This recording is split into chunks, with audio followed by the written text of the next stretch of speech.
No sideway. There you go. All right, all praises, man. So let's try this. Back to YouTube. Intro. Oh, yeah. Sideway, yeah. All right. Here we go. All right, so all praise to the Most High. We dealing with that exposing mythology and folklore, origins of the gods. So in this video, y'all gonna see different clips. So some of the clips may have cursing in it, and also there will be mentions of different god names for educational purposes only. All right, so let's get into it. What the fuck? Man, what is that? Boy, I ain't never seen no shit like that in my life, boy. Is it falling? Bro, that ain't no normal shit. But is it falling? Fuck no.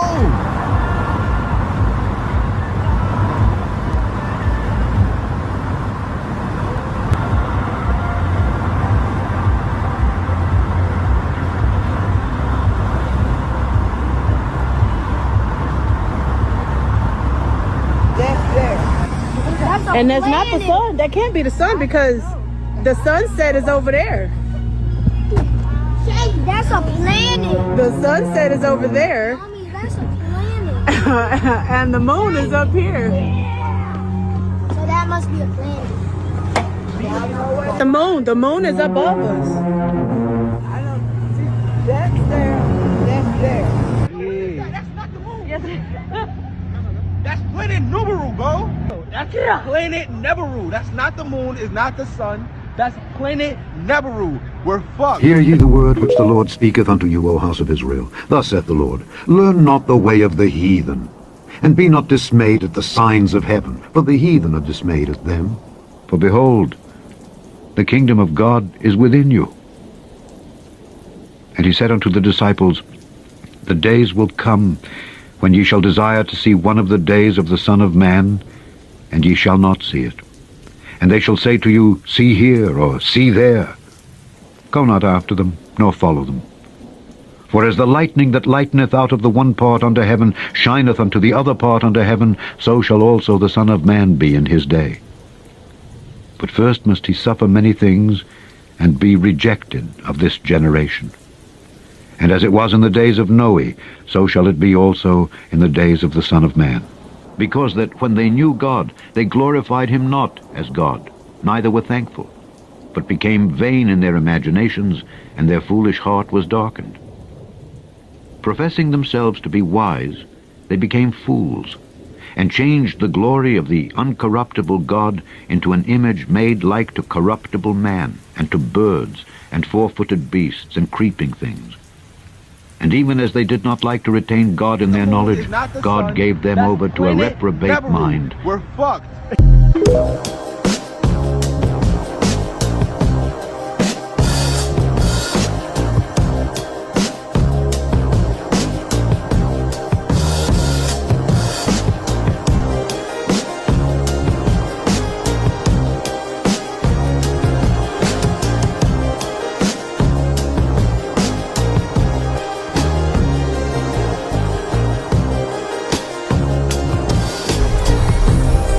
Nibiru is not myth.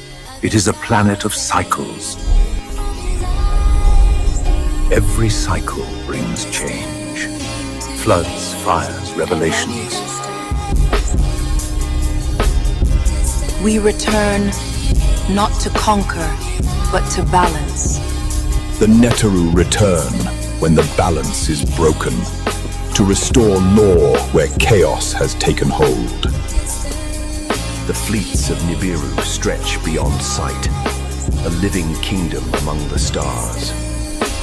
That's not planes, that's the Rizgian fleet.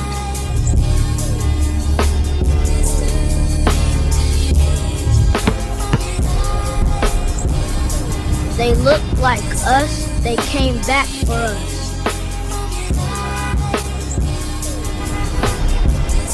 This is no invasion to death. This is our family returning. We have returned, not as strangers, but as your own. The Anunnaki have come back to Earth, and surprisingly, They appear to be tall, black men. Let's go, Karen, on the scene. Why are you here? We came back for our people and to return them to Nibiru and Sirius B. We came back for our people. We all could have lived together, but the world collectively resents black people, yet love our culture. It's good to be able to go home where we'll be treated with love and respect. Peace. This is amazing. The blacks seem to be fleeing the earth. I'm not sure how I feel right now. What is Washington saying? The Anunnaki had one message. This is their plan. Please remain calm. It's time we take our people home. Earthlings have mistreated the gift of black people far too long. No more hip-hop, no soul food, no culture to take from, and that's just the beginning. You think you want this? Be careful what you wish for. There are several press conferences and thousands of questions. Let's go to our teams on the ground. What took so long for you to come back? The mistake of slavery was forced upon our people. We gave Earthlings opportunity to correct this. You never did. What happens to those that aren't black? The Nordics, or tall whites, will be paying you a visit soon. They are, what you call, complicated. Small Greys are your only galactical allies. They have saved Earth for centuries. It's time we claim our own before it's too late. Bigger than the Miami Mall or the Las Vegas alien situation. This is bigger than Roswell. But for now, here's the weather, I guess. Man, I ain't worried about no goddamn weather. Am I? Oh. The Anunnaki. The world rejecting his order, but when I bring a new world order, that's backwards, they falling. I'm yelling repent cause we order. Protecting your son and your daughters. They don't even care how they brought her. It's awful, Abba help us. I pray that your fury don't melt us. The ruach in me, I done felt it. My garments are white just like Elvis. Got riches in heaven, I'm wealthy. And I live off your words so I'm healthy. Keep bringing it up like belches. We close to divine like Welches. Give him a second to get that. I talk to the ruach, I can't miss that. It talk back to me just like dispatch. I'm driving to not go against that. Avoiding the matrix, that's impact. So I'm dodging the bullets, I've been back. Pray the most high, got my friend back. He keep me together, I'm intact. So I'm like, oh, close to the end, you gotta choose. Read through the word and learn his rules. All right, cool. So y'all see, man, like, hey, a lot of people believing in this. That's what they believe, right? The Anunnaki, right? The space aliens is coming back for our people. Man, consistently, right? Yeah.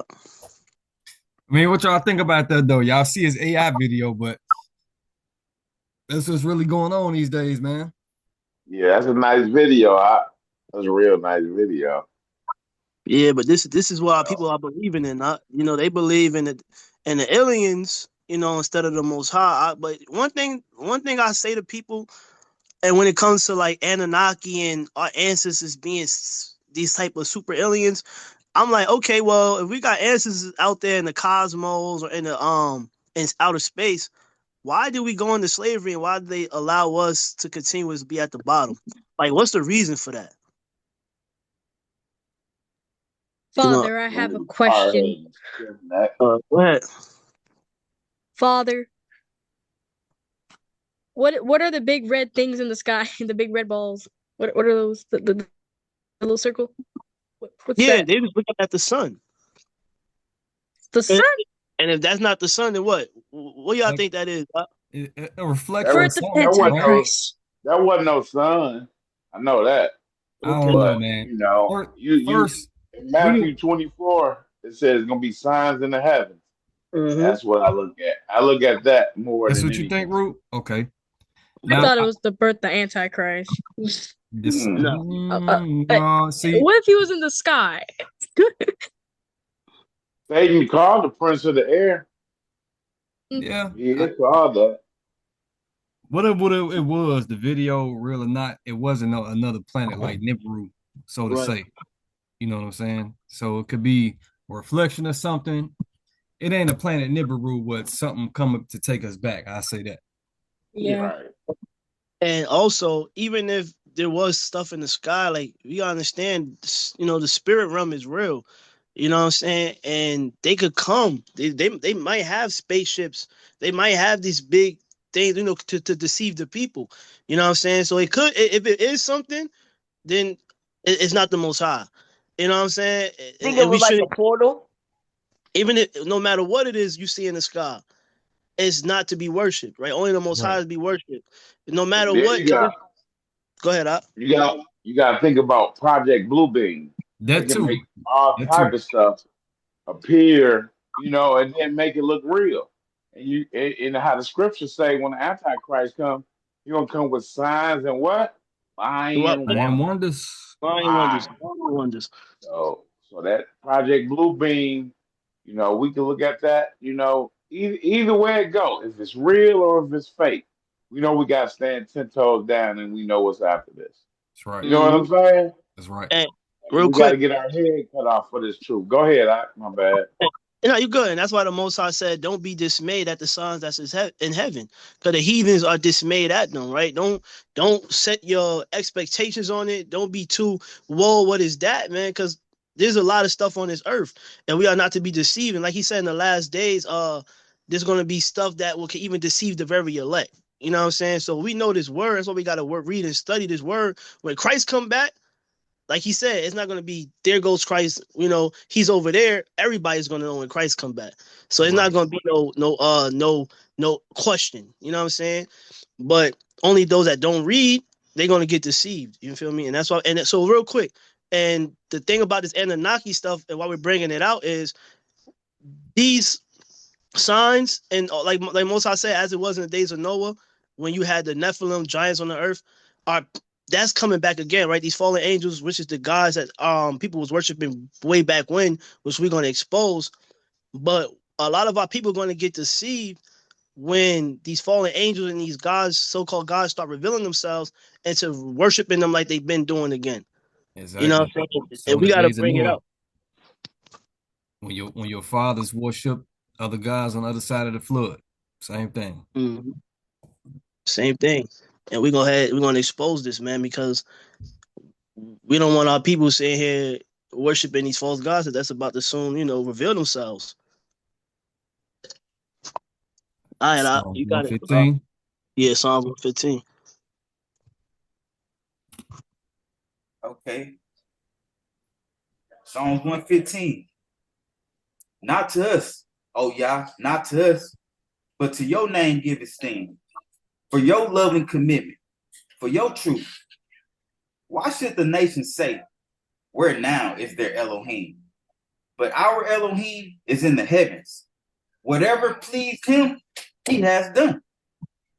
Their idols are silver and gold, the work of men's hands. They have mouths, but they do not speak. They have eyes, but they do not see. They have ears, but they do not hear. They have noses, but they do not smell. They have hands, but they do not handle. They have feet, but they do not walk. They make no sound through their throat. The ones who make them shall become like them, all who trust in them. O Yisrael, trust in Yahuwah.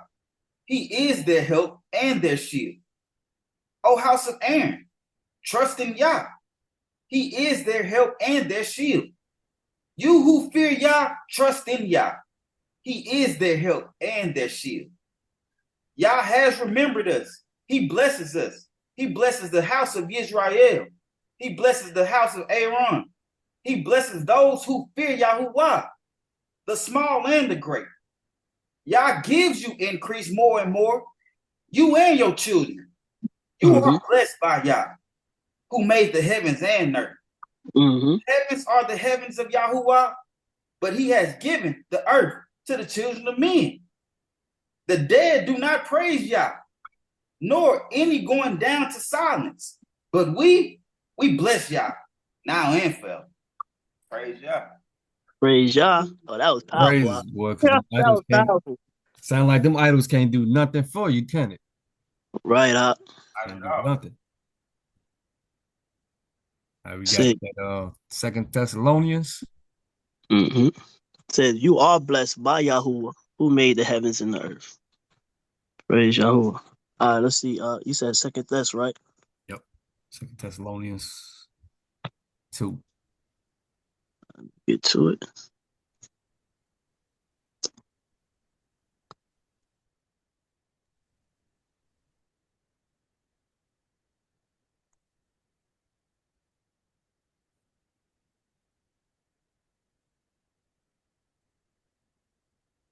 Everybody want to read this? We're going to do the whole chapter.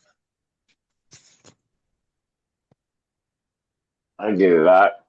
It's just like unless somebody else want it. You got it up. Okay. Okay. Get my focus. All right. As to the coming of our master, Yahushua, Messiah, and our gathering together to him, we ask you, brothers, not to become easily unsettled in mind or trouble, either by spirit or by word or by letter, as if from us, as if the day of Yahuwah has come. Let no one deceive you in any way, because the falling away is to come first. Right. And this is what we're seeing right now amongst our people. You know what I'm saying? Like, this is the fact that our people are no longer believing in the Most High right now, right? Even if it's not in truth. I know when I was growing up, a lot of black people believed in God. But right now, if I talk to a local brother or sister, they don't believe in the Most High no more. Or they do believe in the Most High, but they believe in the world in the God that this world conditioned you to believe in, like telling you that it's okay for same-sex marriage and things in that nature, that new age stuff.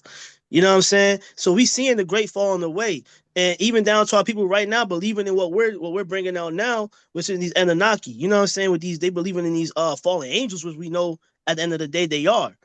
And this is why you see this madness amongst our people even more than ever right now. And I'm spiritual.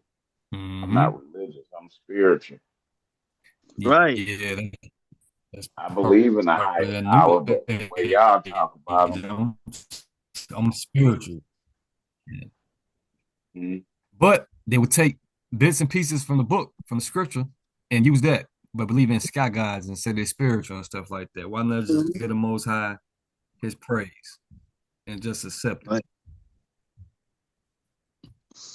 Like it said at the top, let no one deceive you in any way. Right. Right? Why? Because they're going to be reading all type of other stuff, right? Mm-hmm. That's when you got to stand 10 toes down, because the falling away is to come first. That's the first thing that's going to happen. You know? And the man of lawlessness is to be revealed, the son of destruction, who opposes and exalts himself above all that is called Elohim, or that is worship, so that he sits as Elohim in the dwelling place of Elohim, showing himself that he is Elohim. Do you not remember that I told you this while I was still with you? And now you know what restrains for him to be revealed in his time. For the secret of lawlessness is already at work. Only until he who know restrains comes out of the mist. Now restraints come out. Now restrain. Yeah, now restrain. And then the lawless one shall be revealed, whom the master shall consume with the spirit of his mouth, and bring to naught with the manifestation of his coming. The coming of the lawless one. Go ahead. I mean, when Mashiach comes, I mean, he said he got to destroy him, right? That's right. Oh, okay, so the lawless one can't dwell in the presence of Mashiach like that, then, right? No. Oh. The coming of the lawless. Go ahead. No, I was gonna say that darkness can't withstand the light. It gotta flee. Right. Gotta go somewhere. Coming of the lawless one is according to the working of Satan, with all power and signs and wonders of falsehood. And that's what we were talking about. Kimmy, when you saw the sun, right? Or what? You said, well, that's not the sun. Well, what is that? Like it says, the coming of the lawless one is according to the working of Satan, with all power and signs and wonders of falsehood. And that's those wonders that Ak mentioned. You know what I mean? They're gonna be doing stuff. They already got we talked about this before, Satan wicked devices. And this is what we got: Project Bluebeam, AI, right? All this stuff using to deceive the world. That's a blessing that we getting the understanding of this AI stuff, right? So we Right. can get easily deceived, right? Yeah. So our mind won't be unsettled in these times, right? Or troubled, right? Yeah. I just sent my friend, one of my best friends, and then one of my guy best friends a video, like, because I was like, yo, today's the Sabbath, you want to watch a video? Like, one of my friends, Kiana, like, she wants to learn, so I sent her a video, and then my other friend about like Christmas, and then I'm like teaching him stuff like that. And to send like probably one about AI and stuff, since we use it so much in school. Yeah. Nice. That song that y'all may have sent in the group chat, my woman said that's AI singing that. That's crazy. The blues. Yeah. Yeah, my daughter caught that too. Yep. That's crazy. That's crazy, y'all. Yeah. I didn't even know that. You see that? She seen the picture, and the picture, she said, "Is that AI?" I said, "Yeah, that picture AI." And I'm thinking, like, I mean, I wonder if that voice AI too. She think it's AI. Be getting too real. Yeah. And look, real quick, and if you gotta think, these signs that they putting in the sky, AI, I mean, we know that they could deceive people for sure, because we live in a world where they was able to trick people into not even knowing whether or not they are male or female, bro. Right? The people out here lost talking about non-binary. I don't have a gender. You know what I mean? This world could trick you on that low level basis, right? All you gotta do is look in your pants and you know what you is. So imagine what they could do with the AI, you know what I mean? Them fake sons and all that, bro. It's gonna get real. Even when you start talking about I don't have a gender, that's a part of the falling away. When have you heard that when we was growing up? Never, right? It's a part of the falling away, because that's going all against what what the Most High brought forth, right? He created man, and then he took the rib out of the man and created woman. Come on, man. And now they creating babies in like little bubbles and stuff. Come on now. Hey, like he said, in the days of Noah, right? And what was going on in the days of Noah? The changing of kinds, when the angels slept with the women and brought forth the Nephilim and giants. Yum. Okay. Go back up a little bit out before I start reading again. Okay.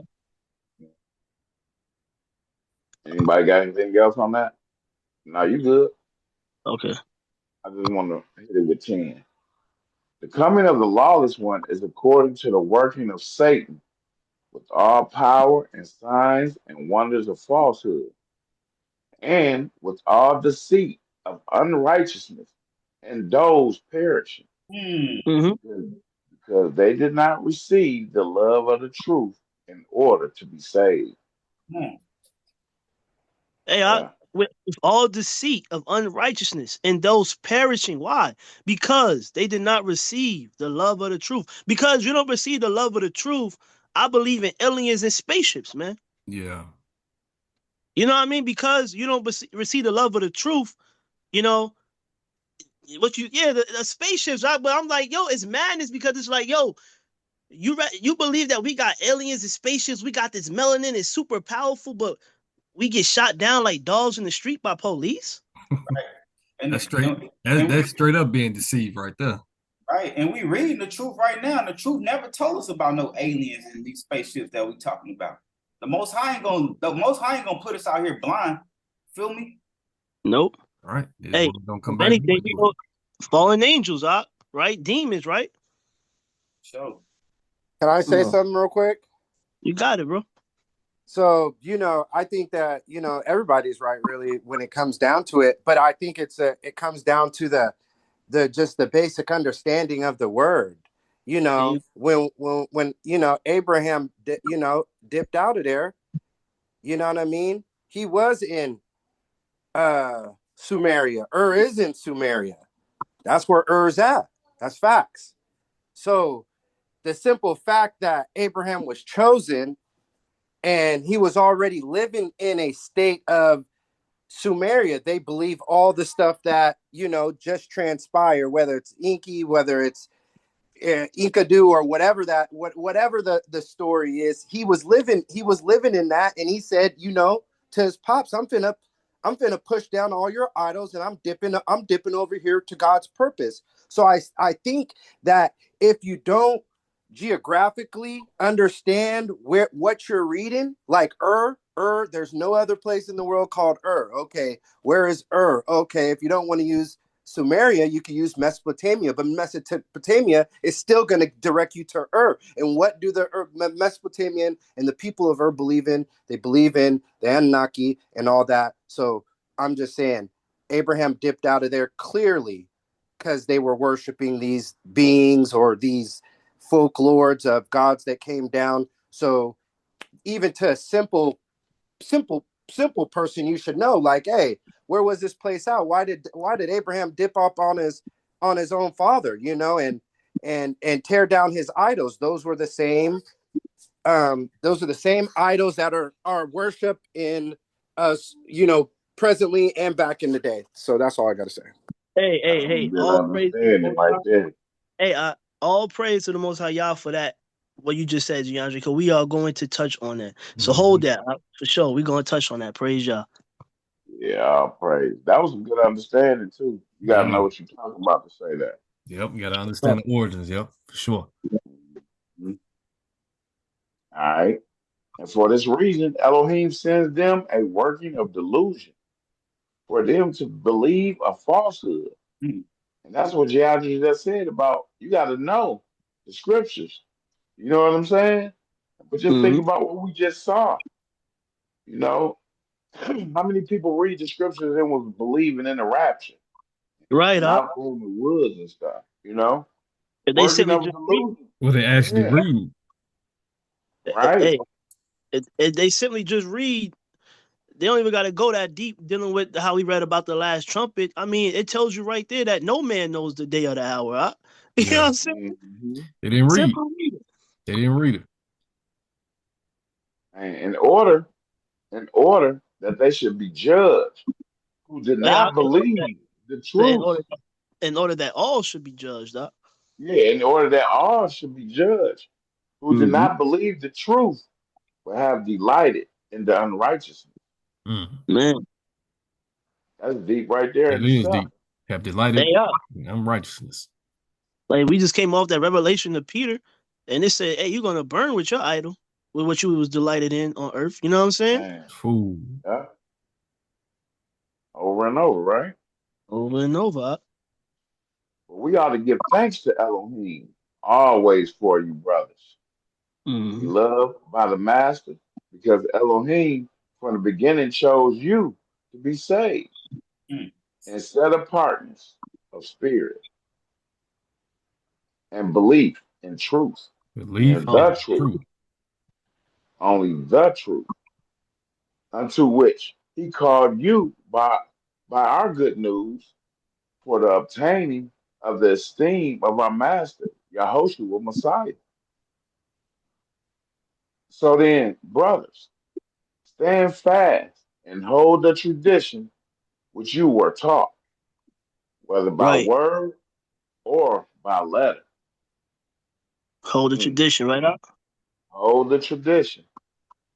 And our Master, Yahushua Messiah himself, and our Elohim and Father, who has loved us and given us everlasting encouragement and good expectation through favor.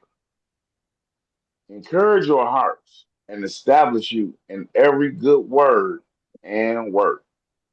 All praises. Oh, praise, man. Let's see.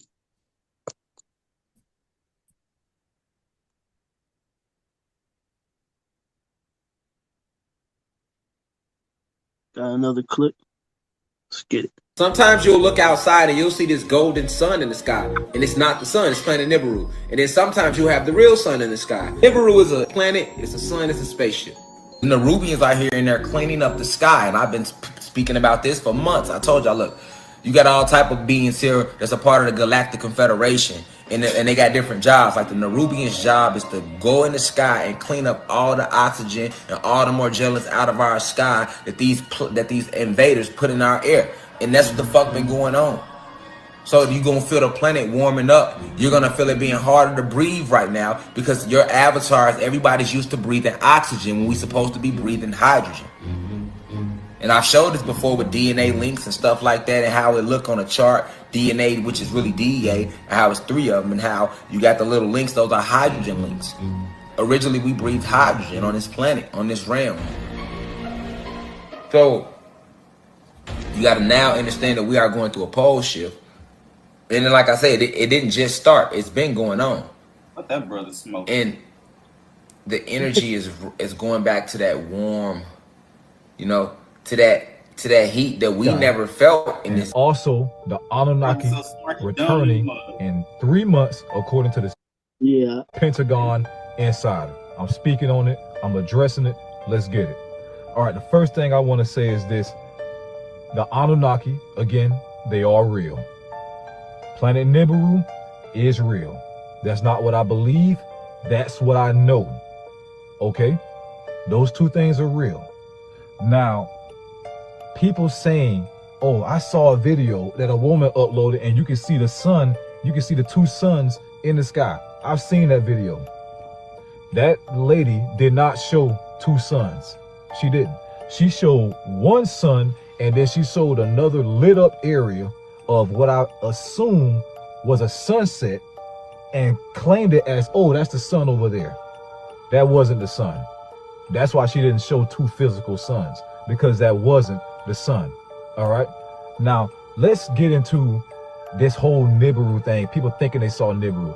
The people that are saying this out, it makes me question how scientifically inclined you are, and it also makes me question how much knowledge and research y'all have actually done on this whole Nibiru thing in the first place. Because if you did in-depth research, or even just a little of research, hey, pause it for a second. About the catastrophes that I just want to point something out. Y'all see how those 2 dudes contradicting themselves? One saying it's planet Nibiru, you got the other guy saying it's not planet Nibiru. Right. I noticed that. Yeah, but you see the level of deception, they both believing on their own conscience, man. Right. And I'm the scriptures say they deceiving and being deceived. Go ahead. Dude. And I'm like, what they reading to get this information? You know? And they sound so intelligent, right? Or they try to sound so intelligent. Hey, try to. That's why I say he sounds so smart. He dumb in the mug. For real. Dude, man. It's like the blind leading the blind. Right. Yeah, he be all you gotta do is look at his hat. All you gotta do is look at his hat. Look at his hat and look at his book bag in his back seat. Exactly. He made sure he put that book bag in the camera too. He like, I see this. Just saying, seeing stuff like this,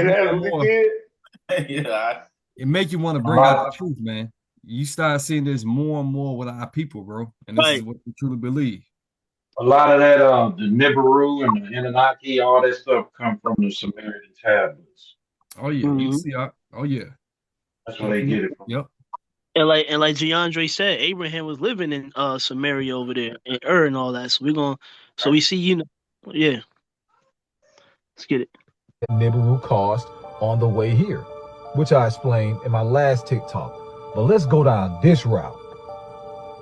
If a planet was that big and could be seen, that visible in the sky, do you really think there wouldn't be any consequences here?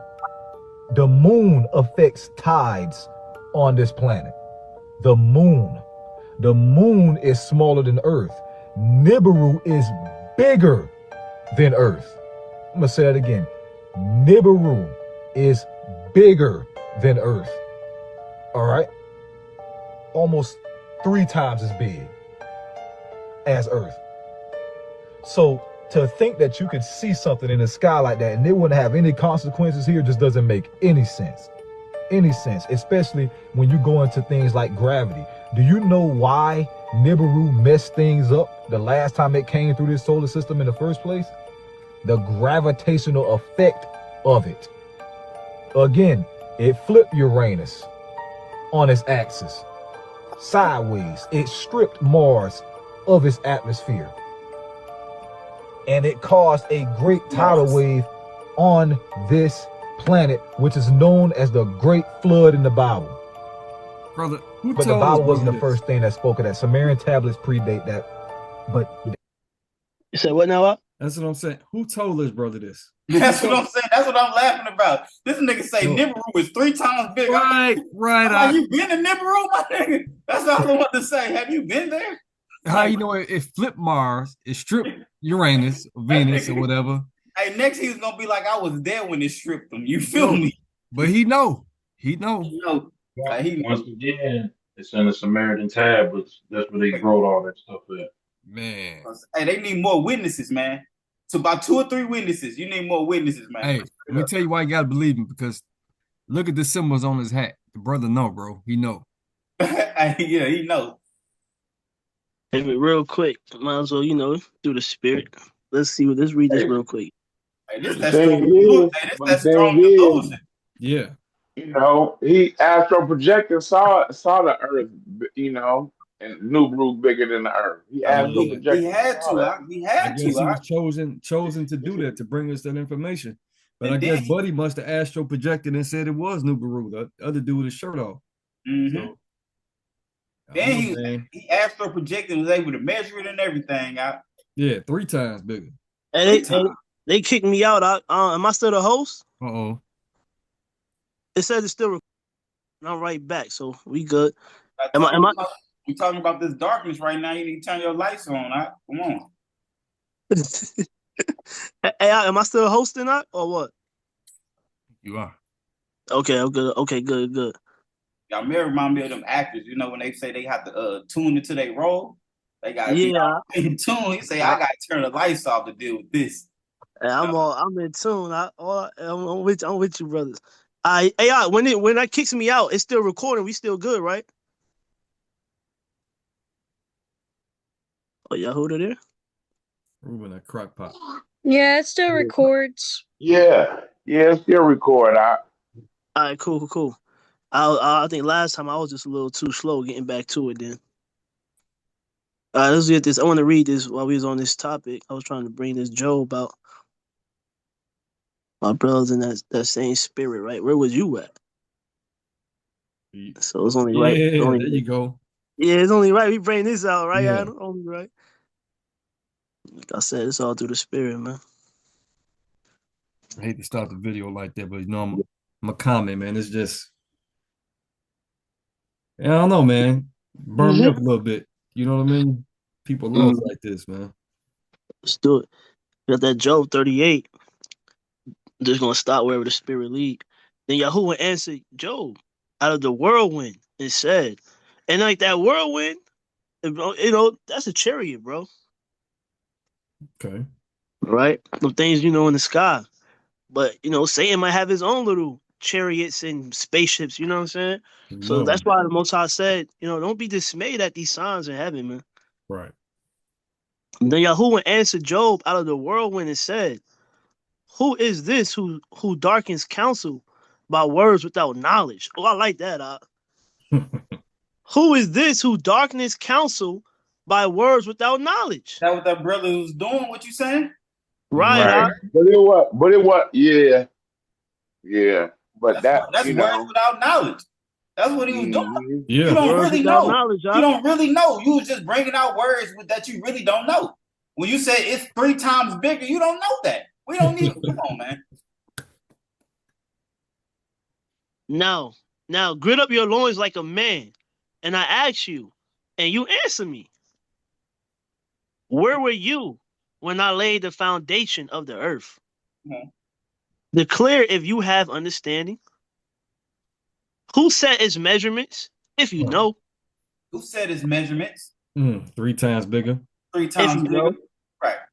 Right. Or who stretched the line upon it? Upon what were its foundations sunk? Come on, he told you how the foundations were sunk. That's how the real floods came. Then the great ocean broke up in the deep, baby. That's right. Or who laid its cornerstone? When the morning star it got a corner, huh? Go ahead. Keep going. Right. Finding out some new stuff here. The Messiah is the cornerstone. Mm. That's cornerstone. When the morning stars sang together, and all the sons of Elohim shouted for joy. Man, yep, you can hit it right there because who was there? That's what he's asking Job. Where were you? Right. So Buddy don't know. Right. He don't know. Deceiving people. That's darkest counsel. Deceiving people. Or Maybe he who was enclosed? talking to somebody that was there though. Mm. You know what I'm saying? What's that? He astro projected. You know, Satan was there. Satan was there when the Most High was creating, and he was, you know, cool with it. Man, Satan don't know everything. Nah, he don't know everything, but he was there clapping when the Most High was creating some of this stuff. Okay. Clap. He was sealed, clap like a seal. Let's see. Or who enclosed the sea with doors Right. when it burst forth and came from the womb? That's when you go. That's why you're able to go to the beach. That's the door. Right. That's here. Right. Talk about it, Op. When it burst forth and came from the womb. I'm just saying, is that like when a woman water breaks too up? Then here comes life, right? But what's keeping that water bound in that woman's belly, man? Mm-hmm. When I made the clouds its garment, and thick darkness is swallowing band, and the sign for it, my law, and set bars and doors, right? Most high law, right? That's why we know that they ain't going to no moon or outer space and all that. What they be talking about? The Most High said he set bars, right? You can only go to a certain atmosphere or whatever they call it, right? That's right. Right, they can't crack through this firmament. Right, right. Because the Most High said he separated the firmament from the firmament. So that means there's water on top of us. Come on. How y'all feel? Y'all want to keep it pushing? Y'all want to hit some more of this Joe? You keep going to the video. Let's get back to the video then. Yeah. Good though, you know. That was a good scripture. Let's get back to it.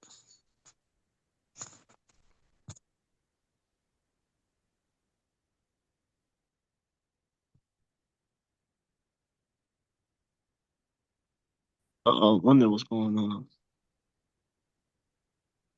Oh man, here we go. Hold on, y'all. I think that phone call messed me up. Oh, what the heck? Hey, y'all brothers there? Sir. Yep. All right. I don't know what's going on. The video like froze. You get it. Let me pause. Stay live, you have to. Yeah. Let me pause this video. Let me ignore that real quick, and then 1 second, y'all. Just hit stop, right? Pause. Yeah, video, resume record. All right, get back to YouTube. Where we at? We was hopefully it picks back up. We was watching this comedy show that you was showing. Go ahead and say live again, huh? Say live again. All right. Hold on, y'all. Let me see how to do that. Here we go. Resume. All right, let's get back to it. Do you know why Nibiru messed things up the last time it came through this solar system in the first place? The gravitational effect of it. Again, it flipped Uranus on its axis sideways. It stripped Mars of its atmosphere. And it caused a great tidal wave on this planet, which is known as the Great Flood in the Bible. But the Bible wasn't the first thing that spoke of that. Sumerian tablets predate that, but that ain't the point of this video. So real quick, the point, like he said, the Sumerian tablets predate the Bible, and a lot of our people like to believe, you know, in these myths and folklores because they be like, well, this was before the Bible came. Well, of course, right? Before the Bible was even the Bible, it was on scrolls, and before it was on scrolls, it still had yet to be written. Because what did you say, Shaq, before? Like you said, these are like compilations, like, you know what I mean? Different history. The Bible was man, you got me saying the word wrong. A compilation. The Bible is a compilation of scrolls, right? So back in the time of Isaiah, right, they was reading his scroll, right? So even people later on, just like we read about the book of Jasher and other books, they was reading this book, but the Bible wasn't put together yet, right? But you still had these scrolls being read. You feel me? So again, if it was written on the Sumerian tablets, that's why everybody know about the great floods, right? That's how we know it is the truth. You can go in other countries and other scrolls too, and they'll talk about the great deluge, right? Right. So again, it was already written, but it wasn't compiled together yet. Put it like that, right?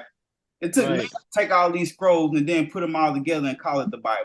So yeah, you can say, oh, this was already here before the Bible was put together. That's what you can say.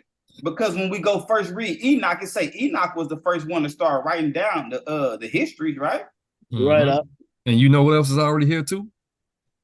What's that? Who that up? Great Deception. Oh yeah, already here too.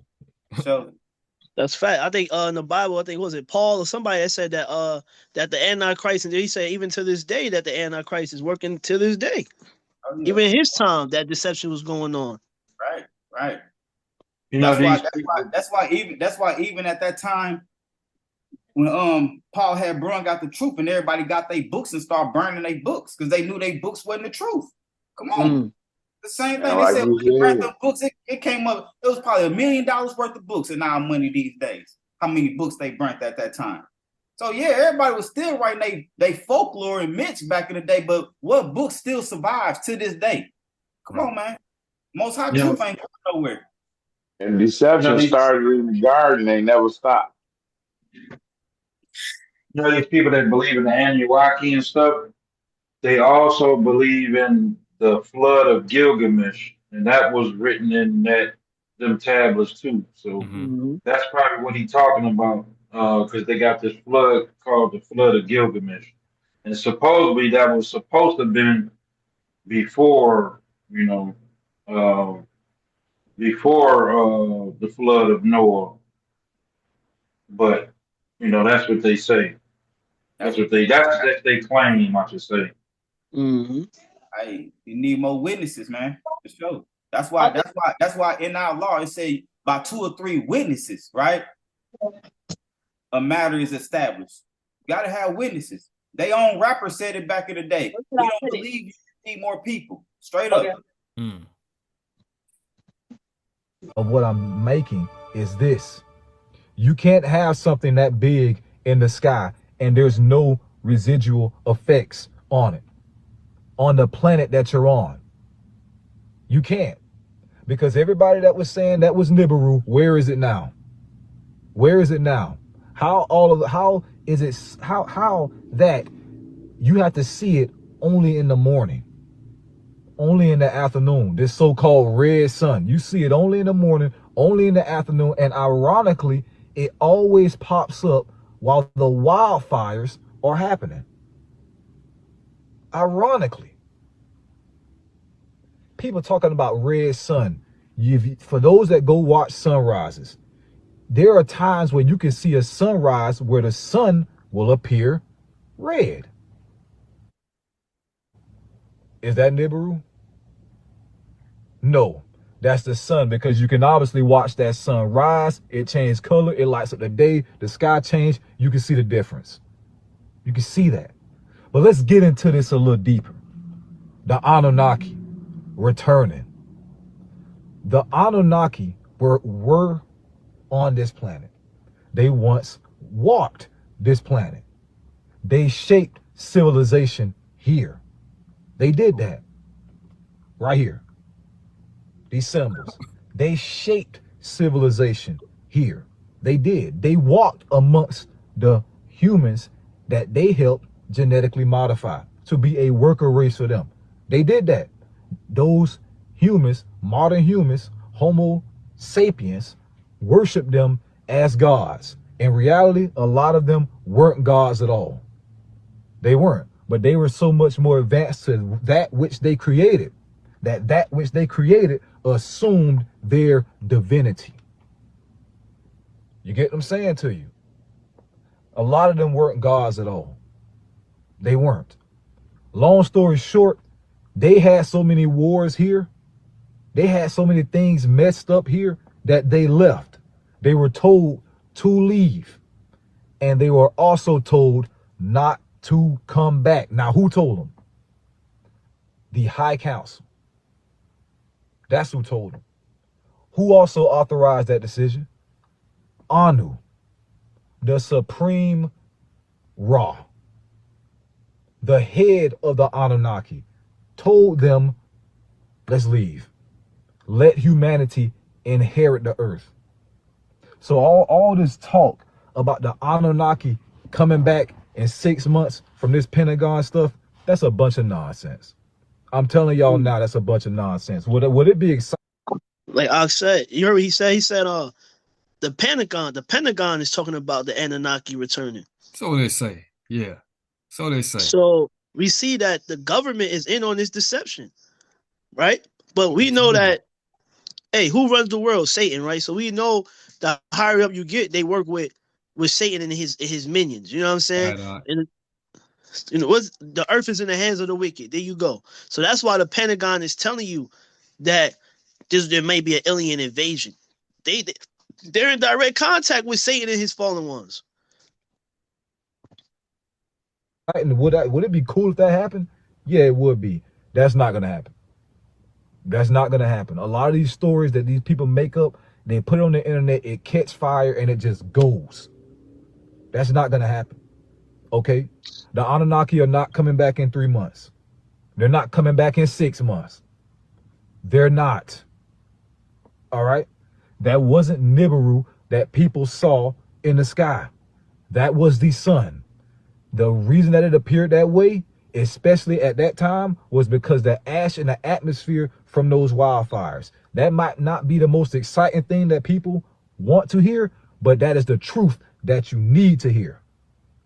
People get on here and they make up all these, a lot of people make up, and I'm not everybody, okay? But many get on here and they make up these stories. It get people a dopamine rush, gets their adrenaline pumping, everything's going, it's exciting, it excites you.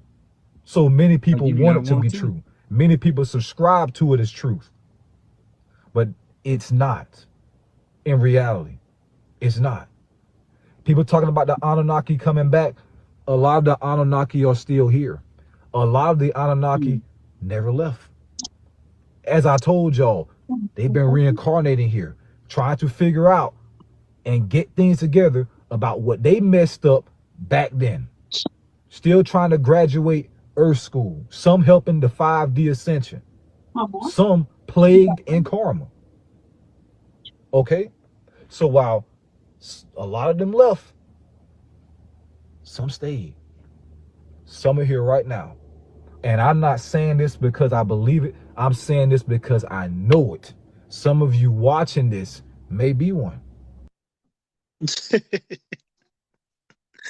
Hey, he says some of you watching this may be one.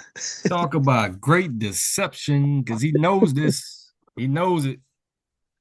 Yeah. Which one of you brothers in here are Anunnaki? Neither one of us brothers, It's man. probably that brother that be at the store every Shabbat.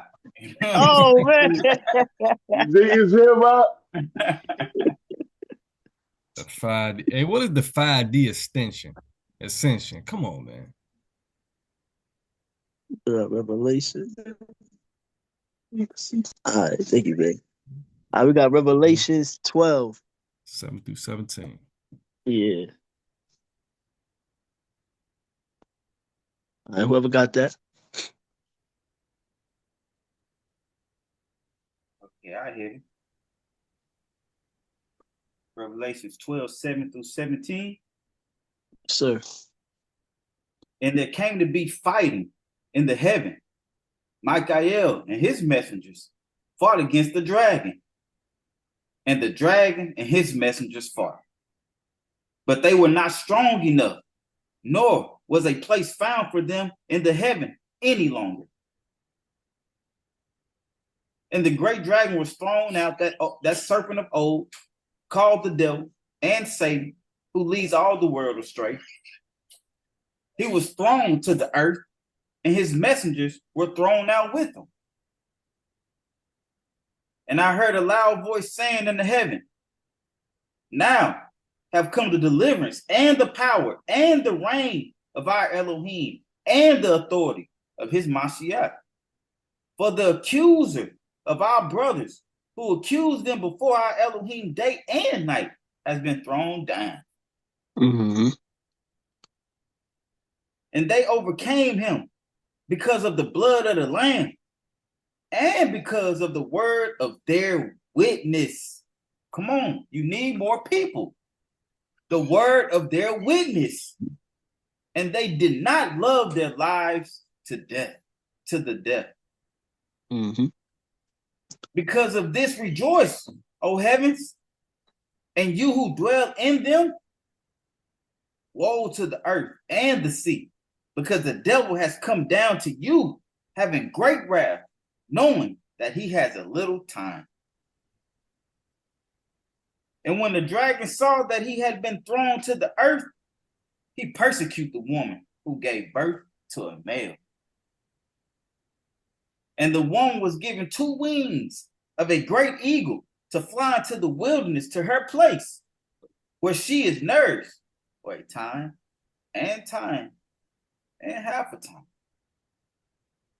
from the presence of the serpent. And out his mouth, the serpent spewed water like a river after the woman, to cause her to be swept away by the river. And the earth helped the woman. And the earth opened his mouth and swallowed up the river which the dragon had spewed out his mouth. And the dragon was enraged with the woman, and he went to fight with them, with the remnant of her seed, those guarding the commands of Elohim and possessing the witness of Yahushua HaMashiach. Oh, praises. It don't sound like no Anunnaki anything was fighting up there, did it? Not at all. Or it didn't sound like they flee the earth to leave us here to inhabit it either. It sounded like they was thrown down to it, if anything. Man, right? And it said the devil has come down. Let's say the devil and Satan, who leads the whole world astray. Mm-hmm. Who leads the whole world astray. Right. So if people actually read the book and try to get some understanding, that they would see that. You know what I'm saying? It's not pay all attention to this deception of the Anunnaki and Sumerian tablets and all this other crap, man. Well, that goes back to that Thessalonians 2 that we brought out, that we just read earlier. Right? The Most High gave them this strong delusion because they didn't believe the truth. Right. So he gave them this delusion to believe it. Right? And when you start talking about Anunnaki and stuff like that if we look up the word delusion, that's the prime definition of it. Straight up. Yeah. Delusion. I'll say, let's give these people some real good, deep understanding. Like we read in that creation of the universe, the Most High lived in eternity before he created, right? And like I said, in the beginning, the Most High created the heavens and the earth. So before it was the earth, it was the heavens, right? And that's where Satan and his angels were. They was in the heavens with the Most High, right? They had jobs. They was praising. And they was in a certain part of because it say when we talk about heavens, but when we read this, and it said it was no place found for them in the heaven. That's singular. That's a singular heaven. So it's a certain heaven that they was in that they was thrown out of. Because it say Satan can still ascend and descend, right? Mm-hmm. Right. Mm-hmm. So the heaven that they was in, that's what they was thrown out of. You can't ascend to this heaven, not no more. Right. You see that in Job. That's right. And that's why they keep trying to break that firmament out, trying to get off the earth. They ain't going to. Right. And another thing, like we said, so the Most High created the heavens. Then what did he say? He was thrown down onto the earth. So So when they say, oh, well, they was here before the Bible, they was worshiping gods. Who was they worshiping? Satan and his angels, who was here way before anything. Because when Adam and Eve in the garden, Adam and Eve was created on earth. Satan was already in the garden. That means that these principalities and Satan and all of them, they was already on the earth. And when man started populating and multiplying on the earth, they decided that those were gods. And that's who they was worshiping before the Bible, before the scrolls, before Israel became a nation. Right. And like Gianna is saying, you got to have some understanding. You know what I'm saying? Origins and the land and everything, wherever everything starts, you got to have some understanding. Right, and that go back to the Most High not wanting robots either, right? Right. You know what I'm talking about? Because he gonna put you in trial or temptation, right? That's why Mashiach said, pray, lead us not into temptation, but deliver us from the wicked one. Right? Because you're gonna have that temptation, you're gonna have that now I know moment. That's why Abraham is called the father of righteousness. Because in his now I know moment, he passed his test. Right? The Most High said, sacrifice your son. He was gonna sacrifice his son. Then the Most High said, now I know. Now I know. Adam and Eve had that same now I know test, but they failed. Right? Come on, Woo. Let me read 9 again. And the great dragon was thrown out, that serpent of old, called the devil and Satan, who led all the world astray. And he was thrown to the earth, right? To the earth. This was Satan was thrown before humans, for mankind was on. He was already here. And he was thrown to the earth. And his messengers, right? So it wasn't just him by himself. And this is why you got so many different gods. Because it said a third of them was kicked out. It was a lot of angels that followed Satan and got kicked out. And these are those people in whom the world are calling gods. Right. Right.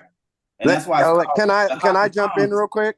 Yes, sir. So are we making I think that that it's all part of the same plan. It's the same. What I'm saying is it's the same, but what I'm saying is if Satan has 3/4 of the host of heaven, right? So right. 1/4 or 1/3 of the host of heaven, right? There's the rest of the host of heavens in earth, right?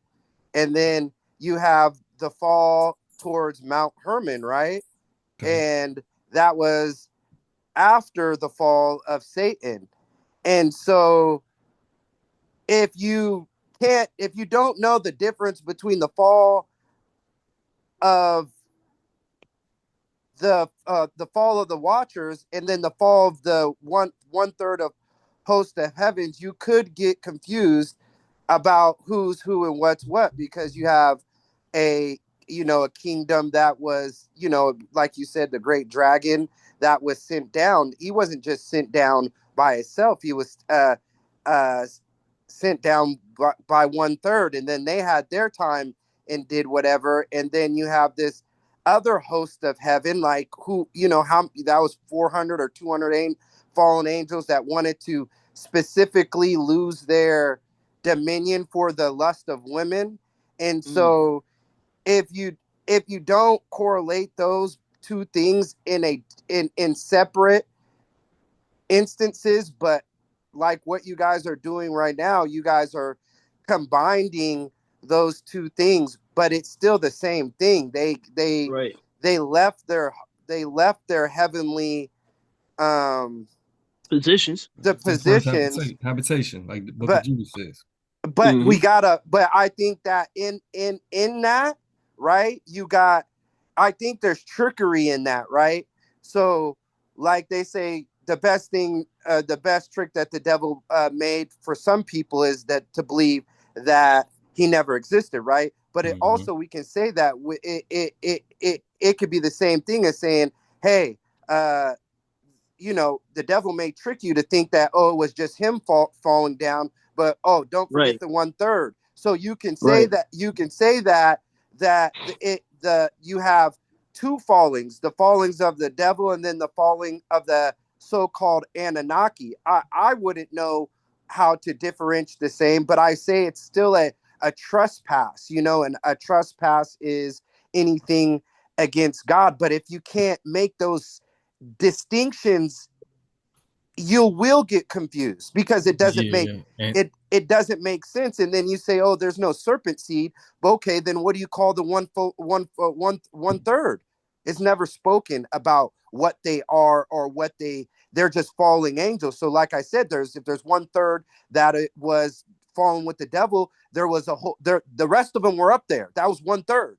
And then you have the other 200. Okay, if it was one third of the host of heavens, and then there's still all those people up there for the devil, the falling of the devil, then only 200 angels at Mount Hermon came down. Well, that's a small number of angels compared to what was defeated with the serpent. And I'm just saying, I wouldn't say those are two different kingdoms, but I would say that they have to have some type of different dominion. One goes for the lust of the woman, and then one is, I'm not bound down to this new man, and my homies ain't doing it either.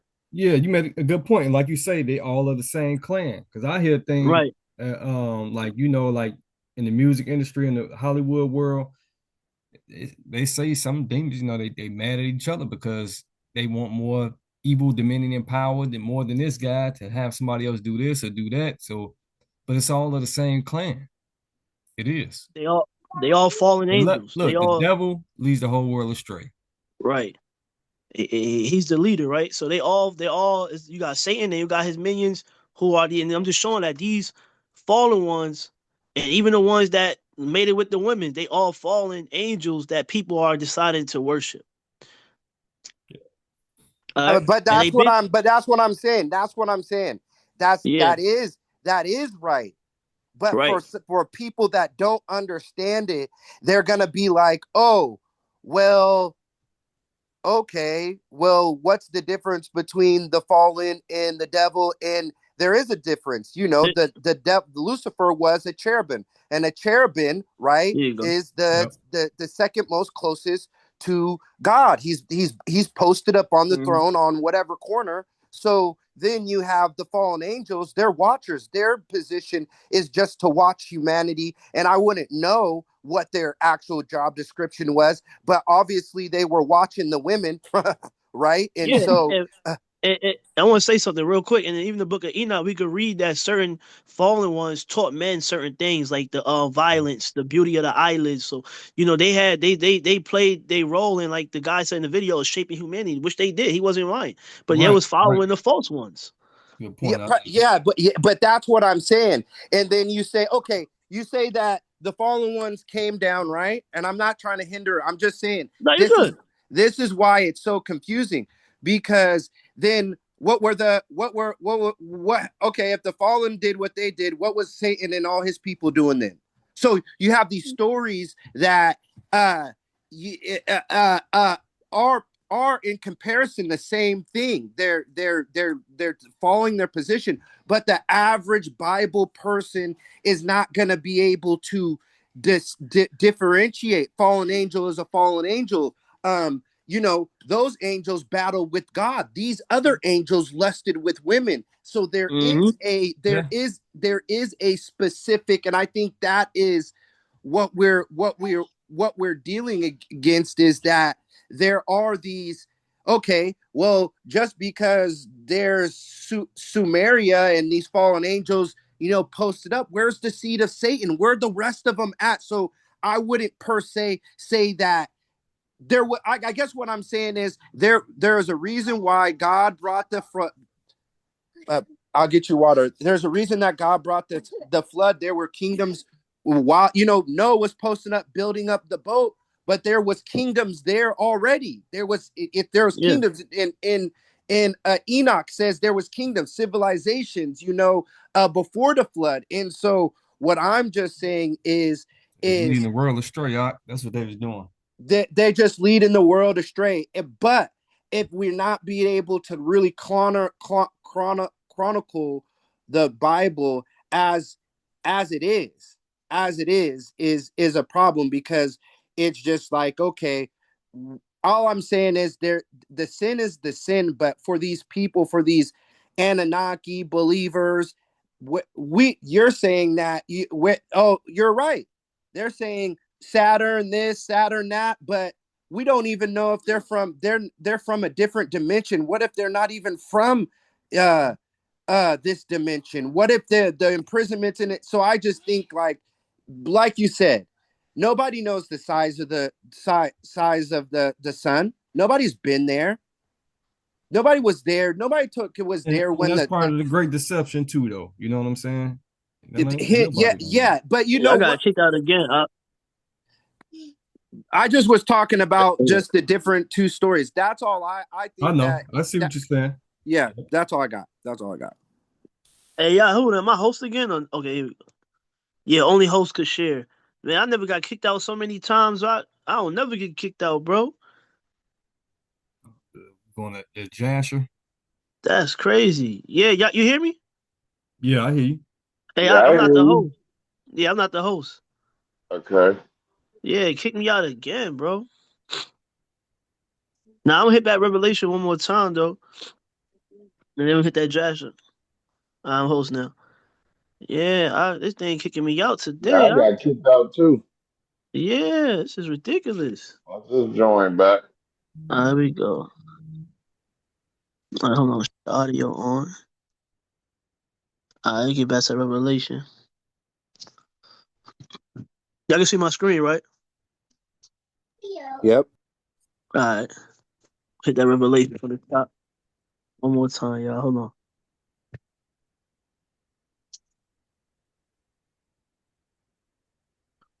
I'm start from the top. And the great dragon was thrown out, that serpent of old, called the devil and Satan, who leads all the world astray. He was thrown to the earth, right? Like I said, Satan and his messengers was thrown to the earth first. So they've been here, right? And then these happen to be the gods who men started to worship. And his messengers were thrown out with him. Right. All right. That's why they call the Hasatans, meaning the demons, right? Mm-hmm.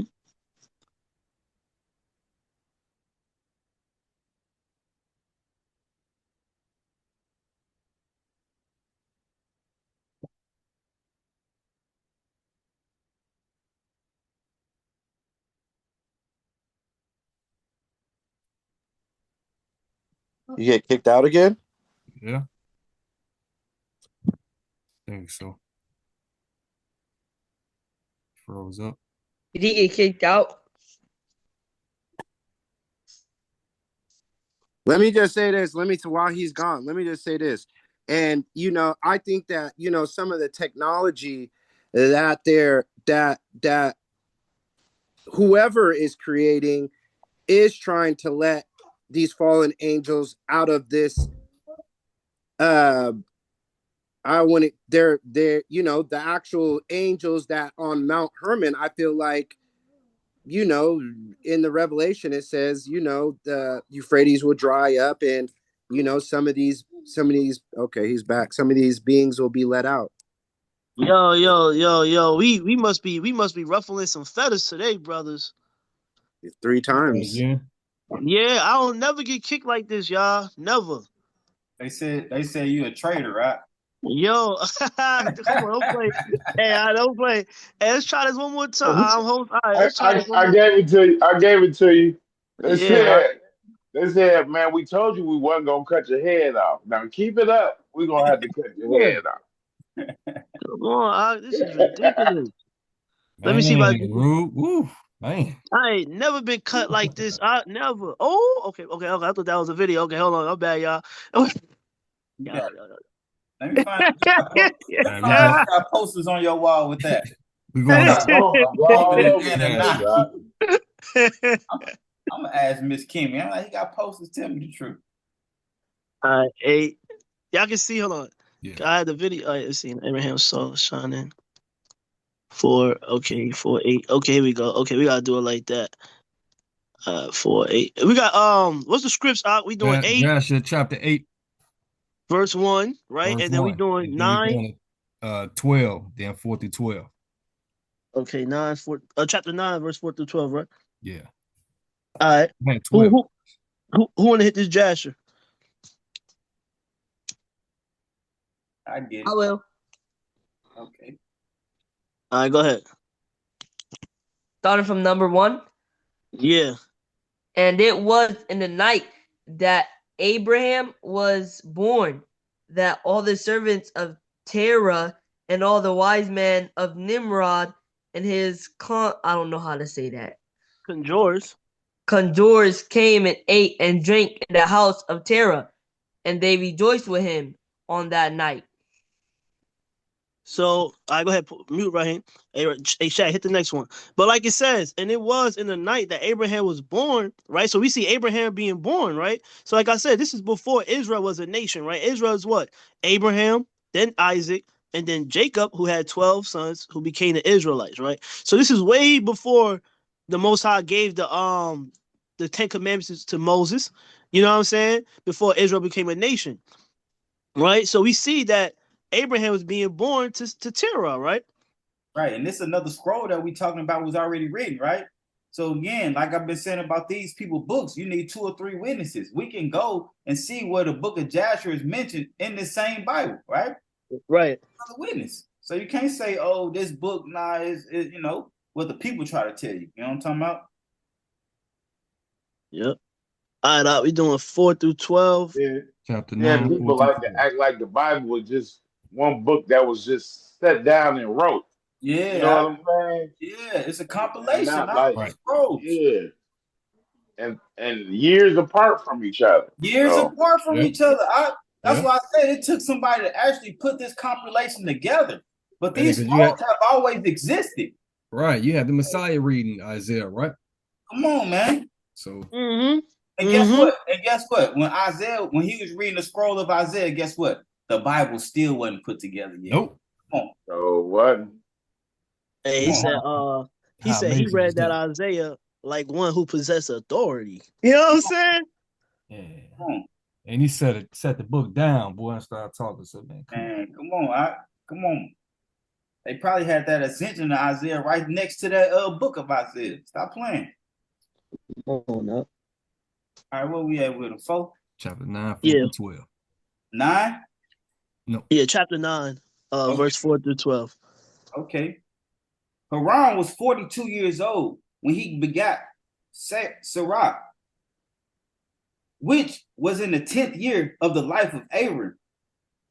And in those days, Abram and his mother and nurse went out from the cave, as the king and his subjects had forgotten the affair of Abram. And when Abram came out from the cave, he went to Noah and his son Shem, and he remained with them to learn the instruction of Yahuwah and his ways. Right up. So they was already, so his ways was already being taught and probably written down already in his time. We already know that, because soon as Cain killed Abel, he said, "Where's your brother?" He said, "Am I my brother's keeper?" Yeah. He didn't say I just killed him. He said, "Am I my brother's keeper?" That means he said, he knew better. He knew better. He knew better. So, hey, we bringing it out soon, right, Adam? The laws of Mayat, whatever they talk about. Hey, the Most High said his law was from the foundation of the world, even in the heavens, right? Because what? Satan and his angels transgress some type of law. The Most High, this is the foundation. But yes, it's always a remedy too. That's why he said he went to the house of Noah and his son Shem to learn the ways, right? To learn the Most High ways, right? Come on, right up. And who was Shem? He's that representation of Melchizedek. Didn't it say Shem was the first Melchizedek somewhere we read? Come on. All right. And when Abram came out from the cave, he went to Noah and his son Shem, and he remained with them to learn the instruction of Yahuwah and his ways. And no man knew where Abram was. And Abram served Noah and Shem, his son, for a long time. Right. Can I say something about? So, like you see, Abraham's with Noah and Shem. He wasn't with his father, Terah. Right. Because he was learning what? The ways of the Most High. That's why. Right. His father ain't teaching them ways, Nope. And Abram was in Noah's house 39 years. And Abram knew Yahuwah from 3 years old, and he went in the ways of Yahuwah until the day of his death, as Noah and his son Shem had taught him. Come on, man. Come on, that go all the way back to Genesis 10. And all the sons of the earth in those days greatly transgressed against Yahuwah, and they rebelled against him, and they served other Elohim. Right. And they forgot Yahuwah, who had created them in the earth. You see that? That key word is forgot. So that means they knew at one time, right? They knew. Right. Everybody knew who the Most High was. Think about Babylon, right? All one language, right? And they all went up and built a tower to what? Try to overthrow the Most High. Come on, because they all knew. At this point, they said they forgot. Come on. And the inhabitants of the earth made unto themselves at that time every man his Elohim. Come on. So that mean if you're thinking about a God, you say, you know what, I'm gonna make this God. Every man his own Elohim, right? That's that delusion, because they love not the truth, right? Right. And I wanted to bring out another point. You know, like you said, everybody knew who the Most High was. I mean, at the end of the day, we all came from Adam and Eve. You know what I'm saying? And that's it. So, and at the end of the day, the Most High gave his commandments to all the sons of Noah. Right. He gave his commands to Yefeth, he gave his commands to Shem, and he gave his commands to Ham. And real quick, and Noah was another thing of like, we're repopulating the earth, right? Because after the flood, all you had was Noah, Ham, Shem, and Japheth, and they wives. So there you go, repopulate. But they know the word. You know what I mean? So of course, all the nations knew. You get what I'm saying, huh? All the nations knew. All the nations knew, because they had to repopulate. It's all coming back to the Most High. Y'all all know it's just that when you don't want to believe the truth, and you know what I'm saying, you start worshiping what? These other gods, and like you said, making their own idols and calling them gods. Right. And the inhabitants of the earth made unto themselves at that time every man his Elohim, Elohim of wood and stone, which can neither speak, hear, nor deliver. And the sons of men served them, and they became their Elohim. And people got to understand to this day, I got to go get this bag, you're serving that.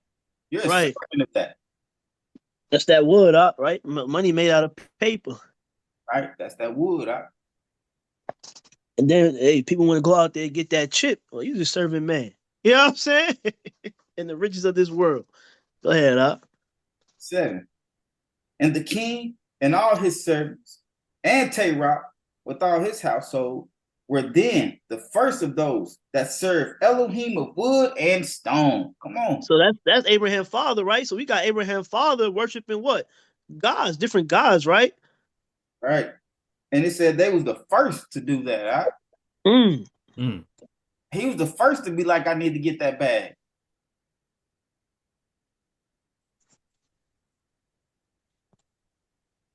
Hold on, let me get this. All right. Hey.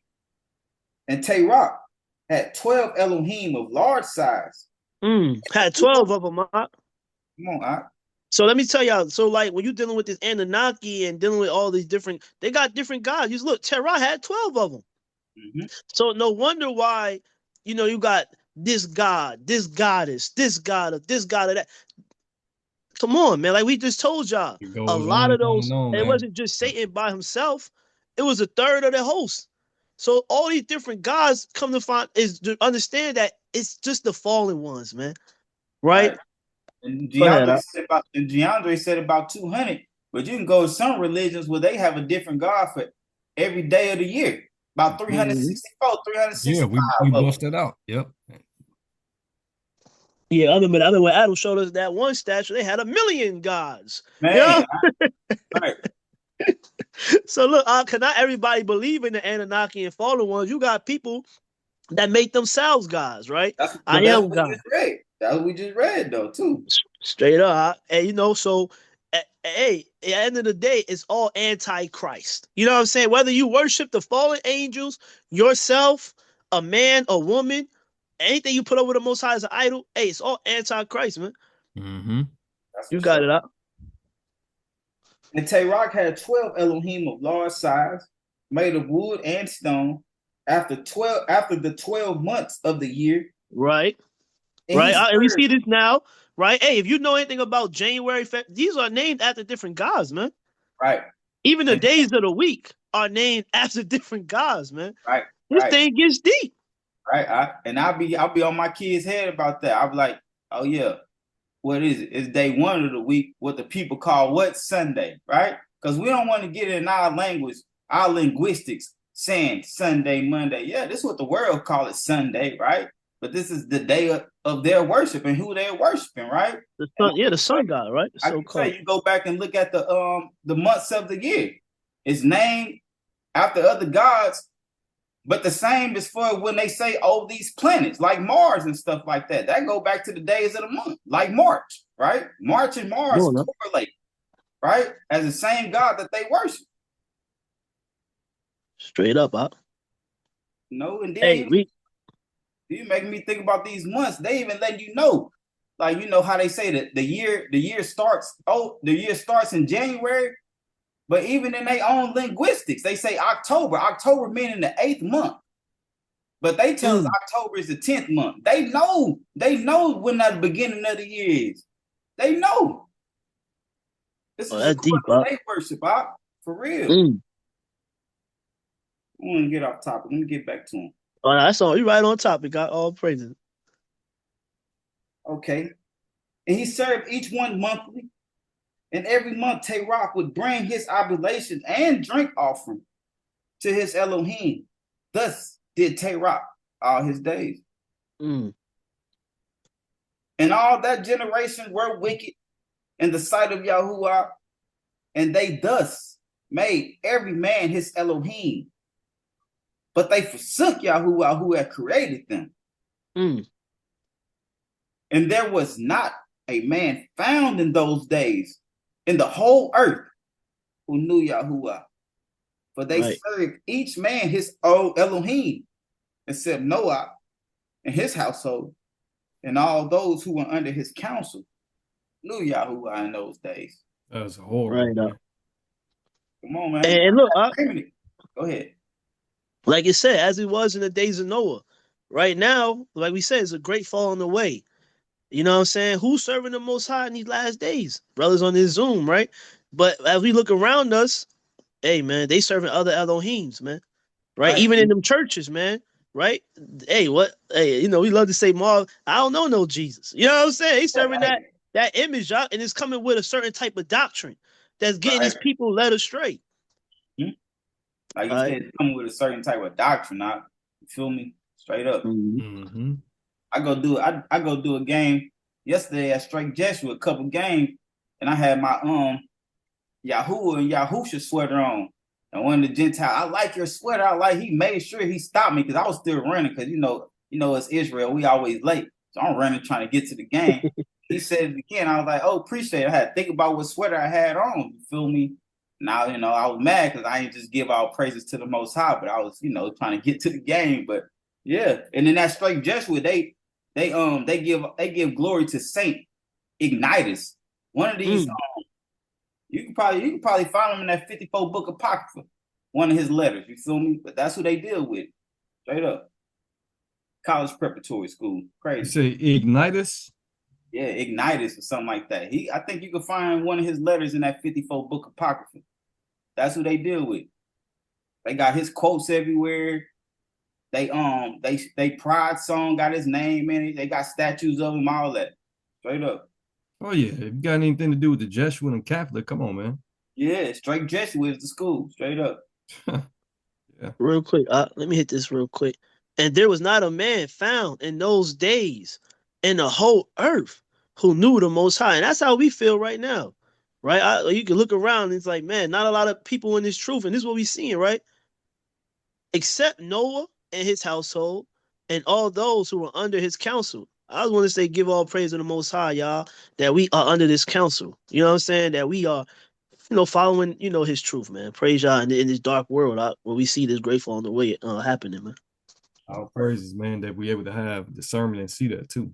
Real talk. Praise y'all. 'Cause like, what did Christ say? Hey, he said, to them it was not given, but to you it was given, man. Right? So, He also say, and I chose you, right? Come on. right. Be So, thankful for that. this thing get deeper than, brothers could just imagine, man. Real talk. Verse 11. And Abram, the son of Terah, was waxing great in those days in the house of Noah, and no man knew it. And Yahuwah was with him. And Yah gave Abraham an understanding heart. Come on, stop it. We just said it, We just said it, Hey, to them it was not given. Right. But to you it was given. I'll go ahead 12 one more time from the top, and put y'all name in that. Praise y'all. Come on. And Yahuwah gave Abraham or Abram an understanding heart. Right? With all wisdom, get what? Understanding. Right. And he knew all the works of that generation were vain, and that all their Elohim were vain, and were of no avail. And were of no avail, Just remember, in that generation, right? And so in the days of Noah, you're going back to the same thing. Not saying that it never left, but you start to see it more and more and more. That's part of that great falling away. Mm-hmm.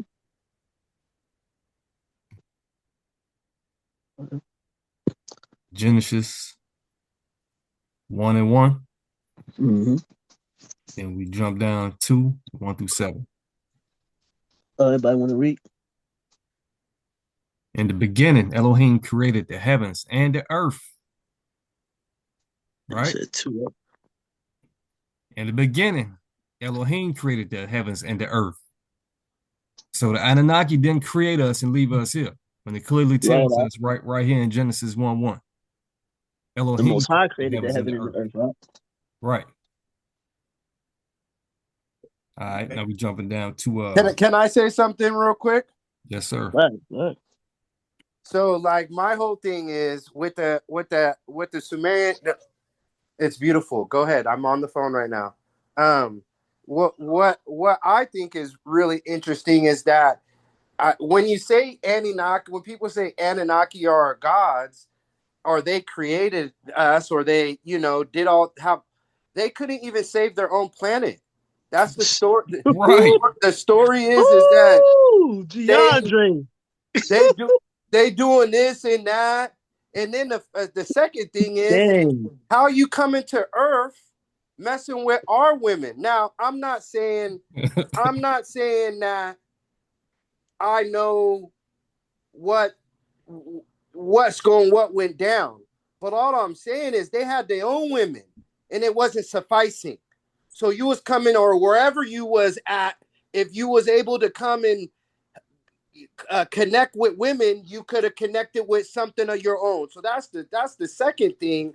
And then the third thing is they can't even create planets. So for them to say that they're gods, say that they created, say that they're this and that and the third, and that they're gods, you can't save your planet, your women on your own planet. Or if we go to the Sumerian lore, you're not interested in your women or your type of women where you're from. And thirdly, you can't even create a planet. So there's no way that in any way, shape, or form that these guys got power. Like, and it's for somebody like ourselves that understand the book. It already says the devil couldn't even create his own earth. He had to co-opt God's earth. Come on, yeah. It's He got cast down, and he's stuck too. And he's stuck here, huh?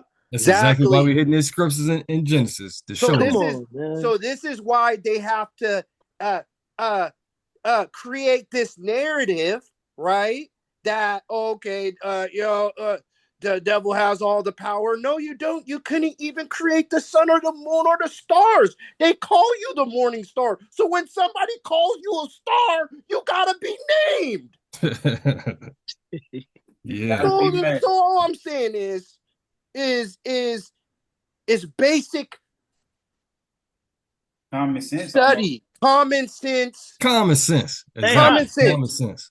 It's hey, to common you, sense. hey, to you is basic and understanding because the Most High gave that to you. But this is why that Praise it. spiritual stuff is, man, that blindness.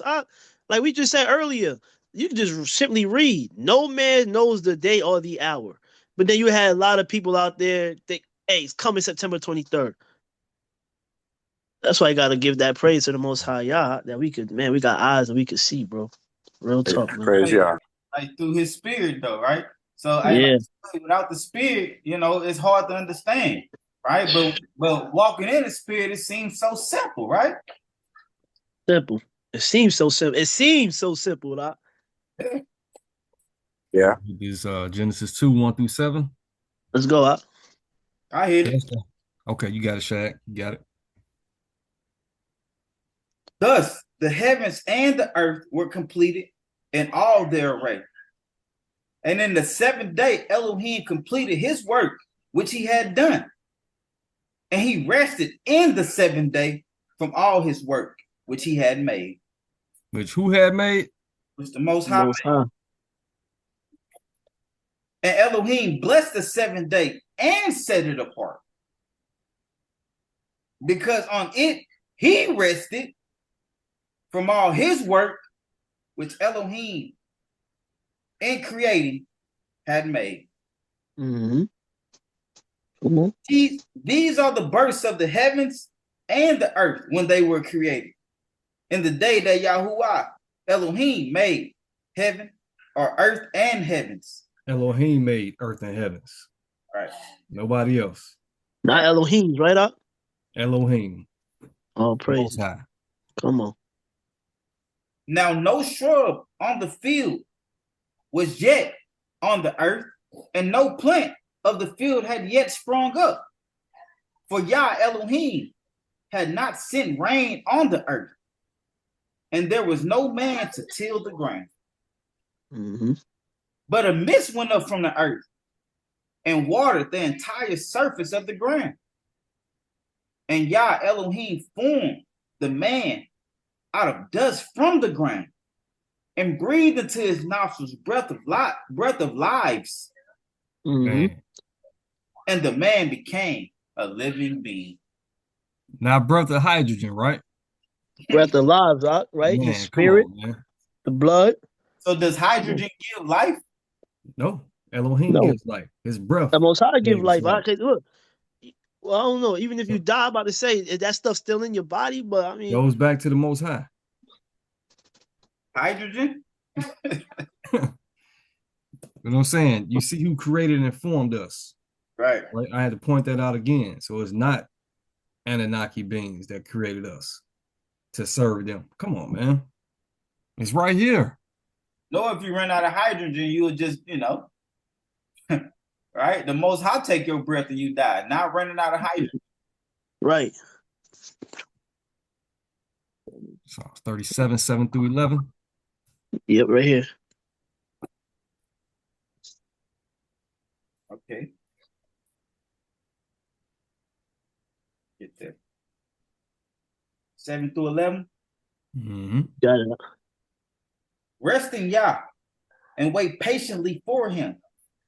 Do not fret because of him who prospers in his way, because of the man doing wicked devices. Man, that's you gotta hit that again. You gotta hit that again. Rest in Yah and wait patiently for him. Wait patiently for him. So we ain't looking for no ships to come and break through the sky and right up us back. No more soul food and all that. You know what I'm saying?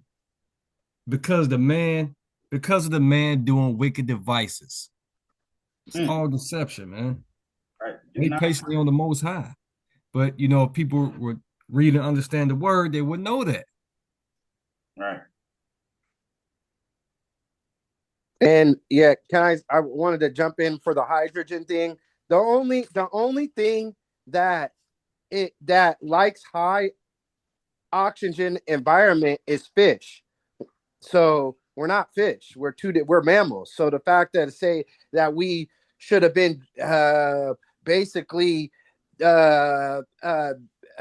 inhaling or breathing or whatever he said, that hydrogen, that's it. He's saying that we're supposed to be fish. Fish live in high oxygen environments. But I could see where he's going with that, because the Anunnaki are known to be half fish men. So he's entwining knowledge that doesn't even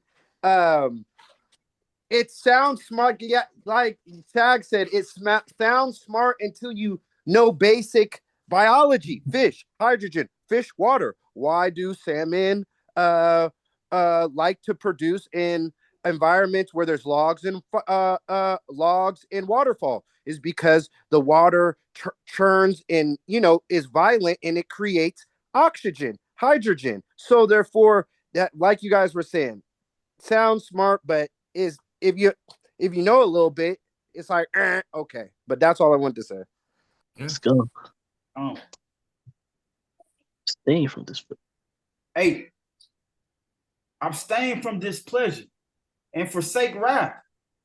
Do not fret also to do evil. For evildoers are cut off. But those who wait on Yah, they shall inherit the earth. Yet a little while, and the wrong is no more. And you shall look on his place, but it is not. But the meek ones shall inherit the earth. Man, we watched the video, then we just said let's leave the humans down here so they can inherit the earth. They said leave the Gentiles. Said all the black people are coming with us. They did say that too. They had the Nordic whites, the grays. Yeah, the grays. Hey, that was projecting to be a good movie though. You know what I'm saying? Finish it out for the top one more time. 11. But the meek ones shall inherit the earth and delight themselves in plenty of peace. Plenty of peace, huh? Plenty of peace. We dealt with that earlier this month or last month, and that plenty of peace talking about that 1,000-year reign. Come on. The meek shall inherit the earth and delight themselves in plenty of peace. Come on. Clip 3. Zachariah stitching. No, I got that clip 2. Clip 2. Okay. Right here. Okay. Basically, it's like our parents came home and was like, what the fuck is y'all doing in my house? So now you got the Greys and the reptilians trying to scramble. And if you notice, Caucasians is just so fascinated with trying to run the Mars. And they so far fascinated with trying to go on the ground. And they just so fascinated with trying to leave the earth. That's because our ancestors have returned and it's that time for their ass. Now, if you have a hard time fathoming what I'm saying and fathoming looking up, what I'm saying, go look it up. The national security's number one threat is an alien invasion. So out of all the things national security is scared of, alien invasion is number one, but yet they try to tell you aliens are not real. Or there we go again with that government deception. Right.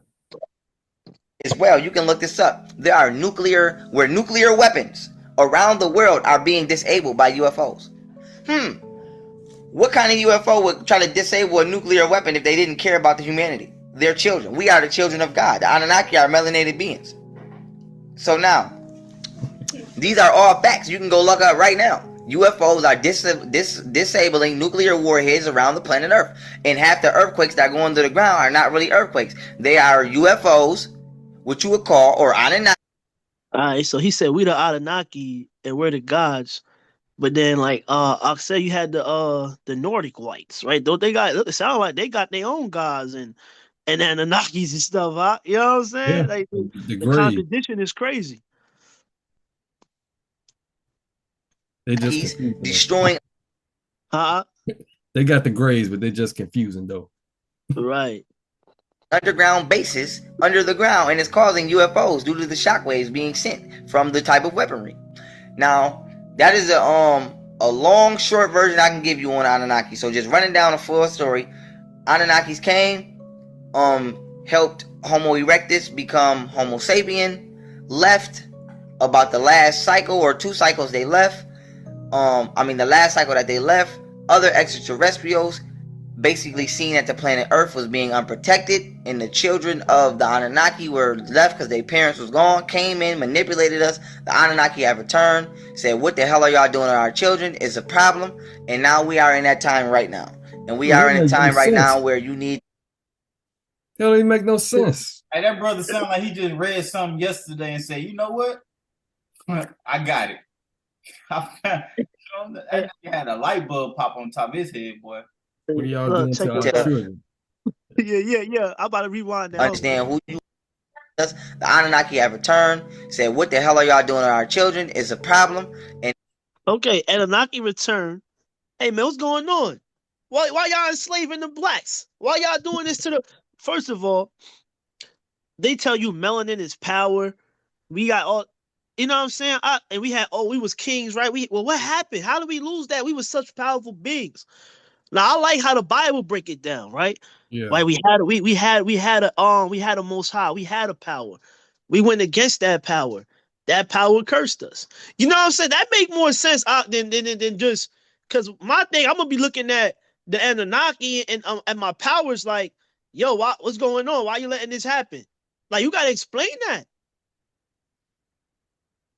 That don't make no sense. You out there in the cosmos, got all this power. I got the melanin. Why we getting shot down? Why we weak? Why we don't got a military? I don't understand that. That don't make sense. But when I read that Bible and they say, yo, you went against the Most High, right, and therefore I will push you at the bottom.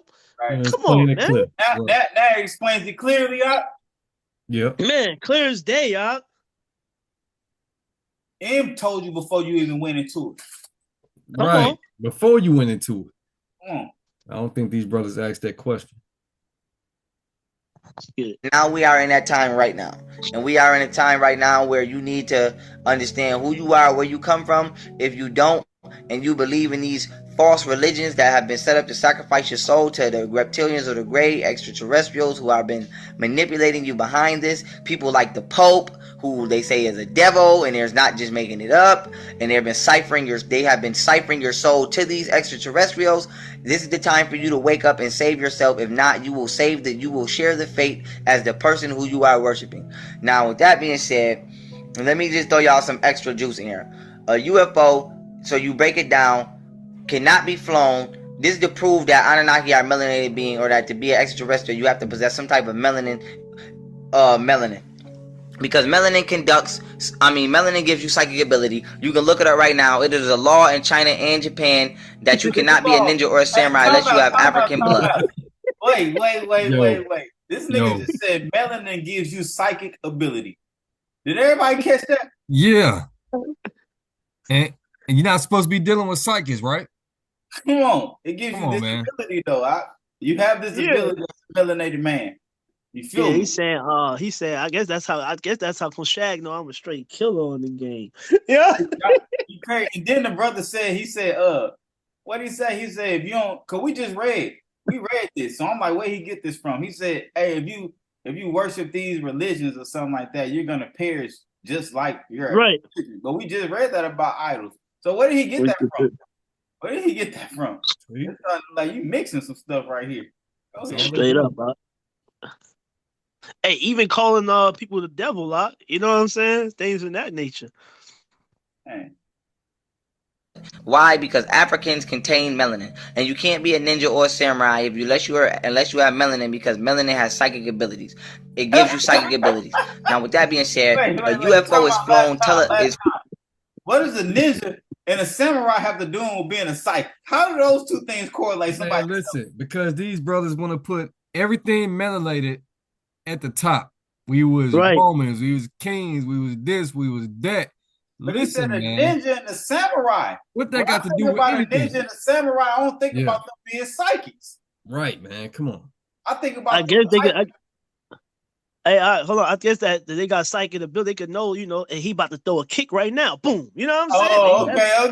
Okay. That's what it got to be then. Okay, it got to be that. He about to try to throw a hit. I'm gonna stop that out. You cannot be a ninja or a samurai unless you melanated. Hey, Bruce Lee wasn't melanated. But Bruce Leroy was though, huh? Bruce Leroy. That's Last what we Dragon. He talking about the Last Dragon, right? Last Dragon, and he caught a bullet with his teeth. He had to be a psychic. Man, yeah. Come on, So not flown through Hey, that woke Big Out up. He said Bruce Leroy. That brother woke up. That nigga wiped the slobber off his lip and talking about what he say. Who the master? Who the master? He's like, that's my movie right there. Hey, who the baddest? Show enough. Who's the prettiest? Enough. Who the baddest? Hey, the thing is, that nigga woke up. He was just dreaming about having that same Jerry curl because he was talking about it earlier. Talking about he put a curl bag on his head. He was just talking about that. That nigga said, y'all said Bruce Leroy. That nigga wiped the slobber off his lip. Who the baddest? That's crazy. You control the ship with your mind, okay? Now, unless you have a certain amount of melanin, you cannot perform a certain level of psychic abilities. Yes, you do have Caucasians performing psychic abilities, but they cannot perform them with the power or at the rate of an African. I'm confused. He just contradicted himself, man. He just contradicted himself big time. He said, yes, you have Caucasians performing psychic abilities. Hold on, you just told us that you have to be melanated to perform psychic abilities. Right. I'm confused now. They could say, I think I heard before that they do say white people have melanin, but a low form. But a lot of these things that these people teach, they don't teach that white people have no. They say they don't have no type of melanin. Man, that brother looked like he fresh off Islam and converted to Anunnaki. Straight up. Hey, that's what them freckles on their face is. Hey, you heard what he said, Adam? Huh? I heard what he said, Adam. He said he looked like he fresh off Islam. Oh yeah. Hey, we're gonna throw some. Fresh off Islam, and keep that in mind. Hold that thought. Yeah. Hold that thought. Hold that thought. Let's do it. Person, this is why they keep you away from your knowledge of self. So now with that being said, in order to fly a UFO, you would have to have a certain amount of melanin in you because your level of telepathy would have to be strong enough to control a ship. Now outside of that, jets and airplanes like on Earth fly through being propelled or propulsion. Being the jet pushes the ship. It is being pushed. So the engines on the back push the ship. So they push. A UFO pulls. It has iron in the middle. In the iron, we know that just like the Earth's core has iron in it, and it conducts electricity and it helps with gravity to attract it to the sun.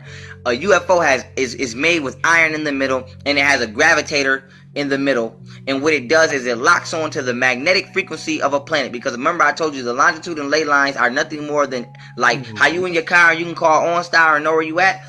And they got navigation. For a UFO, the latitude and longitude lines of the Earth is like OnStar. It knows where it's at. So what a UFO does is, in order for it to travel across the universe, it locks onto the longitude and latitude lines of whatever planet it wants, aka the magnetic frequency of that planet. And once the UFO processes the location of this planet, it pulls itself. And this is why a UFO is able to go any direction, because it's not pushing, it's pulling itself. So what it does is it says a jet goes, it pushes. A UFO can stop and say, I want to go up. It locks onto the frequency. It locks onto the location or the magnetic location of wherever it's at, specifically up, and it pulls itself there. So this is how it's able to travel like this, because it pulls itself. It uses gravity to move which way it wants to go versus pushing. An airplane is pushing, so it can't just immediately go back. A UFO is pulling, so if it decides it wants to go this way, it pulls itself this way, or it pulls itself this way. So with that being said, that's a small amount of information on extraterrestrials that I'm willing to give it this time, because I don't want to overload y'all. You said pause it up? Nah, I said, oh man, that nigga's a UFO genius for real. Dude. Let's do it. And that's some juicy information about how UFOs work. And with that being said, family, do your research and have knowledge of yourself, and know that you are the children of God excessively. We understand that God is the universe, and God is the highest in the mind, which uses elements and matter to express itself. These bodies are nothing, just These physical bodies are nothing but shells which hold our true selves, which is light bodies. And me as a man, my physical body comes from the black woman, and the black woman's physical body comes from the Anunnaki, and the Anunnaki's physical body comes from the universe, and we understand that the universe is God. And the Caucasian's physical body comes from the black person's physical body. So now that we have just pulled rank on who's who. Man, brothers, did y'all get that? Dude. I think he just be throwing stuff together to make itself sound good, man. It did sound juicy though. I'm like, this nigga's a UFO analyst. To make your head explode, man. I'm like, wait, the UFO got iron in the middle? How he know that? That's what I said. I'm like, this Listen. I was gonna jump in. All this dude is doing, right? This is all he's doing is just simply reading classified documents, right? Declassified, you know. Right, declassified. You know, now he read it. You know what I mean? It's declassified. You know, we know that there's companies working inside the United States government. Contractors are working on foreign material. That's what the congressional UFO hearings were. We wouldn't know too much because they have SCIFs, right? SCIFs are where the senators, the people in Congress, and black budget and high clearance people go in, and there's no audio. They get filled in, and then it's just, okay, you can say that you said that we said it, but you don't. There's other people that say that were there can say that you did it. It's just so there's nothing. They're informing these people about stuff, but not on the record. That's what a SCIF, just a room where you go in and they inform you, right? SCIF, right? And so saying that a ball, the earth. First of all, who even said that the middle of the earth was a ball? Who even said that? Who has even? First of all, let's just go. I know you guys don't know, but I want to do drilling, right? And so I know this fact that there's only they haven't even drilled even a quarter to the surface of the earth. So to that fact alone, and then secondly, like Adam said, he's just throwing things together. We all know that if you take mercury and you spin it and it creates a supposed magnetic field, and then when he's talking about, oh, you got to move it with your mind, that's what the documents say in these different programs, that the UFO they use telepathy, just basic stuff. But to say that like I'm not saying that people can't move stuff. I'm not saying that people cannot not read people's mind. But what I'm saying is we're not going to take basic information that anybody could look up if they're interested in, let's just say, non-standard aircraft propulsion. Right? Let's just take it away from the Bible. Let's take it away from alien. Let's just say the typical ways we fly through glider, jet plane, blimp, whatever, right? And you would get on that. You would be like, oh yeah, they do got some different engine specs or different ways that people have supposed jet engine propulsion or space. If you believe in space, that's nor here nor there. If you don't, if you do, there's still people inventing engines to do that. And so that's why he's just really mashing it together. And that's why I say, go ahead. That's all I got. That's what I wanted to say. I'm getting off. You got it. I want to say, the scriptures tell us, right, that through him all things was made, right? By him, for him, and through him, and without that, nothing was made. You know what I'm saying? So what this guy just said, he said that the woman, the black woman, right, the melanated black woman created the Anunnaki, right? So that she brought forth the Anunnaki, that the Anunnaki brought forth the so-called black man, melanated man, and that the melanated man brought forth the white people. But then again, like we said, the contradiction again is that the white people got the Nordic whites. They got their own grays, right? I think you said the Anunnaki brought forth the black woman. No. I'm gonna run it back. He said that the black woman brought forth the Anunnaki, Oh, okay. Yeah, that the Anunnaki brought forth the melanin made people, which is us, and that we brought forth the white man. And like I was saying, like, okay, but that's another contradiction because the white people supposed to have their own Nordic whites, the Greys, and whatever they had going on. But he just said that we brought forth the white man.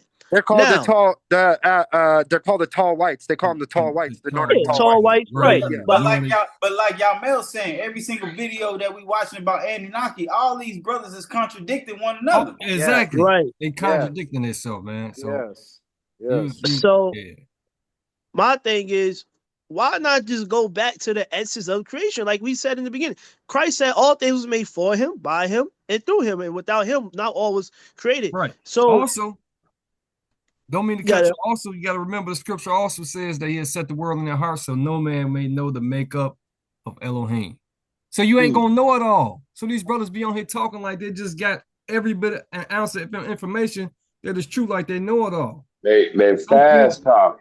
And when you fast talk, you know, you ain't got nobody to. Hey, wait. What you just say? Right, Ain't nobody there because to- they making a video by themselves, ain't they? Yeah, that's why they do that. Fast talk.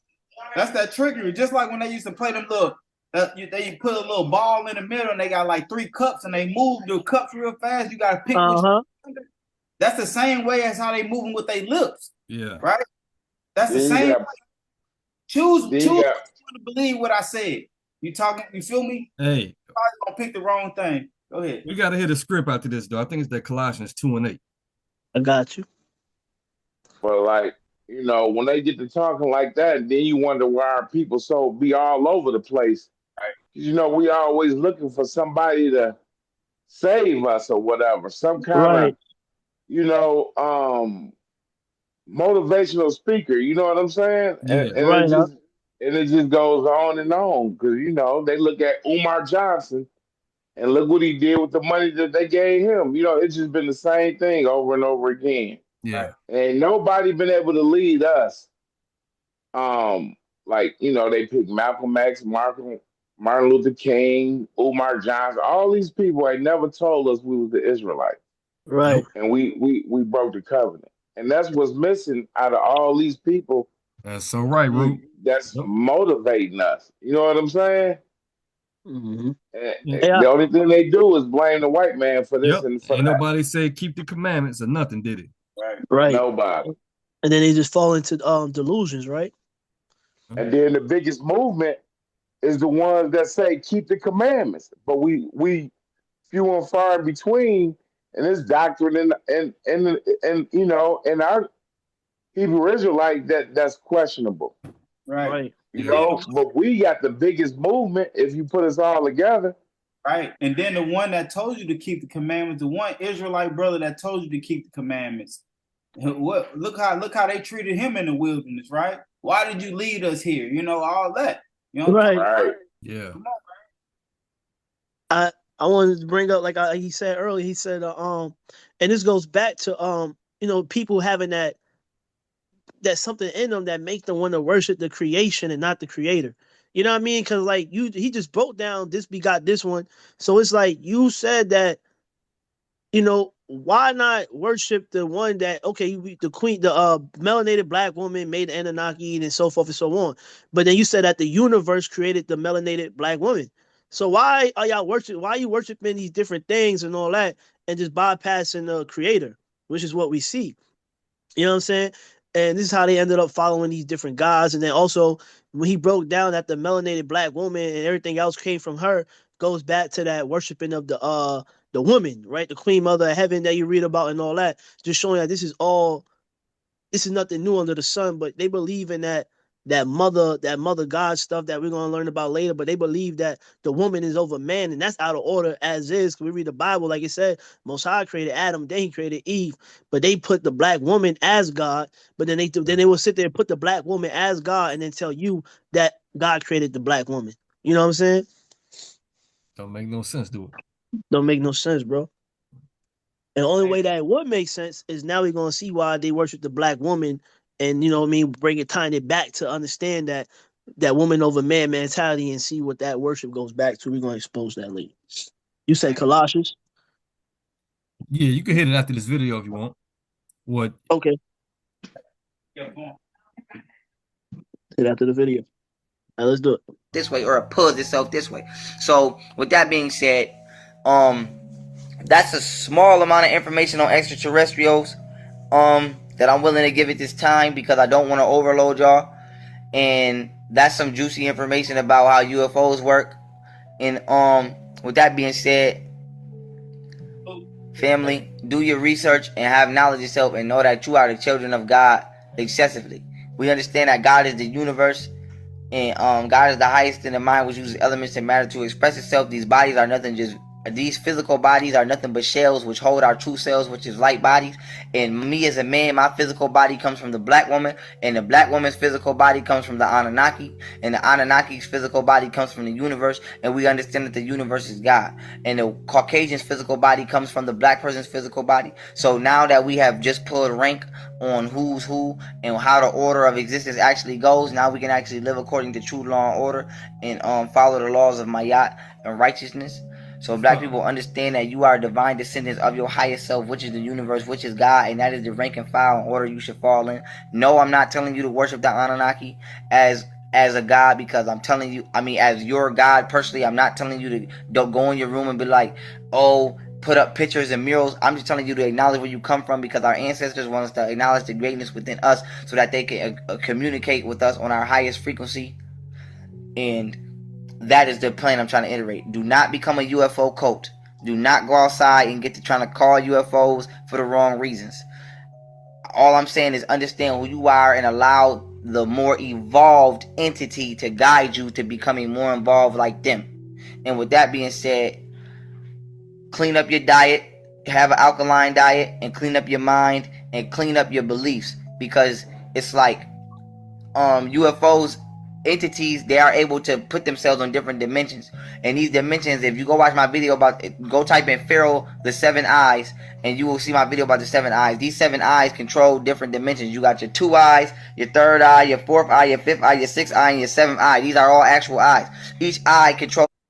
That goes back to all that chakra stuff, you know what I'm saying? They do. Which goes back to like Buddhism and all that, which you can see how everything ties in. Like this ain't nothing new. Like this is just all demonic and just, you know what I mean, fallen angel word. Like I said, anything outside of Christ is anti-Christ. So ain't no brother bring up entities, man. Come on.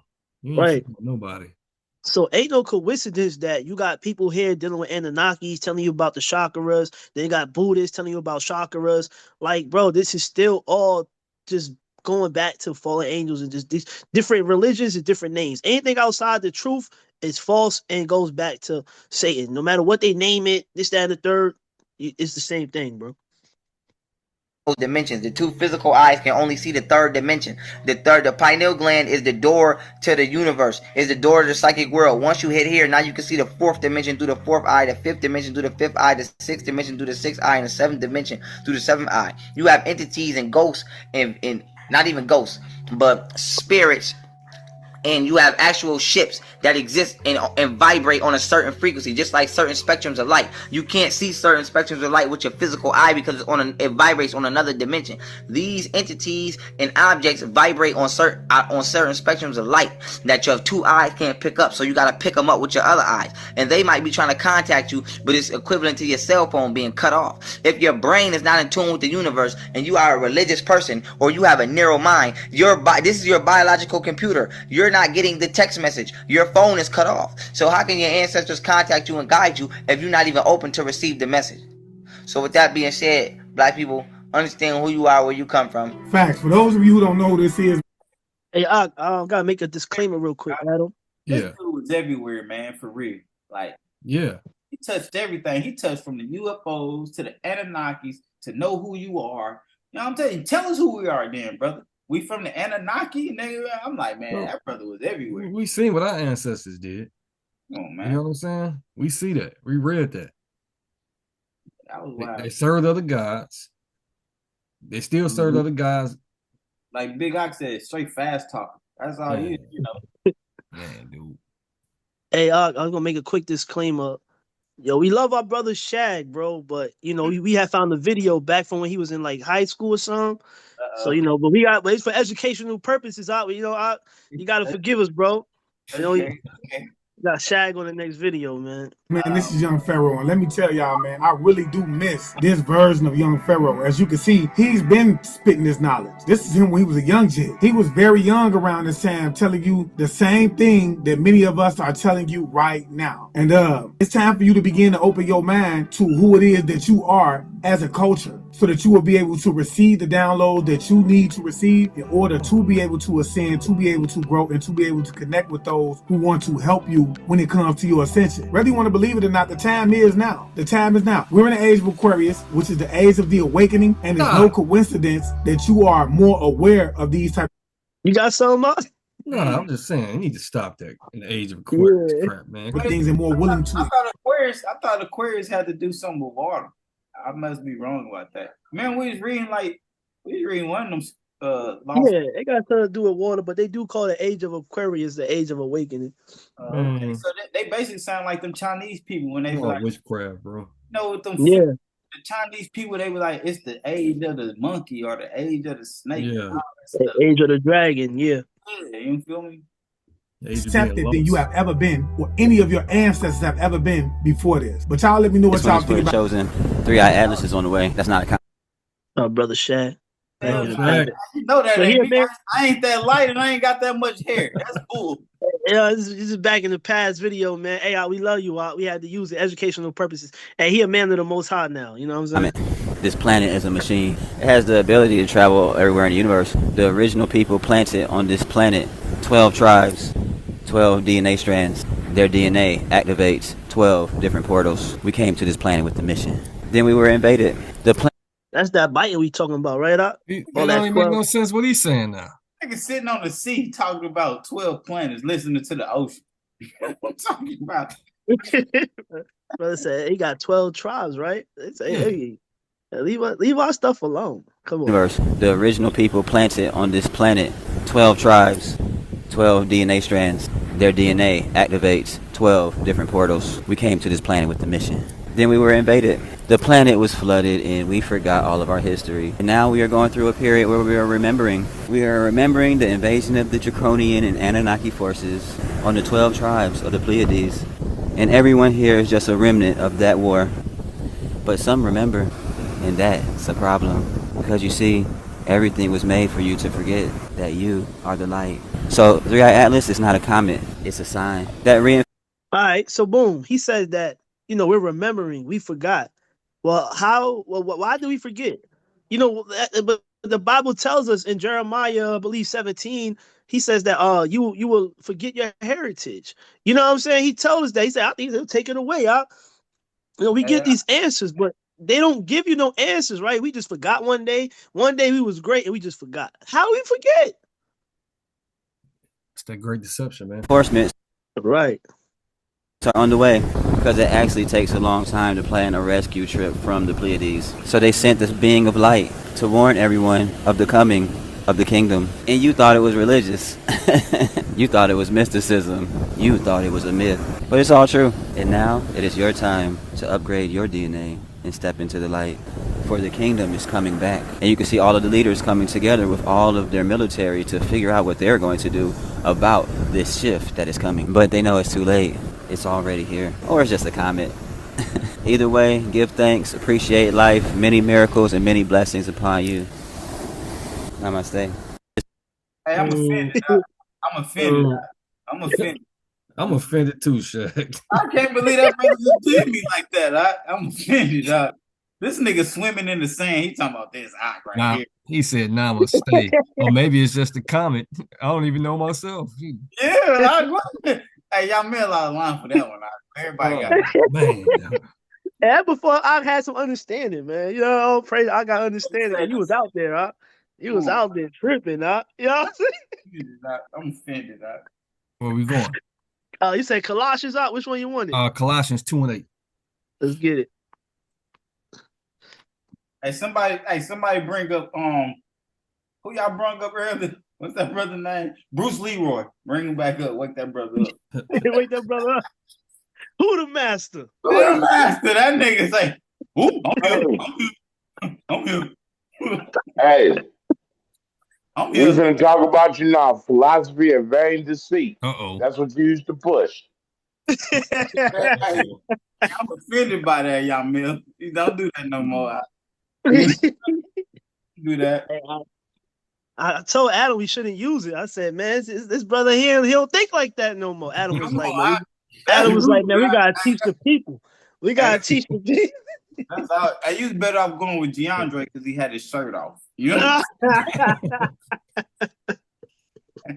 Hey, Shag, I caught it's been kicking me off. I caught that. Yo, it's kicking everybody today, man. We ain't never get kicked out this much, man. And the thing is, when you doze off in this mug, you don't get kicked out. I ain't saying They kicked me out. They kicked me out like 3 times. Wow. Yeah, me too. That's crazy. Y'all Mel's a bad host. We just gonna say that. He's a bad host.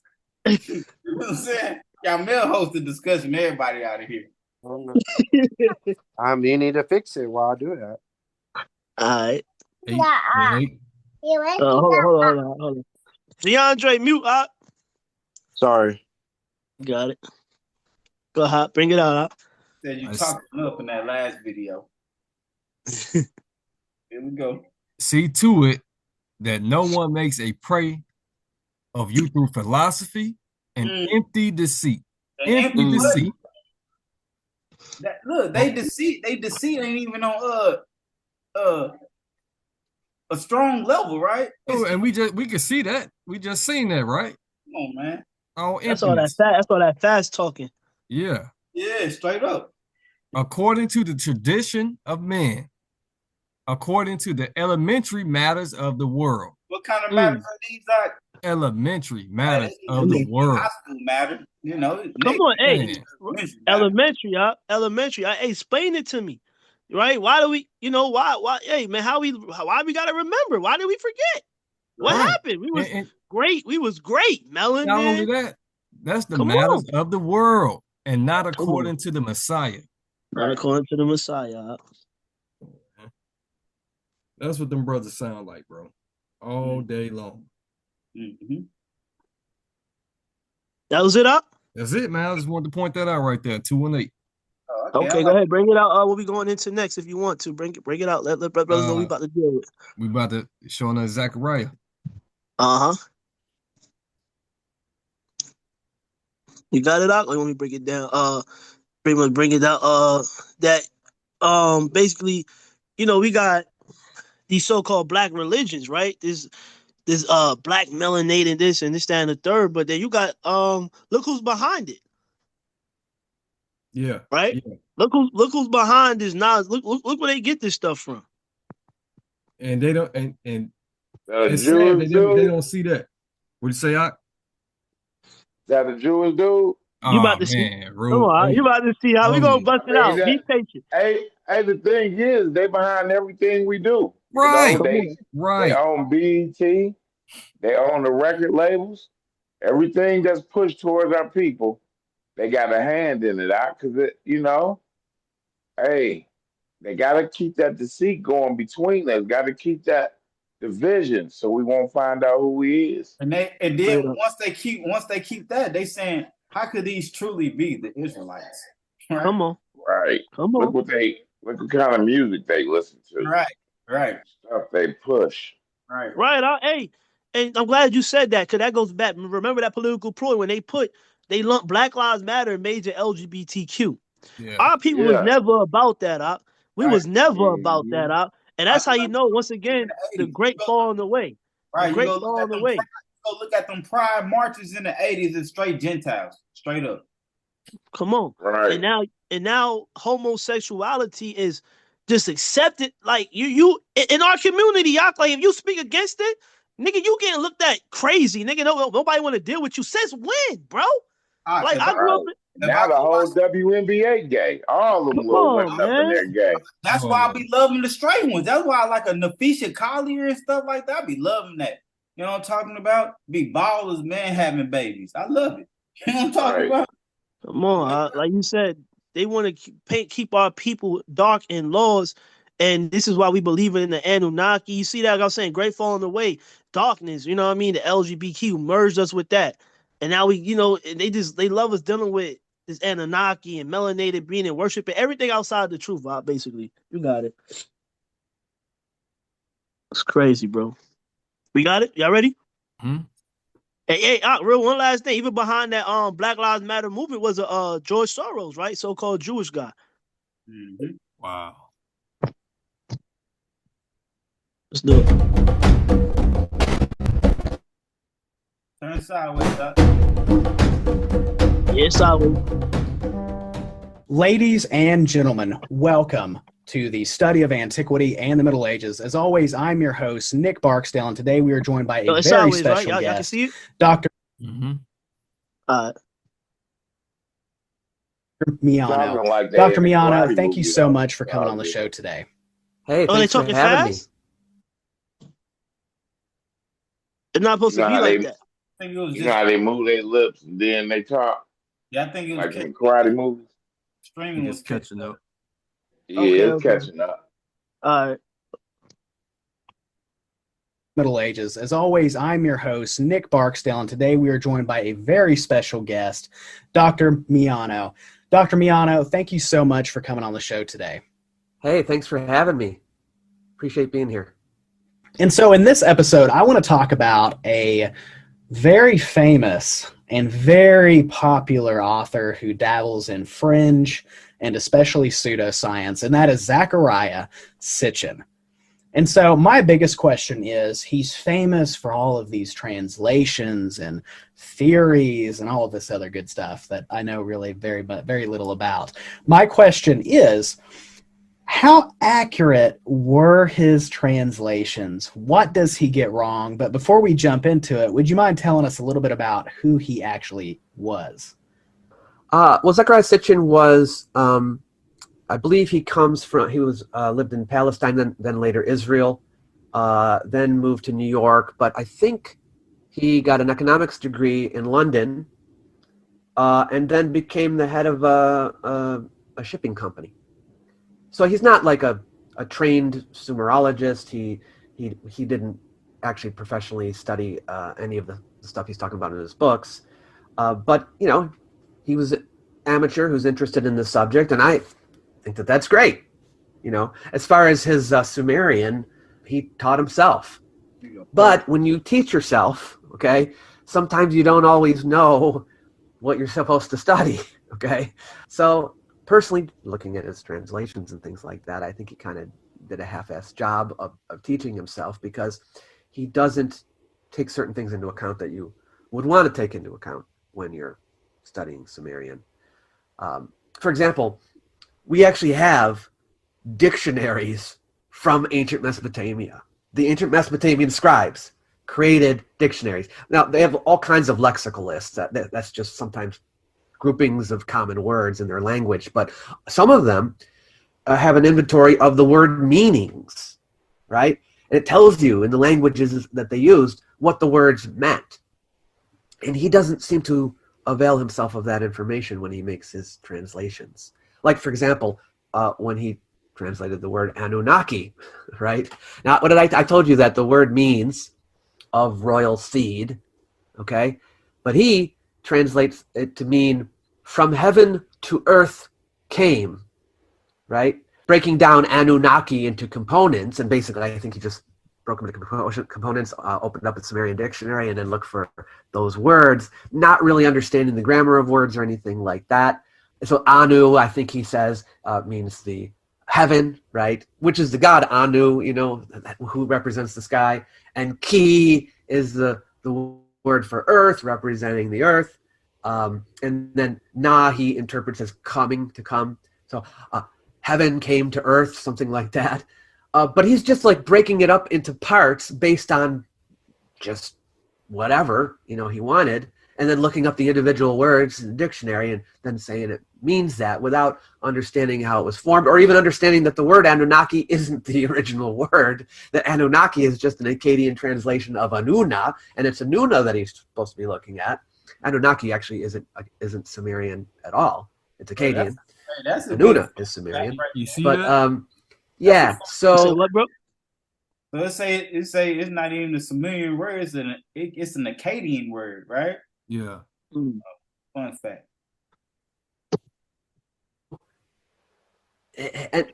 Sitchin's word meanings and translations of Sumerian and Mesopotamian words are not consistent with the Mesopotamian bilingual dictionaries produced by Akkadian scribes. The Akkadian scribes are saying, here's a word, what it means in Sumerian, and here's an Akkadian word for it, and so on. He doesn't use that.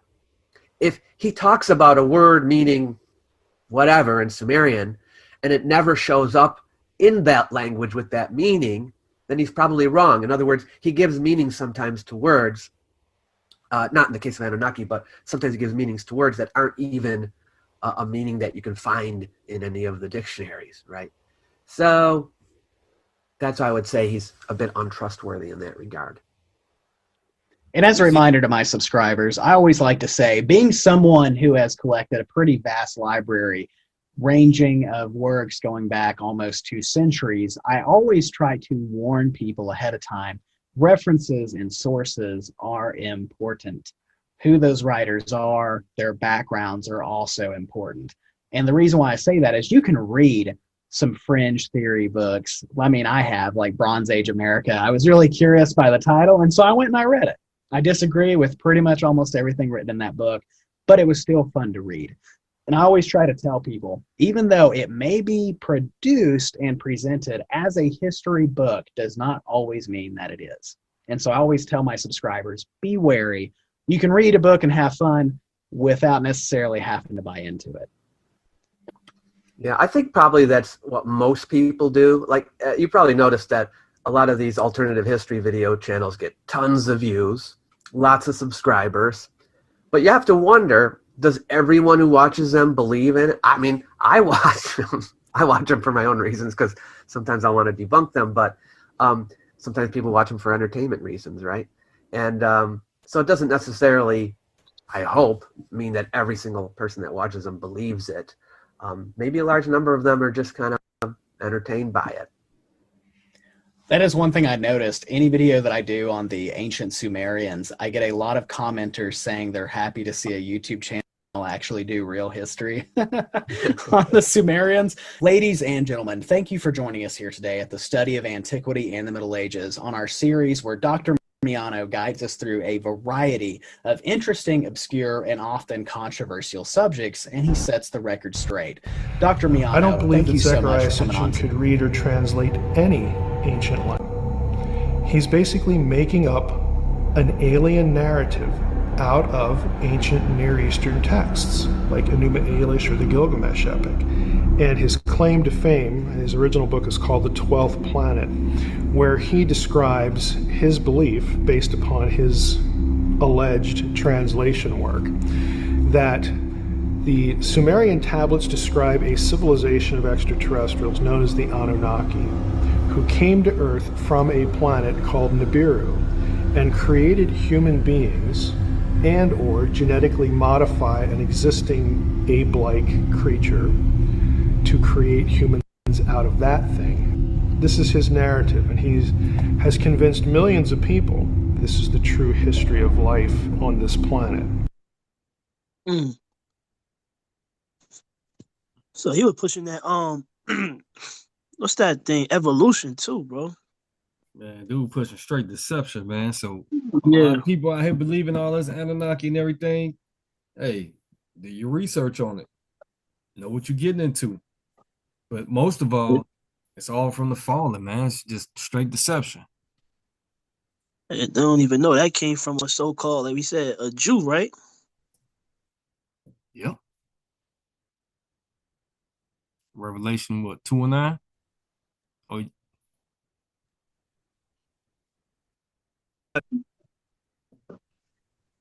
oh.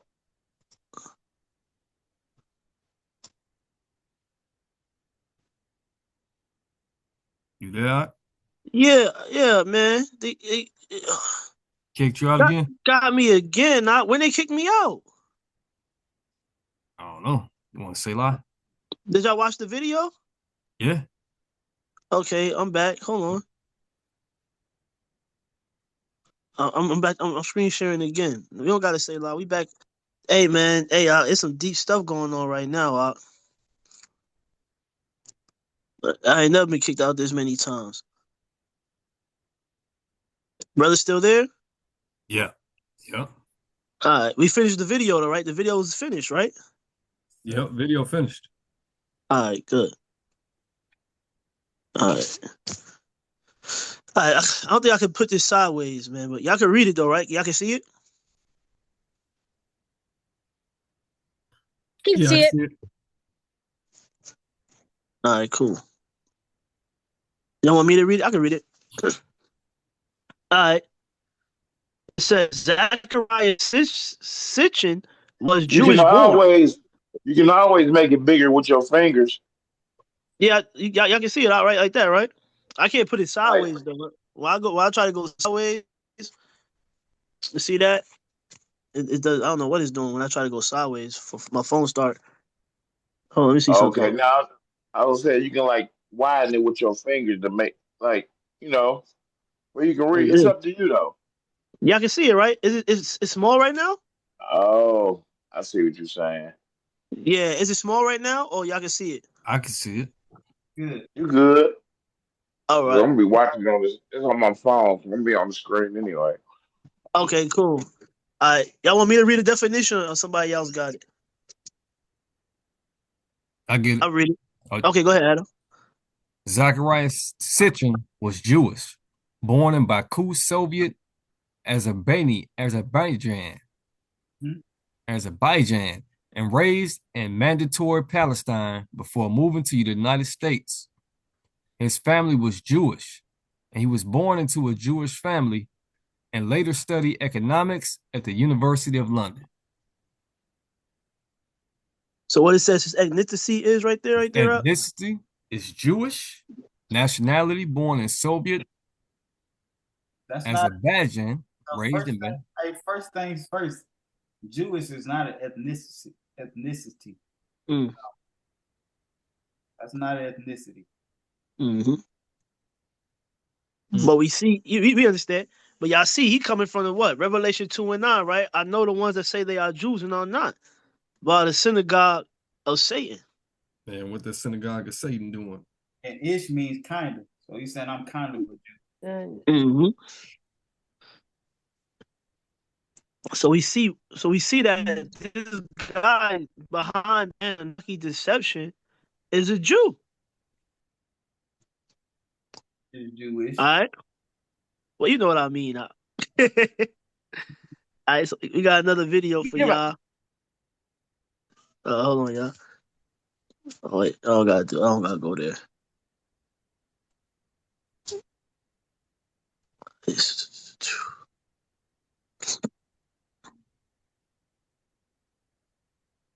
All right. And let's see who else believed in this Anunnaki stuff. All right. Yeah. All right. Oh, okay. Never mind. So I gotta hit that clip. All right, hold on. My bad, brothers.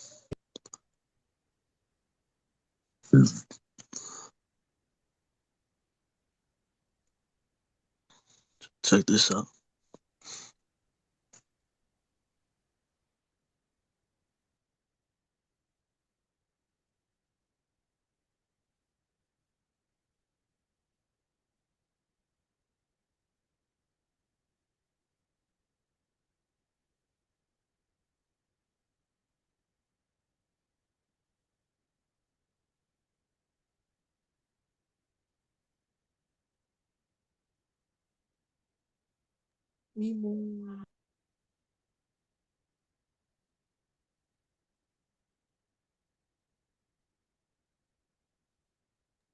Loading.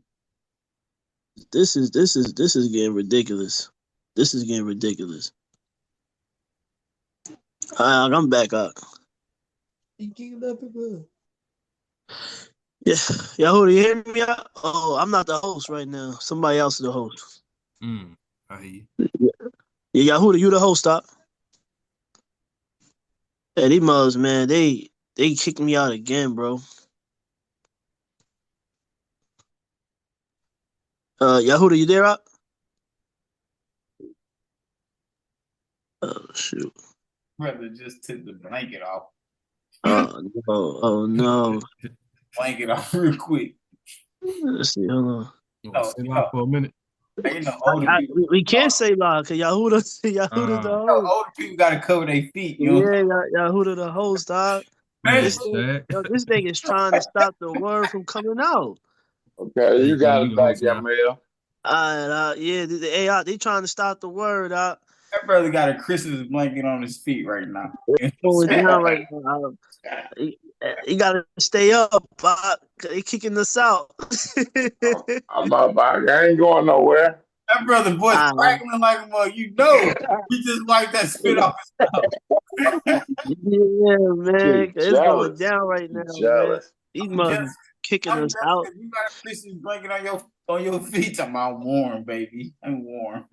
I'm about to go get me a blanket too, just to put over me. Just, you know. No, I don't do it. Just so you know what I'm saying.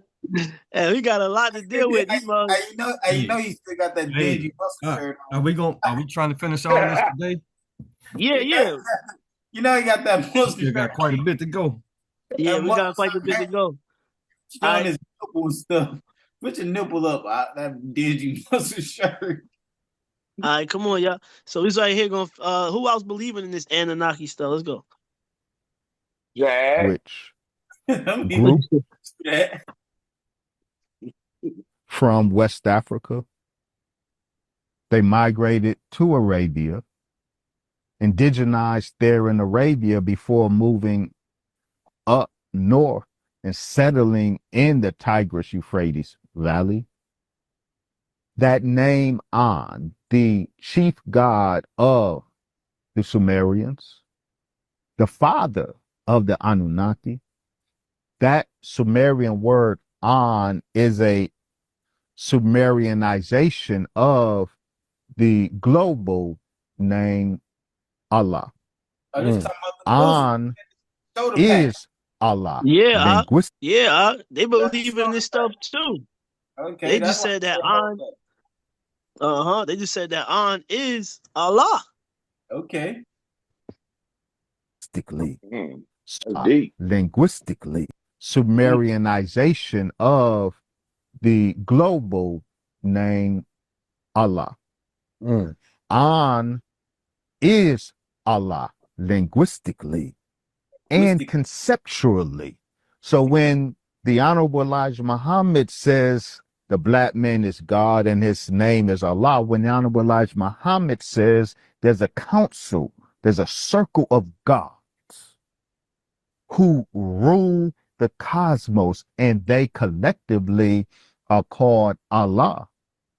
That is in total agreement with the data from Sumer or Sumeria through Anunnaki. I might have to part two this thing. Listen, the brother just said collectively. Yeah. This is not one single, right? Mono. This is pagan. Right? Pagan, man. And everybody contradicting themselves, man. Come on, man. He said this is a collective of gods. All right? Come on now. That means a collective of gods. Are the gods derived from An, whose original name is Allah. Now, the word An, the reason we don't hear Allah is because in linguistics, and I had to, in my doctoral work, I was forced to be somewhat of a linguist. My program required that I study 5 languages in order to proceed in the program. I had to learn Arabic, Biblical Hebrew, French, and German, as well as English. And what that did was, hey, I like that. Hold that. Bathed me. When you say you have to study the 5 linguistics, is because these are major 5 languages, especially that the Bible is written in, right? It's besides Slovenian, but other than that, yeah. In historical linguistics and the science of the evolution of language and seams of semantics, on the god of the Anunnaki, the divine wellspring of the Anunnaki that everybody is talking about. The name An, its original phonetics was ALA, pronounced ALA, but written AL. The L, through a linguistic process called nasalization, the L became an N. So from Al, the two letters, but pronounce the second letter, it gives that plosive, Allah. But through nasalization, the original L became an N. So we speak of Anu rather than Allah. Hey, and that goes back to even in English. The original V was pronounced as a U, right? So if you go back and read the 1611 King James, you're going to see Paul's name written P-A-V-L because the V was pronounced as the U sound, right? So that's all that saying right here. Go ahead, Doc. So, who are the Anunnaki? The Anunnaki are the black gods that the Most Honorable Elijah Muhammad has taught us about, the black gods whose proper name is Allah. So, y'all see that, right? And just like we showed y'all about Zachariah Stitching, right? That he was a so-called Jew. Let's see who's behind this nation of Islam, the NOI. And we seen linguistics change even in the same language over time. Yeah, we're gonna finish this up, you know what I'm saying? But let's see. I know y'all say y'all had a lot to go, so yeah, it's probably gonna be like another, I don't know, bro, 2 hours, man. Yeah.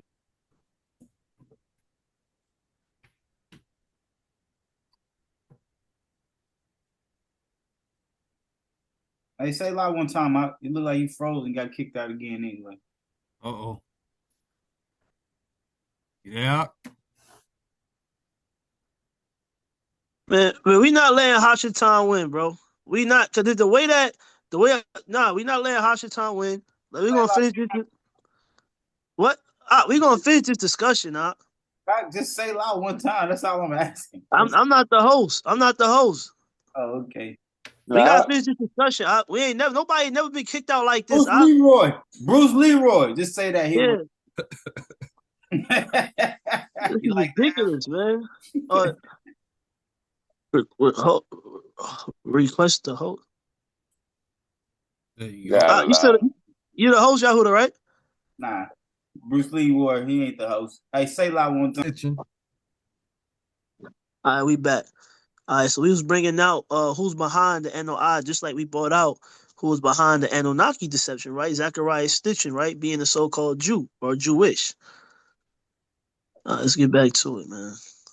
All right, so who's behind the NOI? Let's see what we got going on. Early life.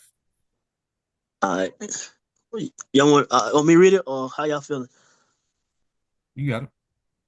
All right. Born, so this is Louis, this is Farrakhan, right? And you know, one thing I seen about Farrakhan was I seen him do a speech saying we the children of Israel. He said that we the children of Israel. Then he goes to still say that he's Islam and Muhammad, man. But then he'll tell you're the children of Israel instead of calling himself an Israelite. And that's what I was gonna say about that brother. We was talking about Malcolm X earlier.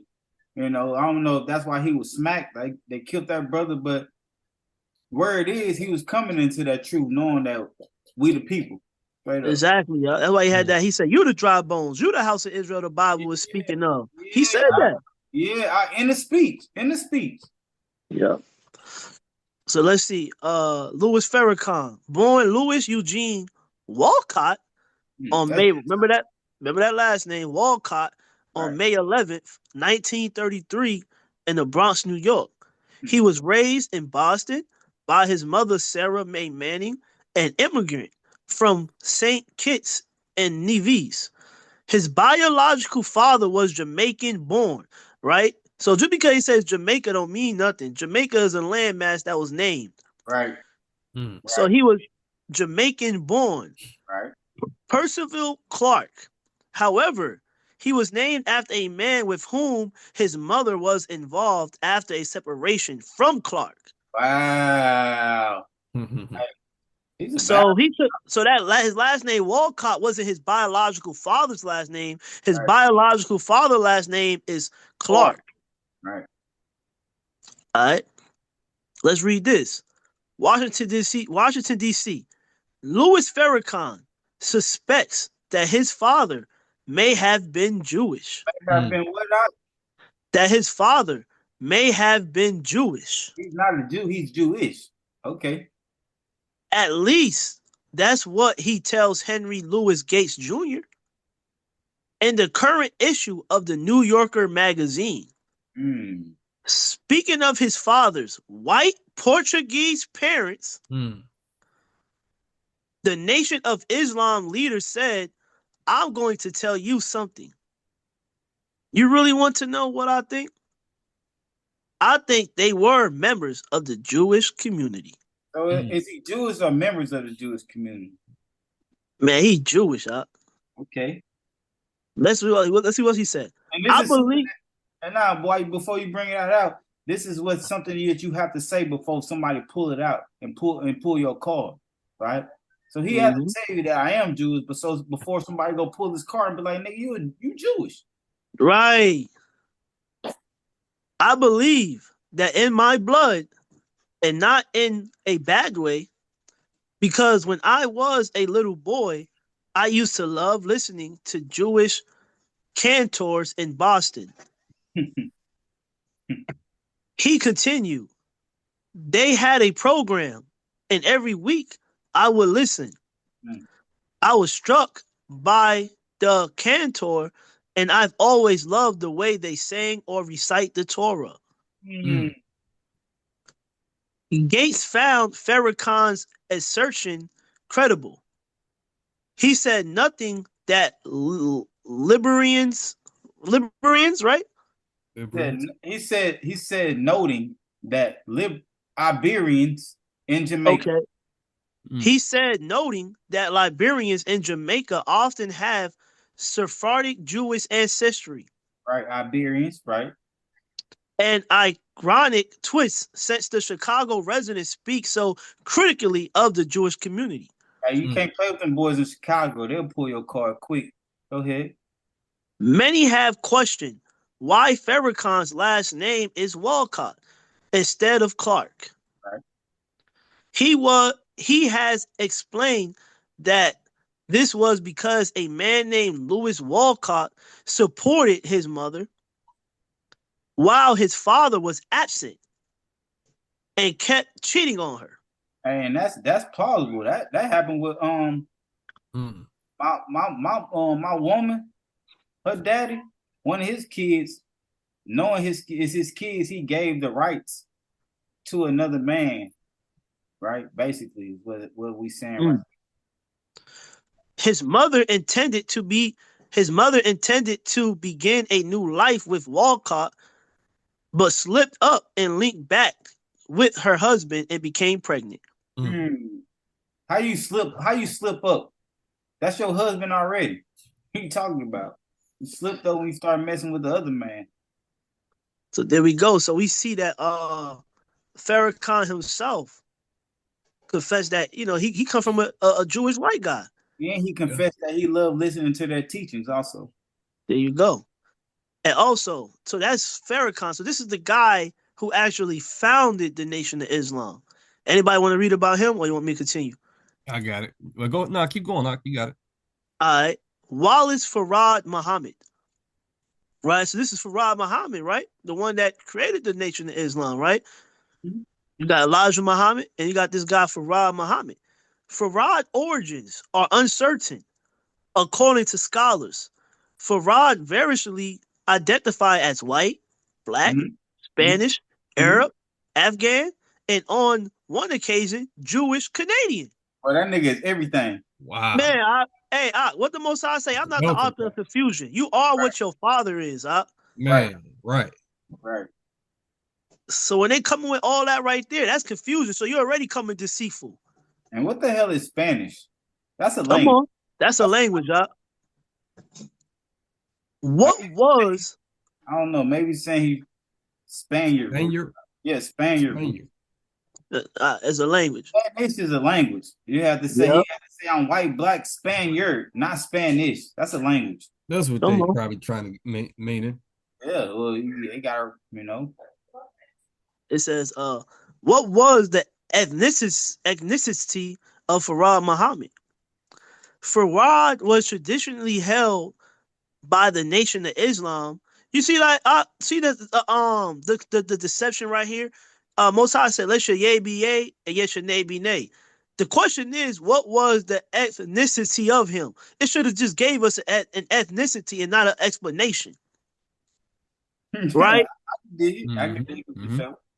Straight up. Why? Because this is supposed to be the leader of the NOI, the so-called black man religion. Uh-oh. Kick you out again. Going too hard, right? Uh-oh. Don't be talking about no Farad Muhammad. Yeah, they got him again. Yeah, and get that spit off your cheek. Yeah, they got him again.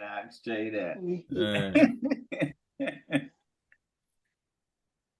Nation of Islam to be an Arab from Mecca. He's an Arab from Mecca, according to who? The Nation of Islam. Right? No other records show. Only according to the Nation of Islam, he's an Arab from Mecca. It's going down. It's going down today. I hope brothers is, man. We picked up with you this time. You know? Down today, brothers. Okay, we picked it up with you on that one. Somebody else got kicked out unless they left. No, let's go, man. Hey, stop. I'm the host. Stop. Come on. We still recording, right? All right, let's get it out. Let's get it, man. We getting there. We trying to, hey, Hashatan trying to stop it. We gonna get there, Praise. Come on. We already told you what we said earlier last night, spiritual warfare, going down. It's going down.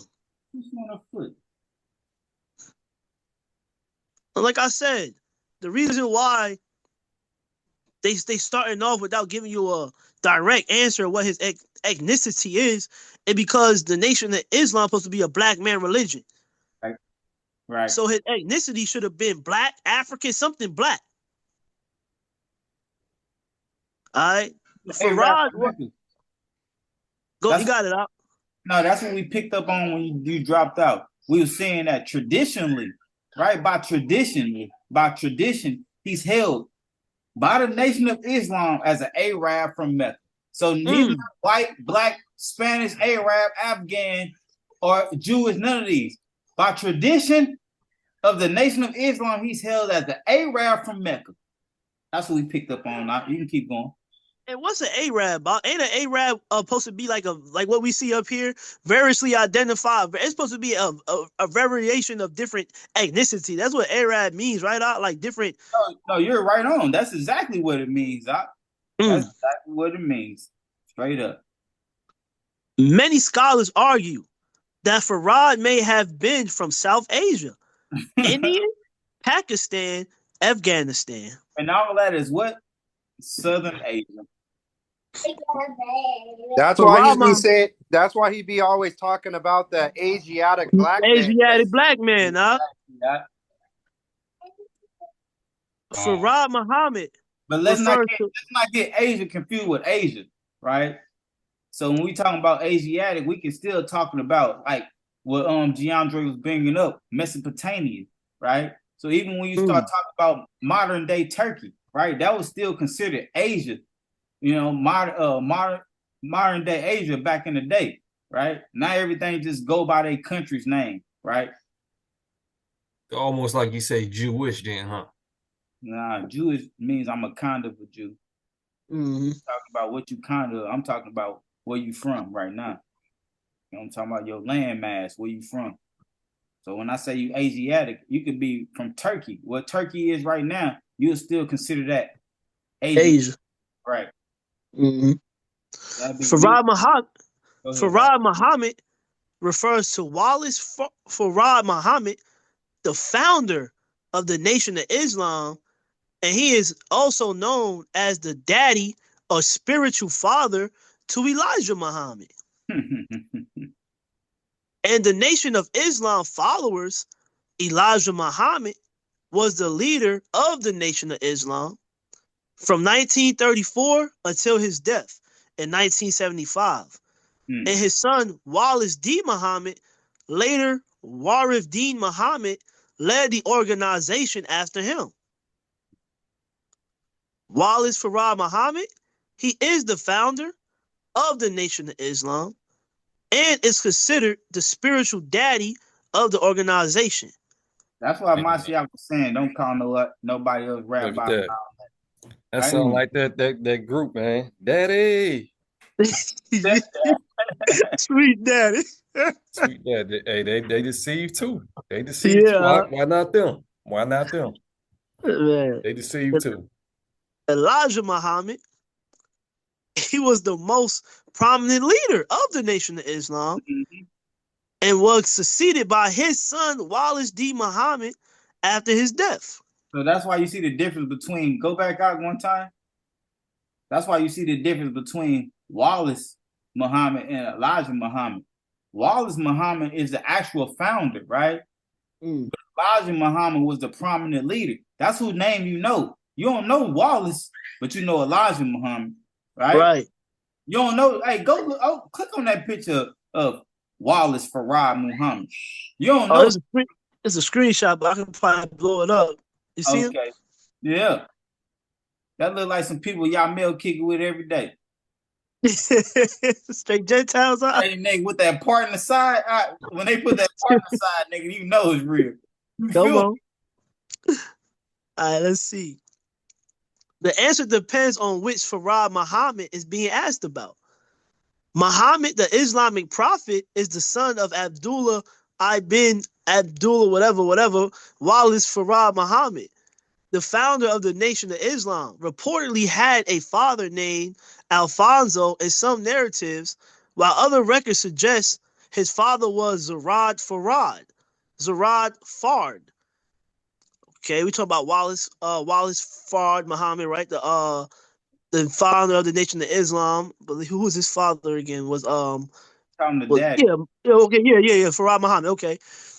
All right, Muhammad, the Islamic prophet, father Abdullah, okay, Wallace Farad Muhammad, founder of the Nation of Islam, father. There are conflicting accounts. Right.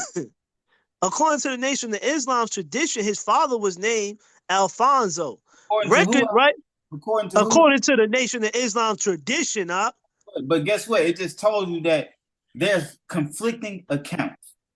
Come on. But what's the truth though, right? They got it. They said his nigga name was Alfonso, nigga. You know what I mean? The leader of the NOI. We gotta get this nigga a black name. Stop playing. Stop playing, right? But what the records say though, the records from his life suggest his father, Zarad Farad. Not even Zarad, Zarid. That sounds like Come on. Let's go. So Zarid Farad was the father. Look, this is the records.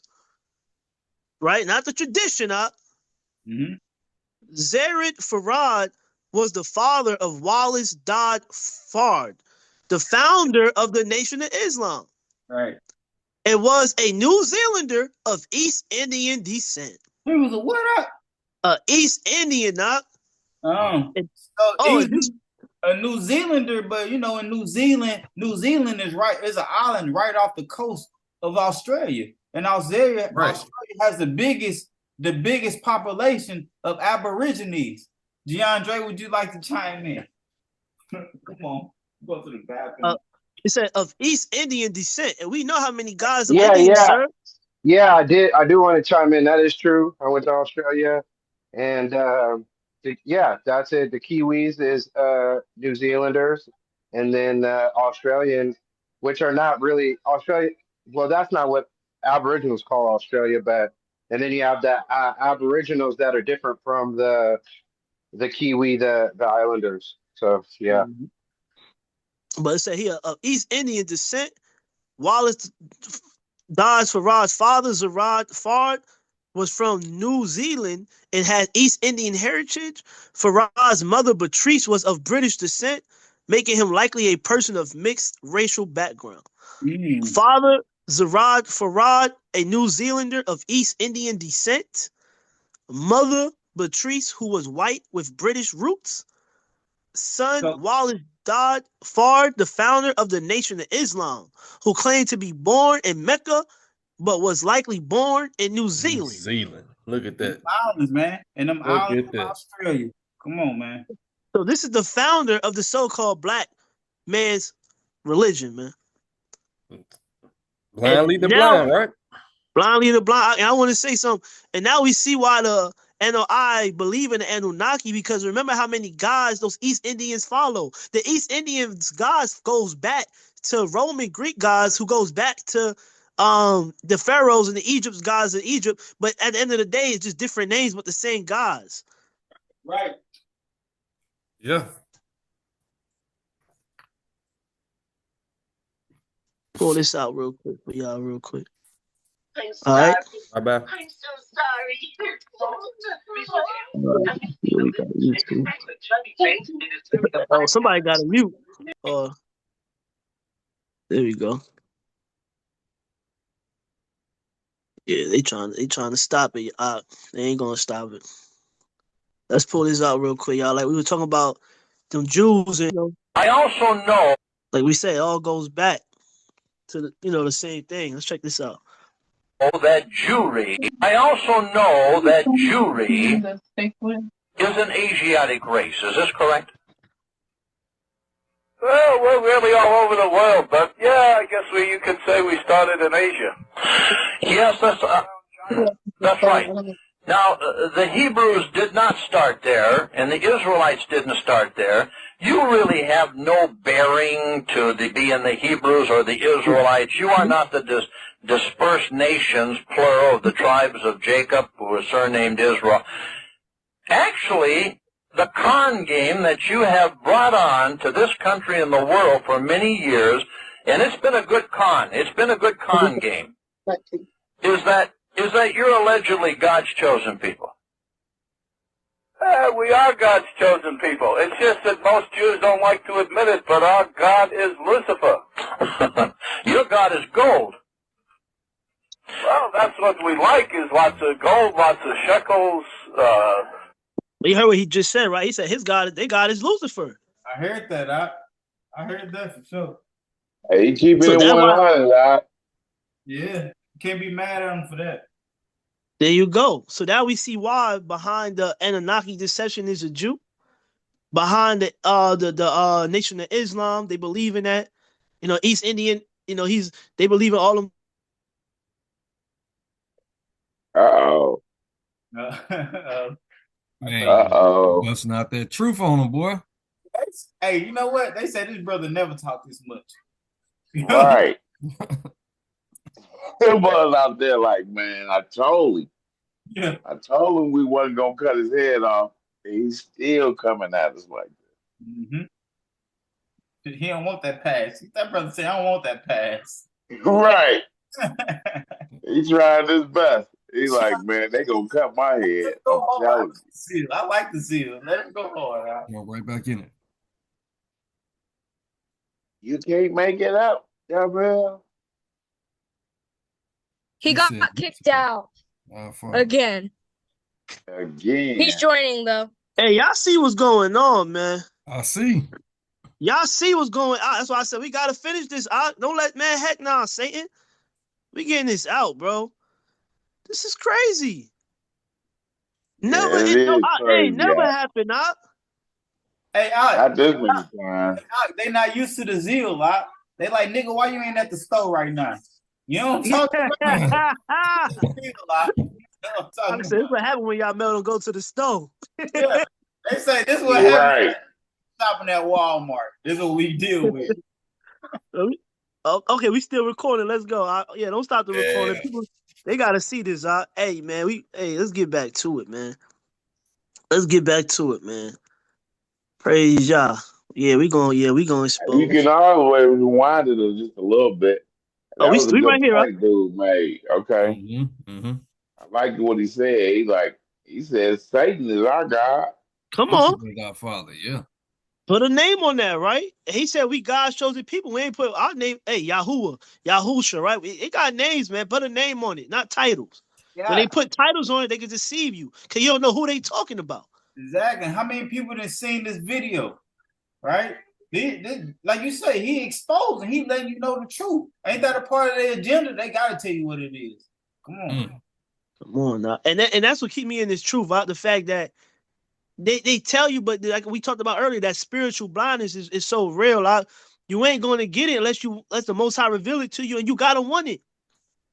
That's why they could tell you, cause you're gonna be deceived anyway. Cause if you don't want to believe the truth, then you're gonna get over them delusions, man. All right.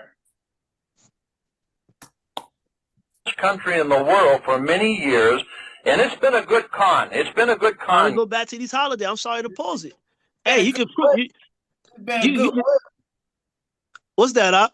You just said it's been a good con. It's been a good con. Come on, Up. I'm just saying though, like people got the truth. Like they know about these. At this day and age we live in, they know these holidays they celebrate as pagan, Up, but they don't want to believe the truth. Now it's not that they don't want to believe the truth; they reject it. They rejected that, man. That too. Let's go, Up. But go ahead. Yes, that's right. Now, the Hebrews did not start there, and the Israelites didn't start there. You really have no bearing to be in the Hebrews or the Israelites. You are not the dispersed nations, plural, of the tribes of Jacob, who were surnamed Israel. Actually, the con game that you have brought on to this country and the world for many years, and it's been a good con. It's been a good con game.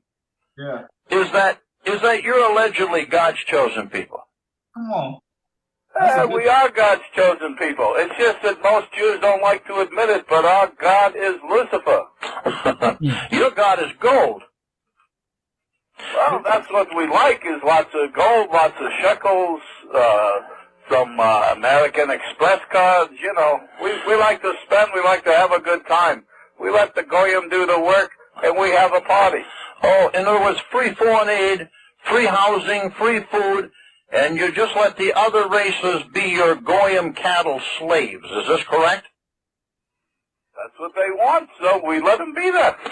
And this is what's coming. That's what they want, right? And it is what they want. Hey, this is the coldest interview yet. This is the coldest interview yet. Gentile letting you know, nigga, this what it really is. You feel me? We like that. He talking about free housing, all that. Come on. He got no problem telling the truth either, boy. Right, because people don't want to believe the truth. Let's go. And planned in this country too, isn't it? The United States.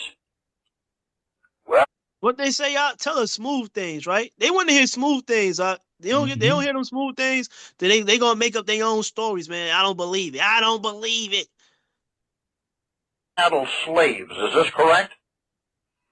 That's what they want, so we let them be that. And this is what's coming and planned in this country too, isn't it? The United States. Well, this country here, we're going to brown this country up. We're bringing all the Mexicans and all the Hispanics across the border. They're interbreeding, especially with a lot of the white women, the shiksas as we call them, and they're interbreeding with them. Pretty soon there won't be a white race, so they'll be all brown. That's nasty. Yeah. He let you know what it is. I had to put that last part. Who was them two people speaking? I'm gonna send it to you. I want to see that again. Yeah, I got the full video. I want to see that full video. I'm gonna send it to me. I'm stunned. I want put to it see in the chat. I'll send it in the chat. Yeah, that's cold right there. I like that. And I let it keep going because remember we coming off that political ploy, order out of chaos. And he told, this is an old interview, and he told you that they're going to let all the Mexicans in, Hispanics in, and America's going to be brown. Well, we've seen that already happening. You know what I mean? This stuff is a ploy, a plan. You know, that's why I had to let it go, man. Oh, wait, because we were talking about melanin earlier, so they talking about brown, so they want to get some melanin? I don't know. I don't know what they on. They on that wickedness. I ain't never seen nobody work so hard in the sun but a Mexican. Nigga, them niggas gonna do a roof in 90, 100-degree weather and finish that thing in 7 hours. Do your whole roof in 7 hours, and it's 100 degrees outside. Come on, you can't beat that. They Israel got a right. Israel be on that roof complaining. Reading The that one First Timothy out. Say what? First Timothy. Well, the one that can consume the most melanin complaining on that roof. Yeah. First Timothy 4. We're gonna jump. We doing 1 through 2. Then we're gonna jump 7 through 16. Anybody want it? Yep. I'll take it. Oh, that brother woke up. Hey. There you go. That woke up. That brother said, "Nigga, what? I ain't read all day." Yeah. Rabbi got him up, boy. Welcome back. Satan trying to stop back. this message for a reason. Yeah. You know what I'm saying? Come see why Satan trying to stop it. Come on now. But the Spirit distinctively says that in the latter times, some shall fall away from the belief. You see what that say?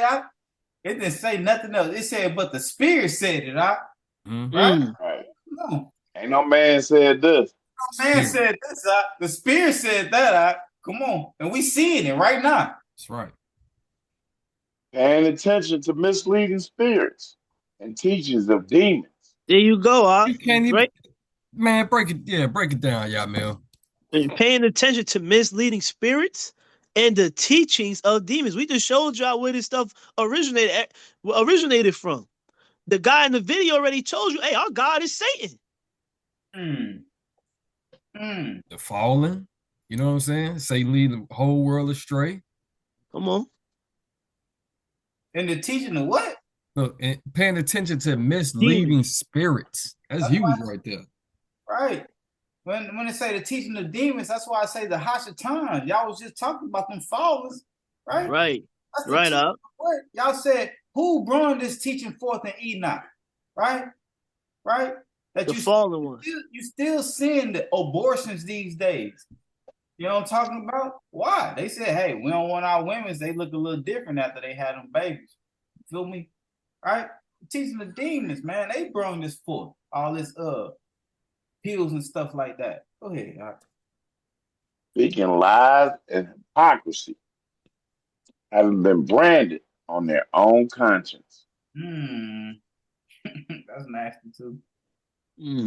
Right? Speaking lies and hypocrisy, haven't been branded on their own conscience. Now these people reprobate, man. That's what we've been. That's what we've been hearing in all them videos, ain't it? That's what I was about to say, Adam. We right on board together, right? Because that's what we just said. Everybody, every single person that was speaking the same thing, they was being a hypocrite to the person that was speaking before them. They was speaking all different things, but speaking on the same topic. There's no witnesses.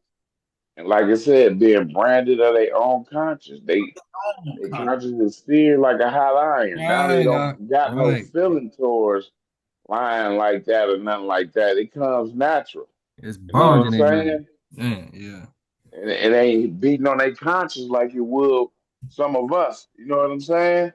Like, man, I can't do this. They like, man, I don't care. I'm getting paid for it. Hey, right. These niggas paying me to talk like this. I'm gonna say, that's wait till you see what I say next week. You know what I'm saying? Yeah. It's branded on them. It's branded on them. Can I jump in real quick? I just want to point out in the video, you see how he differentiates between Caucasians and white people, right? Like I was saying, and this is going to be the kicker. I just recently seen some information on this. So they say they from they obviously are making the differentiation of Caucasian and white, and so they come from the Caucasus Mountains, a particular region or in general, right? But what's crazy about that is, right, they come from the Caucasus Mountains, and they came on Mount Hermon. Mesopotamia is right underneath Mount Hermon in Turkey. It's not walkable, but it's right there. And so to say that they're the son, those who say they're Jews, the sons of Satan, they basically are in that same region of the Sumerian. So the Sumerian, the Caucasus Mountains, all that is valid. Hey, and what DeAndre said right there, I want to expand on that also a little bit. That's why it was always a big battle between Israel and the Philistines, right? Because the Philistines came from that same region also. Straight up. You know what I'm talking about? If you go read Genesis 10, you'll see two Hamite nations mixed together to make the Philistines. You feel me? But these were the before you had the people of Zor, and the Philistines was the boat people first. They were the first ones making big boats and traveling across the seas. So they came from that region first and landed in what we now see Yisrael. And that's why it was always a big battle between Yisrael and the Philistines. Yisrael like, y'all don't belong here. And the Philistines like, we big giants. Nigga, we is here. You feel me? Your breakdown, man. Hey, Yahuda, hit that 2 again. We'll skip down to 7. Can lies and hypocrisy having been branded on their own conscience, but refuse profane and old wise fables, and exercise yourself rather to reverence. Right. Refuse that, right? Refuse profane and old wives' fables. And exercise yourself rather to reverence. For bodily exercise is profitable for a little. I gotta deal with this. Hold on. And then, I have to, because I just told you I had a situation this week dealing with a brother. You feel me? Oh, like, slow, about 47, then you look at the brother, you see he ain't cut up, but you see he be dealing with that exercise, you feel me, and hitting them weights and all that, you know what I'm talking about? So I tell the brother, we start talking. I'm telling you, everything you say to this brother, he like, oh, I did that. I did. He only 47. I did that. I was a politician. I was a ordained preacher. All this, everything you say to this brother, I'm an ordained athletic trainer. All these things, you feel me? So I basically brought out this scripture to him. You know what I'm talking about? I'm like, man, you talking about exercise. I'm like, but spiritual exercise is more important than any physical exercise. Right. You know what I'm talking about? So then we get into this talk. Oh yeah, I'm saved. I'm an ordained preacher. Like I said, he's everything. You know what I'm talking about? Tell me ordained preacher. I'm like, what does that mean? You're an ordained preacher. I'm asking clearly, what does that mean? Yeah, what does it mean? What do it mean? It mean exactly. I want to know what that means, especially to me, because that don't mean nothing to me. Because man just gave you a title and say you were ordained. I went to seminary school and graduated. What are you talking about? Not even did all that. You got to understand, a bishop can ordain you as a preacher anytime, nigga. Nigga, you can go to church. Nigga, you go to church for 7 consecutive weeks. A bishop can say, I want to ordain you as a preacher. That's all that is. That's why I asked him, what does that mean? Because it really don't mean nothing to me. You know what I'm talking about? I asked him, what does that mean? He like, oh, I have been saved. That's the exact answer. I've been saved. Oh, okay, that's what's up. So he was like, I've been saying I'm an ordained preacher. I know the gospel. I'm like, oh, okay, that's what's up. You know the gospel. So I asked him this question. I was like, so when you speak about the gospel, because I know what the gospel means. And I know when people say gospel, what they talking about. Only referring to New Testament. So I go and ask him. I was like, so when you speak about the gospel, can you say that the gospel has been spoken about since Genesis? No. That's the kind of no he gave me. No job. Firm no, nigga. Like, nigga, no, nigga, I'll beat you up right now. No. You feel me? Nigga. I'm like, no. So the gospel hasn't been spoken since Genesis? No. Another strong, firm no.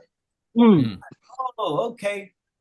I was like, so what if I can show you that the gospel has been spoken from since the beginning, since Genesis, since when Abraham since Abraham was about to sacrifice Isaac, and the Most High was showing a representation of what he was going to do. No, Rail, we're not going to do this right now. We're not going to do this. You're not supposed to do this. You're trying to debate with me. I was like, what? I was like, what are you talking about? I'm trying to debate with you. I have not tried to. All I'm saying is I can show you something. Right, I'm about to say that. You can show him, not debate. Show you. I can show you, but you don't want to see it. Right. No. In the gospel, we're not supposed to do this, and I'm not gonna do this with you, Braille. I'm not. He kept saying that. So then I said, "Can I ask you a question?" No. Can I ask you a question? No. He kept telling me no after I said, "Can I ask you a question?" Basically, it's supposed to start the game. He's supposed to be taking the ball out, and we still doing the same thing. I was like, "Man, brother, take the ball out. We'll deal with it." You know what I'm talking about? Because he caught up in his mind like I'm trying to come at him in a matter like, "Oh, nigga, you trying?" I'm like, "Brother, all I said is, can I ask you a question?" You feel me? And basically, you saying no, no every time I ask you that. Man, long story short, get to it. I go and say, "Hey, do you believe in Mashiach?" Yes, I told you that. I'm saved. And I just left it at that. Because my original question was going to be, if you believe in Mashiach, how did he say that we need to inherit eternal life? Right? He told the commandment. Exactly. And that's what we was going to get to. But he ain't never want to get there, long story short. So, and that would have took him back to even like the Exodus and all that. Yeah. That's the gospel. That's the gospel. He told you the prophet that was going to come. Who we talking about? Right. Right. And hold on. And Mashiach read that Isaiah. Mashiach read what? That Isaiah. Yeah. They don't read them books. They said that's in the Old Testament. Why? Come on. You got a Yahuda 7-16. All right. But refuse profane and old wise fables, and exercise yourself rather to reverence. For bodily exercise is profitable for a little, but reverence is profitable for all. Having promise of the present life and of that which is to come. Trustworthy is the word, and worthy of all acceptance. It is for this that we labor and struggle, because we trust in the living Elohim, who is the Savior of all men. Right up. Particularly of those who believe. Particularly. Right. He had to clarify when he said all men, right? Particularly of those who believe. That's right. Deal with a little bit more of that, man. Can you roll up for me one time? Then I'll leave y'all alone for real this time. But it say, trustworthy is the word. Everything that we've been watching today has not come from the word. It's not trustworthy. What we've been dealing with today, this Anunnaki, it's not trustworthy. You can't trust in that, right? But trustworthy is the word, right? And worthy of all acceptance. All acceptance, up. All acceptance. That's what the word is. It's worthy of all acceptance, man. Everything that we just dealt with today in this Anunnaki is not worthy of all acceptance. And I can't accept it. For sure. All praise. Okay. Command and teach these matters. Let no one look down on your youth, but be an example to the believers in the world in behavior, in love, in spirit, in belief, in cleanliness. See how he said that? Be an example, right? I knew you said I'll try to beat you to it. Go ahead, though. I know, you got to walk this walk. You got to walk this walk. Walk the walk, talk the talk. I tried to beat you to it when you talking about that brother at Walmart on the sack. Be an example to the believers in the world.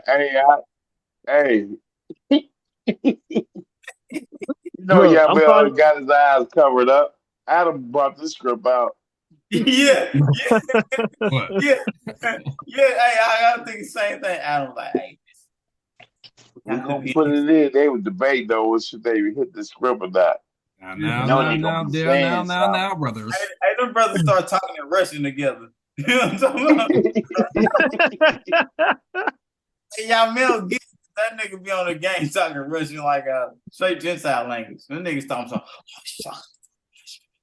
You know what I'm talking about? That wasn't with y'all. Hey, but look, right, like you said, be an example to the believers in the world. In the word. Wow. In word. In word. Okay, believers in word. Wake up. Behavior. right? And love and spirit and belief and cleanliness. Right. Until I come, give attention to the reading of scripture, to encouragement, to teaching. Oh, that's nasty right there, right? It is. That's why Right? that's why we read script right now. That's what Right. see I truly loved about this discussion. How y'all put those scripts to match it. You feel me? Right. Giving attention to the what? The reading of the scriptures. We'll watch some videos and we'll still pay attention and get that same encouragement and teaching. Go ahead, Doc. Right. Because you need that encouragement, right?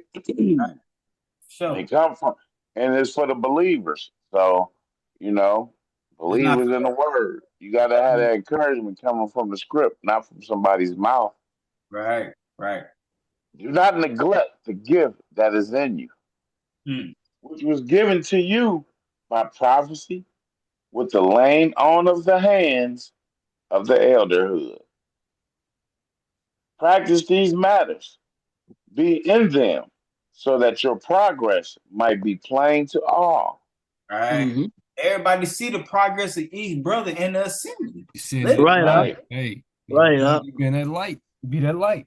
In other words, Man, hey, I see progress in these brothers that brought this. Yeah, you know what I'm saying? I remember Adam like, man, I ain't got it like y'all got it. Man, this brother got more knowledge than me now. You know what I'm saying? man, iron sharpens iron. Y'all Mel first started, he calling Psalms palms. Let's read from the book of That's my Psalms. daughter. She calls Psalms palms. And then looked at his palm when he said it.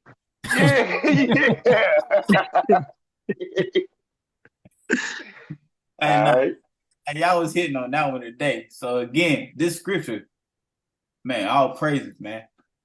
Straight up. All praises. Pay attention to yourself. Pay attention to yourself. Right. And to the teaching. Continue in them, for in doing this, you shall save both yourself and those who hear you. That's nasty. Right. Right? Like I want to That's say, deep. yeah, you shall save yourself and those who hear you. Right. So we want our people. Hopefully, we can share this with our family members that catching themselves dealing with this. And they're not. Well, sometimes they just be looking for answers, and sometimes they do believe in the Bible. But then you got like those people, like Shag said, I'm ordained. You got the wrong people teaching you. Ordained by who? Not by the Most High. Right. So that's why these people end up falling away and getting into this delusion, man. Right. So you all gotta praises, man. stand in scripture and it say, pay attention to yourself and to the teaching. That's big right there. Where you get the teaching from? The teaching is the law. That's the law. That's right. Yeah, that's that Torah, right? Come on, man. That's the teaching from the beginning. Once you start dealing with the prophets, they're telling you to keep the teaching, right? And then they're telling you what may become of you. You feel me? So again, we see what the teaching is. The Most High law, the Most High commands, right? Come on, pay attention to it. That's gonna keep us on that narrow. We trying to walk that narrow. We got to pay attention to the teachings. It is what it is. I'm back. They kicked you out again, huh? Yeah, Uck again, man. All right, we got that. But I'm back. Got us clip. I got back here Still quick. hoes, though. Got back here. All right, let me get back. Let's get back to it. We got got his clip out. Yep, I'll pull it out right now. Oh, y'all could have ended it on that one. That was smacker though. There are four people in. Oh, we got more. There are four people in this story that we're going to talk about. I'm just saying because that was there is Inanna, Queen of Heaven. We're gonna just listen to it. I can't zoom, so we're just going to play the video. In this story there are four people in this story that we're going to talk about. There is Inanna, Queen of Heaven. Oh, we love her. We love her. So, because Inanna was a badass. First dying and rising God, might I offer, before Odin hung from the world tree, hey, before can I say something? Went down. Go ahead, up. This Inanna, right? That you guys about to. I just want to say before I don't, because I don't want to interrupt. Uh, they also call her the Queen of Heaven in the Bible, We but about to break it I know down. you got. Yep. Then go ahead, Yep. then go ahead, Yes, go Yeah, ahead. we sir. got it. Okay. Into the depths. And they were arguing over Moses' body before. Yeah, there's some weird shit in the Bible, isn't it? Before Apollo, back in, Yo, before Dionysus. you said what up? I said zoom it back in. I was trying to look at the chart that's on the screen. Oh, don't worry about that. Up, we about to bring it out soon. Bible, isn't it? But look, she got some nerve to talk about some. There's some weird stuff in the Bible. There's some weird stuff with this Anunnaki stuff and all this stuff they Man, pulling come out. on. And then what's weird, she called herself a Christian witch. Oh yeah, she called herself a Christian witch, y'all. Hey, that's for sure though. You can't even say that's weird. It is what it is, man. You know what I'm talking about? That's why I like how that truth and net have been bring, how you brought out that Christianity. You feel me? Like, you can call yourself a Christian witch. I can see it. Go ahead. Yeah, you deal with all types of falsehood and paganism. Right, Doc. Right. If you're saying that I'm a Christian, but I'm still about to say this is his birthday and deal with Christmas trees, I can see how you can call yourself a Christmas witch. Let's go. Before Apollo, before Dionysus, before any dying and rising god, Inanna, she was the first one. That the story was she descended all the way down to the death, died 3 days hanging there, and then came back up, resurrected. That's the story. So Inanna, we love her, Queen of Heaven. She's in the Bible, Jeremiah chapter 44. The second person that's in the story is Utu. Now we know Utu because we talked about Utu a few weeks ago on this very show. Go back and look at that one. Utu, also known as Shamash, also known as Samson. Yeah, the real strong dude in the Bible. Sun god. Samson was a sun god. Okay? Because Shamash was the sun god. So she said, she said Samson and Shamash with the. So you see this, it's the same so-called God but different names. We're gonna point that out. Straight up deception. Yep. Jeremiah 44. Yep. It all goes back to who? The fallen ones, right? They just changed their names up. But no, Samson was not the sun god of the Bible. I was told clearly who Samson was. He was Samson. All right, yeah. Jeremiah 44. Samson was Samson, not. Samson was Samson, not. Not the sun god. Not the sun god. All right, who won? Hey, we hit this whole 44 Jeremiah. Who want to hit it? Okay, I get it then. I hit it if y'all want me to. We want to hit it? Yeah, you got it, Yahoo. Okay.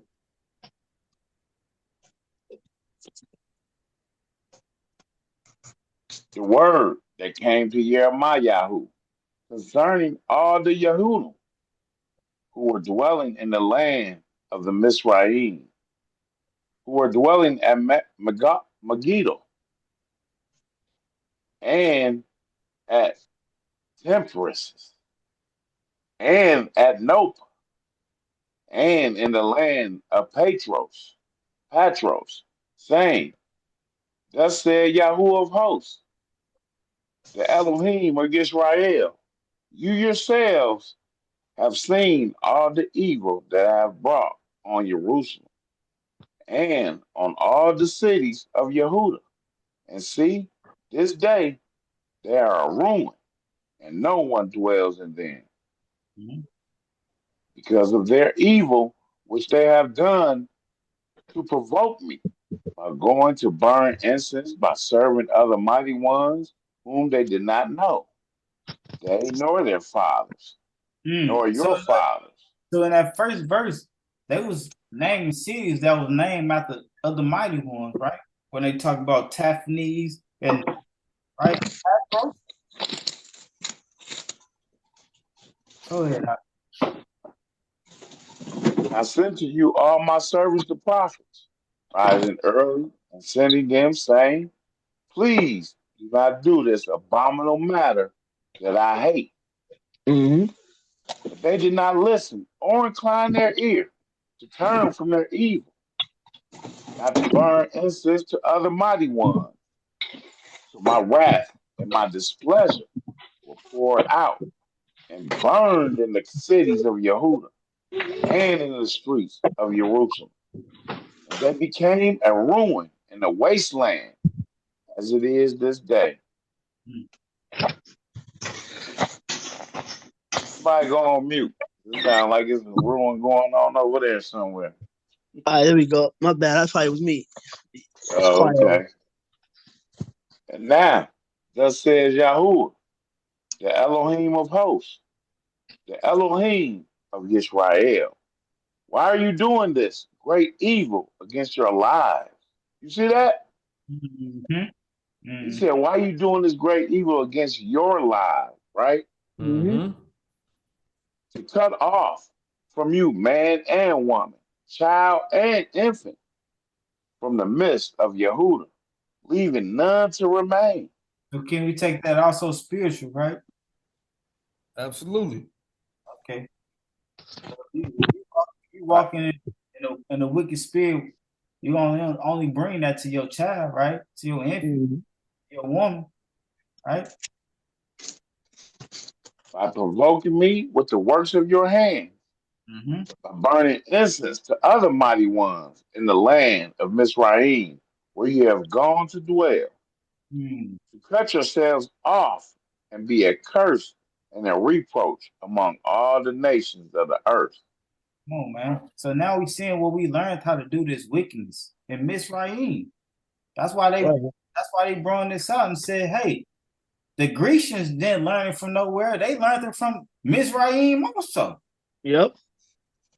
All this come from where? Mizraim. When we went to go watch the brothers today that they showed, you looked at his hat, you looked at his backpack. It came from what? Mizraim. Come on, man. AKA Egypt, right up. Exactly. That's who teaches this week. That's where that wickedness come from. False idols, baby. We went to go dwell in that land. So before we went to go dwell in that land, guess what we was walking in? Righteousness. That's why his name was changed to Yisrael, right? Right up. Sons, and he also went to Mizraim, right? And dwelled in that same land of wickedness. The same land that Giandre said Abraham left from. Not Mizraim in particular. He was talking about Mesopotamia. But it was the same wickedness in serving the mighty ones that they served, right? Ain't that new under the sun? Yeah. It's just like, when you look up the problem with our people is we look to our slave masters and then take on their religions and it never stop. Right. That's where we get Christianity from. You look past Christianity, we was enslaved by who? The Muslims. Yeah. Our people think we Muslim. And before that, who's we enslaved by? They like, man, we ain't no Muslim. The Arabs. Who's we enslaved by before then? The Arabs. That's the Muslims, the Arabs. That's the first one that put them in slavery. It's about that. The Babylonians, the Babylonians. Babylonians, but then they go back further, man. That ain't us either. They go back further, and then they get to the root. Our first captivity basically was Mizraim. And that's where it come from, and that's when we learned to serve foreign mighty ones. Right. That's when we learned to serve foreign mighty ones, right there. And the thing is, we got record all this, and this is all recorded in the Word. And we read about the Bible say we went from captivity to captivity to captivity, and we just minus the Bible, we just look at our history. Our history tells us we went from captivity to captivity to captivity. Right, and never stop being in captivity. Right. Have you forgotten the evils of your fathers and the evils of the sovereigns of Yehuda and the evils of their wives and your own evils and the evils of your wives which they have done in the land of Yehuda and in the streets of Jerusalem? To this day, they have not been humble, nor have they feared nor have they walked in my Torah and in my laws that I set before you and your fathers. Therefore, thus says Yahweh of hosts, the Elohim of Israel, see, I am setting my face against you for your evil, and for cutting off all Yehuda. And I shall take the remnant of Yehuda, who have set their faces to go into the land of Mizraim to sojourn there. That's what them brothers been doing, right? Sojourning in Mizraim. Hey, And they hey, shall mentally for sure. Mhm. Right, for sure. And they shall all be consumed in the land of Mizraim, all by the sword, consumed by scarcity of food. From the least to the greatest, they shall die by the sword and by scarcity of food. And they shall be an oath and an astonishment and a curse and a reproach. Come on, and then what do we consider Mizraim also? We know we're in Babylon, but we also consider this what? Mizraim. That's why when we say you're gonna go back to Mizraim in ships, right? Yep. I shall punish those dwelling in the land of Mizraim, as I have punished Jerusalem, by the sword, by scarcity of food, and by pestilence. Come on. And none of the remnant of Yehuda, who have gone into the land of Mizraim to sojourn there, shall escape or survive. Hey, can I say something too? Cause we see, like he said, y'all go to Mizraim, like he said, what he said, flee out of Babylon, so you don't be partakers of the sin. You know what I mean? Right. Same thing here, huh? You right? Our people, we gotta flee out of that. You got it, huh? Exactly. I'm with you. Same thing. Those who want to sojourn in the land, when it's time to leave and flee, and they like, nah, this is my land. And he like, nah, you still in captivity. They like, no. Mentally, physically, and spiritually, I'm here. Straight up. So you don't get judged with it, right? No. Yeah, you got it, huh? And none of the remnant of Yehuda, who have gone into the land of Mizraim to sojourn there, shall escape or survive. At least they return to the land of Yehuda. They return where? To the land of Yehuda. So that's when it's gonna be time when them ships of Tarshish come and it's time to leave. And they gonna like, nah, I'm stunting out here. They like, I'm in America. We like, nigga, this Babylon, this Mizraim, this captivity. This goes to show you ain't nothing new under the sun, then, is it? Ain't nothing new under the sun. It's time to leave. It's time to leave. They like, nah, we ain't leaving Mizraim. I'm stunting out here. Big right, you feel me? I'm talking about big house. You feel me? I ain't got to go to the wilderness with you. What's wrong with you, boy? Hey, hold on. And not just big house, hey, big Anunnaki gods, right? And we seeing this. And we seeing the same thing, right? Our people doing the same thing to this day. That's why we had to bring this out. Because hey, they falling for the same tricks, bro. Right? Worshiping these same gods that we talking about here, right here. Because it's the same gods. Same tricks, huh? Come on. It's that return tricks of the kids to the land of Yehuda, which they are longing to return to dwell there, for they shall not return, except those who escape. Except those who what up? Escape. That means something tragic is coming. For you to say to escape, that means something tragic is coming, man. Straight up.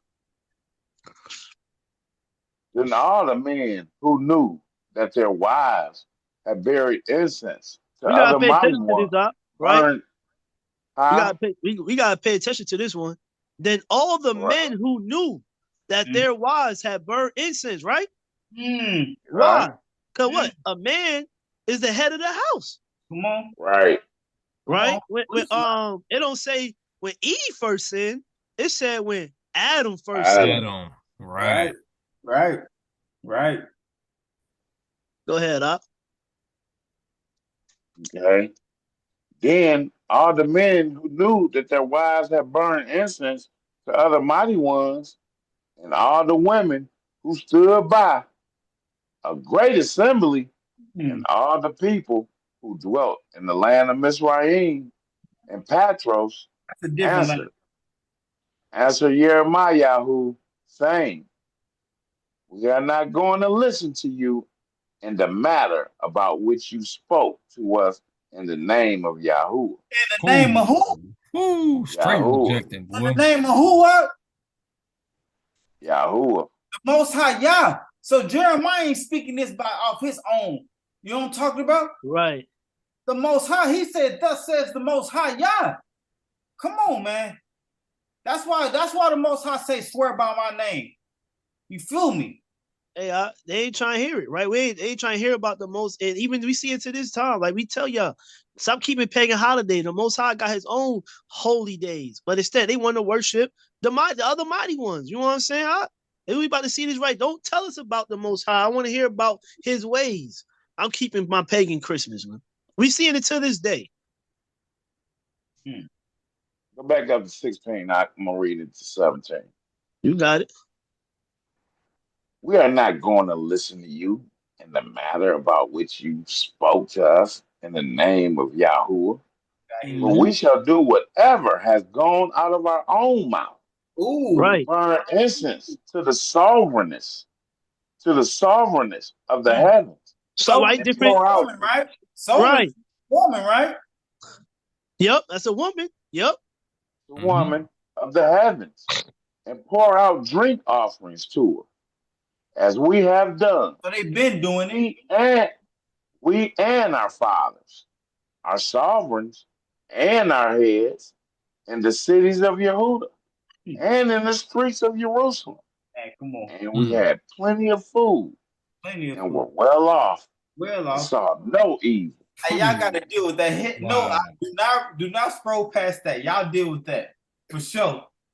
We ain't y'all gotta stop.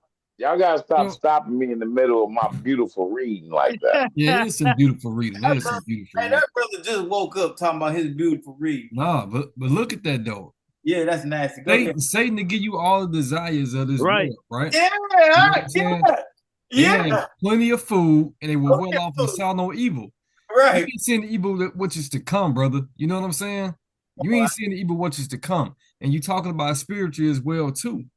Yo, man. Yeah, that's how they gonna be in these days. You know, we ain't gonna listen to you talking about Yahweh. That's how it is now. So they comfortable in Babylon, right? Yeah, we comfortable, man. We got food nigga, and why we everything. going to the wilderness? Why we leaving? Why we about to leave? I'm so comfortable here. Yeah. I see no evil on well off. We have plenty of food. Plenty of food there. Ain't no Walmart in the wilderness, Ain't no Walmart in the wilderness. Why would I flee? Why would I flee? That's nasty. Hey, I like that, Adam. All praise to the Most High. Yeah, that's nasty. Go ahead. But since we ceased burning incense to the sovereigns of the heavens, sovereignness, pouring out. Yeah, sovereignness. Stop playing, sovereignness. Oh, my bad. That's the woman's, right? You know that you're gonna pass with that.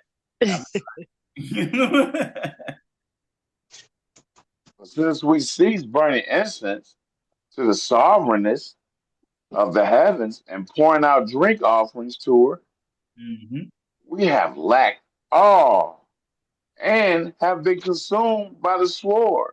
By scarcity of food. Ooh, that's nasty. So you think when they say, "Oh, we stopped pouring out these incense we stopped celebrating Christmas, we stopped doing Easter, we stopped doing these things. Now we're going through suffering." That's what they're gonna do. But the Most High, I'm gonna put you through temptation because I gotta see if you really mind. You know what I'm talking about? And that's what we go through, right? Because when we stop doing Christmas and stop, you lose friends, right? Nobody want to talk to you. You know what I'm saying? But you got to go through it. And people don't want to do that. Friends. People don't want to. They don't want to be the outcast. Right. And that real word for temptation is called trial. You go through trial, right? And the Most High put you through trial to show that, hey, you gotta be real. I gotta see that I know, right? Now I know. Always put that in your mindset. When the Most High put us through that trial, now He knows, man. We with you. Praise God. When you go through these things, remember you got to count it all joy. That's always something to remember too. Right. Count it all joy. Cause that's that joy when he said, "Now I know." When he told Abraham that, you don't think Abraham count that as joy? Now I know. Come on, man. Right, because I think at that same story, didn't Terah end up wanting to kill Abraham, right? Nah, he turned them in. Yeah, well, he turned them in. Turned his own son in, bro. Mm-hmm. He knew Nimrod was gonna kill him. He ain't want to do it. So, and that's what Mashiach said in the last days that like, hey, your own people gonna turn on you. You know what I'm saying? But we see real quick, like he's talking about the incense to her and like this goddess stuff. Just like the brother said, the dude said last time, he said that the universe created the black melanated woman, and then from her became everything else. So we see that this God is worship and all that. Ain't nothing new. You know what I'm saying? You got it up. And when we burn incense to the sovereignness of the heavens and poured out drink offerings to her, do we make cakes for her to idolize her and pour out drink offerings to her without our husbands? Hey, I'm sorry. I had to say this. I don't mean to cut you off. All right, so in the last 2 million year book, it was a quote saying that it's the Catholic Church where they make hot cross buns to the Queen Mother of Heaven. So there's nothing new under the sun, bro. You know, it's the same exact thing going on. That's a good point. Now, and I think during Easter they did with those hot cross buns. Yeah, yeah.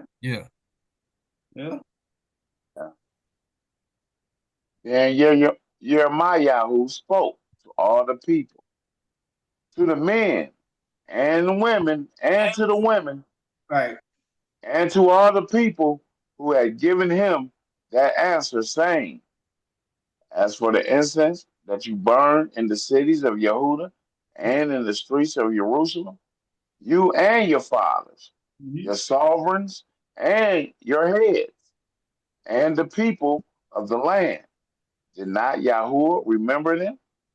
And it came into his heart. And Yahuwah could no longer bear it because of the evil of your deeds and because of the abominations which you did. Therefore, your land is a ruin. Fear fact. The most let you know what it is, right? An object of astonishment, a curse, and without an inhabitant, as it is this day. Right. Think about how many Israelites is in the land right now. Talking about Israel, like the actual Israel. Actual Israel. I ain't talking about your friends, the Jewish.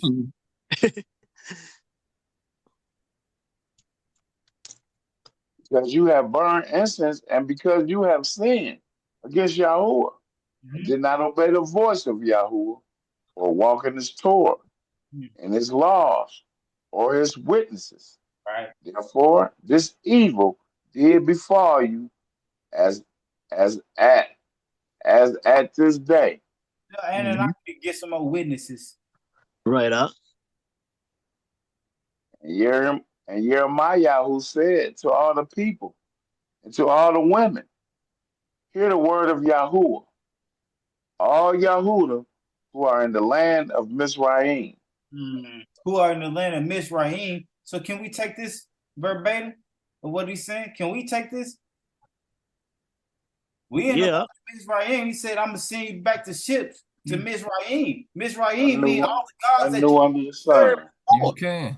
All the gods that you used to serve before. This is spiritual, man. This ain't just physical. This is spiritual. Because when you first start serving them gods in Mizraim, them Anunnakis, like y'all say, right? Right up. Started that in Mizraim. It wasn't before that. Right? Because just like DeAndre brung out, Abraham left that.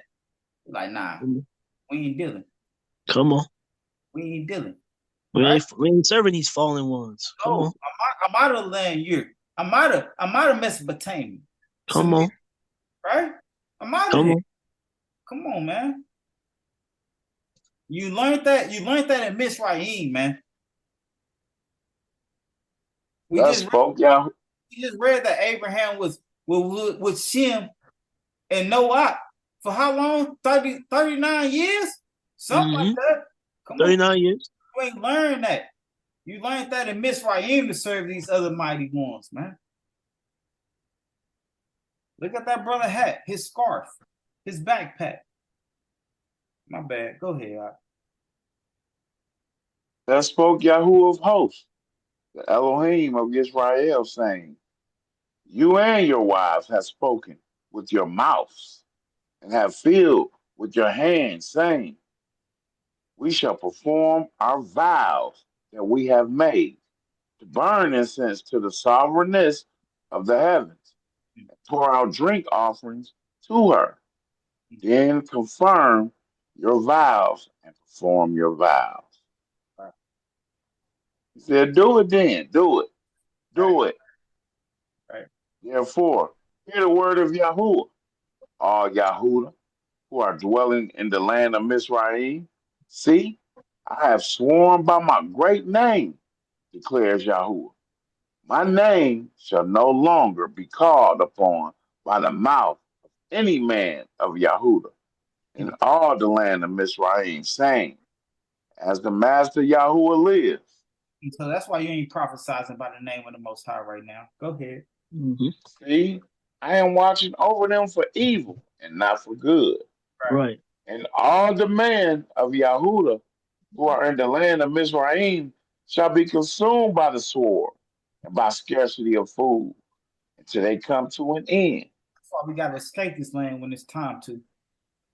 And those who escape the sword, few in number, shall return from the land of Mizraim to the land of Yahudah. Few in number. And all the remnant of Yahudah, and all the remnant of Yahudah who came to the land of Mizraim to sojourn there shall know whose word is established, mine or theirs. Come on, up. That's nasty. Yeah, all praises. Yeah. And this is the sign to you. Go ahead, Adam. I was just gonna say, you can see that now. Whose words is established? The Most High's, right? All the other videos that we watched. Right, right. Hey, they steady contradicting themselves, up. Even though they try to tell you the Bible got contradictions, I have not seen not one. They just ain't got the proper understanding. Exactly. That's why I keep saying, by how many witnesses? They couldn't even be witnesses unto themselves. They contradicting each other, right? One they all brother talking said about the same matter, but contradicting each other. Right, You right. no witnesses. Yep. One brother said Nibiru is not, that ain't Nibiru. The other brother said it's Nibiru. Hey, them brothers need to come together, get it right. Or get it wrong, and at least be wrong in their same sense of mind. Hey, 1 minute they said we created the whites, and then next thing they said they got the tall whites and Nordic whites. So right, the grays. Which one is it? This is the sign to you. Let that brother read, because you know he don't know what he's talking about right now. Go ahead, I'm listening to y'all. You know what I'm saying? This is the sign. Okay. And this is the sign to you, declares Yahuwah, that I am punishing you in this place, so that you know that my words are certainly established against you for evil. Right. And in a way, like you said, my words are certainly established against you. For even we see his word being certainly established when we go outside and we look how destroyed our people are. You know what I'm saying? These curses, man. We see it. But we got that, and we got our answer. We know why we in this condition. But they can't explain that with this other stuff with these different gods. Right. Thus says Yahuwah, see, I am giving Pharaoh Porah, sovereign of Mizraim, into the hand of his enemies, and into the hand of those who seek his life, as I gave to Dakiyahu, sovereign of Yehuda, into the hands of Nebuchadnezzar, sovereign of Babel, his enemy who sought his life. So we know the Most High give up kingdom. That's right. He put people in places, brother. That's right. Right. He put people in places. All praise. So the Anunnaki didn't put us here. Again. Yeah. So I could read this. All right. So this is a little definition of what y'all heard that lady talk about. Inanna. All right. Inanna is the ancient Mesopotamian goddess of war, love, and fertility.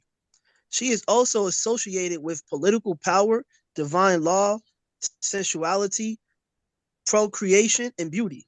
Originally worshipped in summer, she was known by the Akkadians, Babylonians, and Assyrians as Ishtar. So we see that this is the same. It's the same so-called god or Yeah. goddess. That's the Easter God too, right? Yeah. It's the same thing. It's the same exact thing. Remember we bust out that Diana, the moon goddess and everything? Yep. It's the same exact thing, God. Same Same one. thing. Same one. That's what happens when That's what you DeAndre get been talking that. about them Sumerian tablets all day. So she was Inanna in them Sumerian tablets, but according to the Akkadians, Babylonians, and the Syrians, she is a talk. Right. Thing. There's different name change. This is the result of the Tower of Babel, when Most High Right. confused their Yep. language. That's exactly what You it know is. what I'm saying? Get that out. You know, like I said at the end, her primary title is the Queen of Heaven. It's her primary title. Come on. Oh, yeah.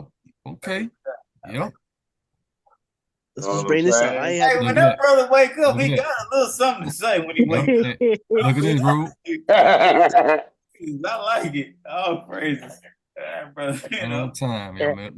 Look at this one. I just got to bring common sense back to the discussion. That's all. You know what I'm saying? Like that. Ain't nothing but common sense. Like that drool off that brother say, hold on. Hey, let me do it. Hold on, let me put my camera on. This is what he did right here. This is what he did right here. He talking about something. Oh, hold on, I got something to say. You know, someone like that drool off his face. I like it. All right. So look, he said, I like how Big I said her primary title, right, is the Queen of Heaven. That's who she is. But like he said, due to the confusion of languages and all that, now they call it different things, but it all goes back to that same one entity, which we said, like a lot of Satan didn't fall by himself. So you know what I mean? These people are worshiping the same so-called God, but they just call them different things. You know what I'm saying? All right. That's why you got the flood story in so many different languages, and they call it different things. You know, it's all the same. Right, but we know it was still a deluge for sure. Right. All right. Queen of Heaven was a title given to several ancient sky goddesses. You see that? I like it. Worship throughout the ancient Mediterranean and the ancient Near East. So look at the Mediterranean, right? So that's connect. The Mediterranean is between Europe and Africa, right? And in the quote unquote Middle East, right? Right. The goddesses known to have been referred to by the title include Inanna, Anet, Isis, Nut, Asherati, and possibly Assyria by the prophet Jeremiah. That's some astral poles that we always talk about. Yep, Asherah. Okay, yep. Yep. And Greco-Roman times, Hera and Juno bore this title. Forms and constant of worship varied. Forms of worship varied. Okay. All right. So you know when you deal with them Grecians, man, you know how they do. They don't know who to worship. I remember Paul went to them Grecians and they said by the unknown God's name or something like that, right? He's talking about. All right, y'all. So your girl Beyonce is in the. My bad, y'all. Go ahead. No, you got it. All right, let's do it. All right, y'all. So your girl Beyonce is in the hot seat. A couple of young men shared this video clip that I'm going to share with you in this video. I saw it the other day on TikTok and on YouTube. So the video is pretty self-explanatory. There's no need for me to try to explain because the young man, he did a great job explaining it. The clip is pretty much self-explanatory. I tried to find the original video, but I could not find it. So I just decided to share the clip. Exhale, doubt, negativity. Father, Mother, God, we thank you for everyone standing. So if it wasn't enough for you when Beyonce... So y'all see when Beyonce said, Father, Mother, God. So going back to that queen or that goddess worship, man. Yeah, or Mother, Queen Mother of Heaven. Right. Just decided to share the clip. Exhale, doubt, negativity. Father, Mother, God, we thank you for everyone standing. So if it wasn't enough for you when Beyonce said, I take the pages of, the holy book, the Bible, and then I stuff my you-know-what at that time of the month, if that was not enough for you as a so-called Christian to stop supporting her, if the lyrics, the demonic, filthy, anti-God, anti-Christ lyrics was not enough to stop you from supporting her, if her and her husband having those ties to that Emma Brovich, witch lady, if that wasn't enough for you to stop listening to her, if the costumes, the demonic costumes and the demonic imagery in her music videos, if that was not enough for you to stop listening to her, all right, and defending her, saying, oh, she's a Christian and who are you to judge? Hopefully that was a wake-up I didn't know, because we they got tell me Beyonce's a witch and shit like that, Oh, that she we is. should be scared. Yeah, okay. Yeah. She's an Ifa. So when she wears her yellow, that's Oshun. Oh. Riches and beauty and love and all of that, which I can see why she's connected to Oshun. But yeah, so it's another kind of tradition. Okay. Like a lot of people would think it's voodoo, but it's really Ifa. So it's like a lifestyle as opposed to religion.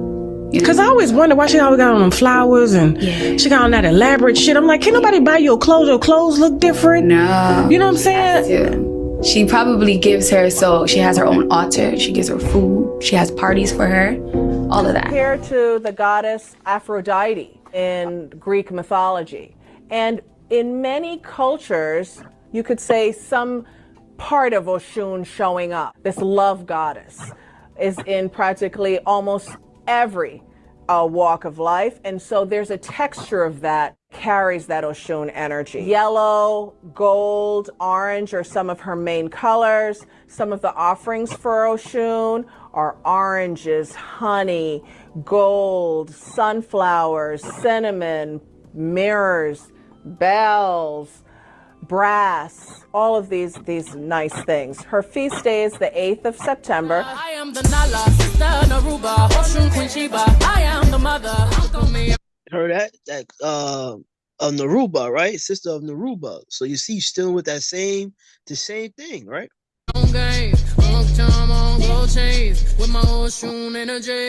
The different names. I am the Nala, sister Naruba, Oshun Queen Sheba. I am the mother. My ancestor put me on game. Long time on gold chains with my Oshun energy.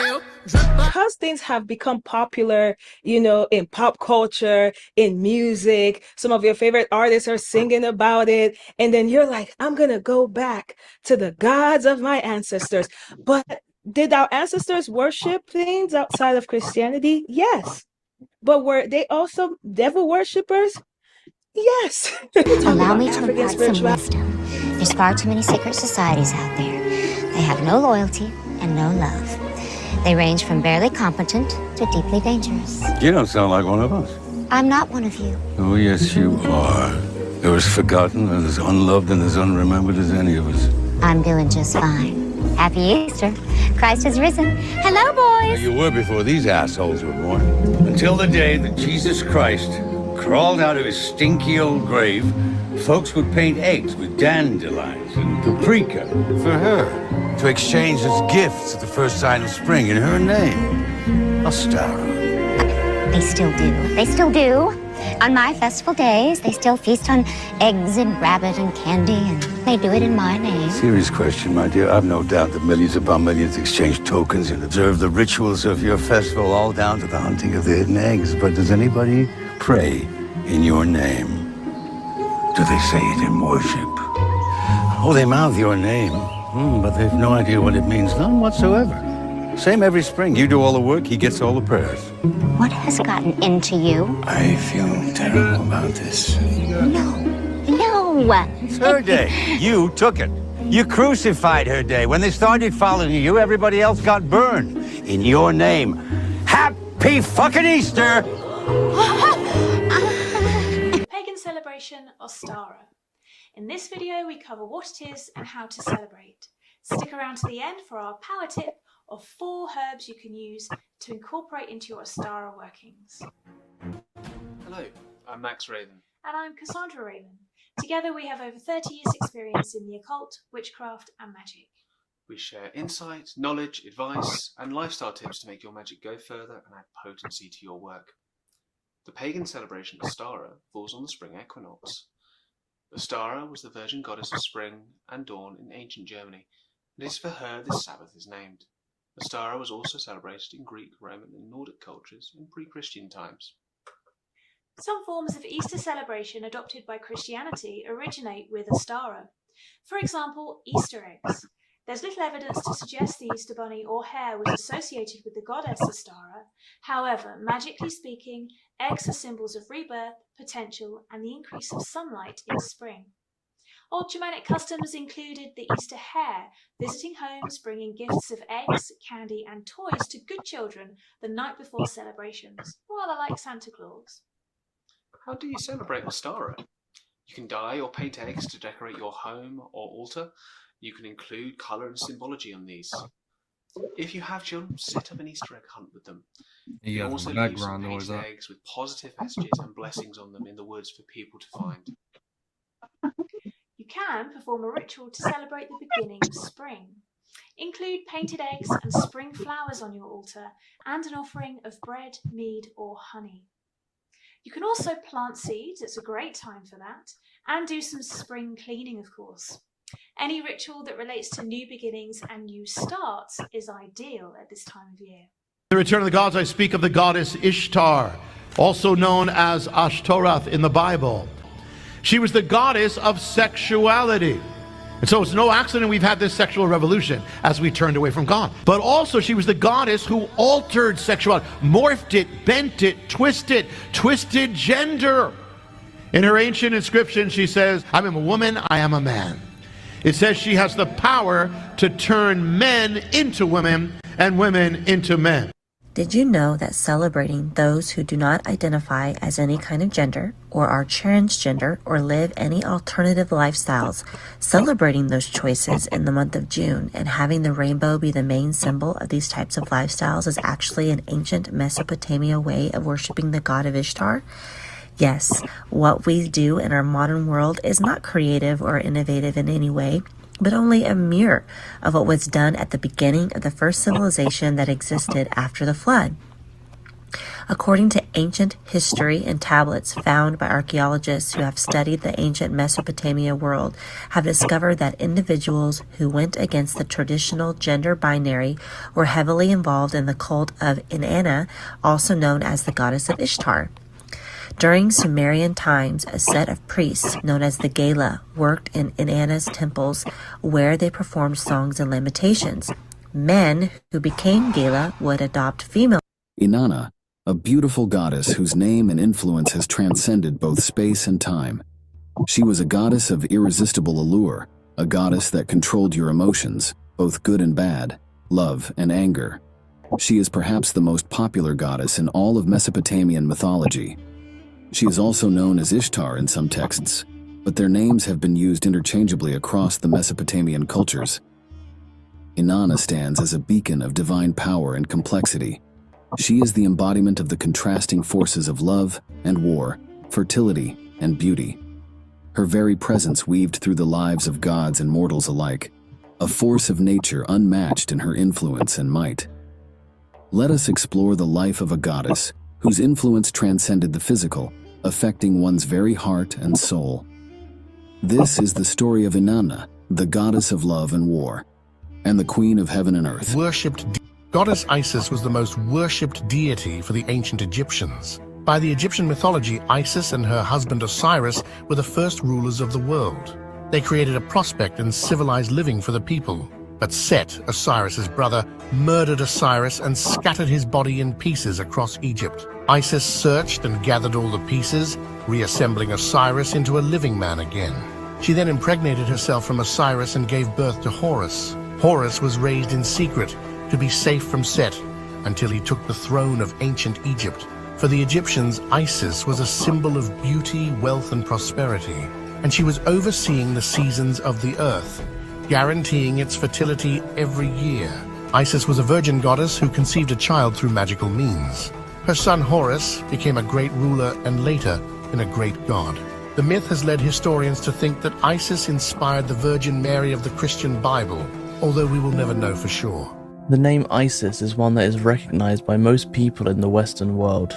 Without much effort, many can conjure up ideas associated with this name, whether it be images of a golden winged goddess, the story of a god's murder, or descriptions of ancient Egyptian temples. This is partly down to her popularity in the ancient Mediterranean, which has had an enduring influence on Western cultures to this day.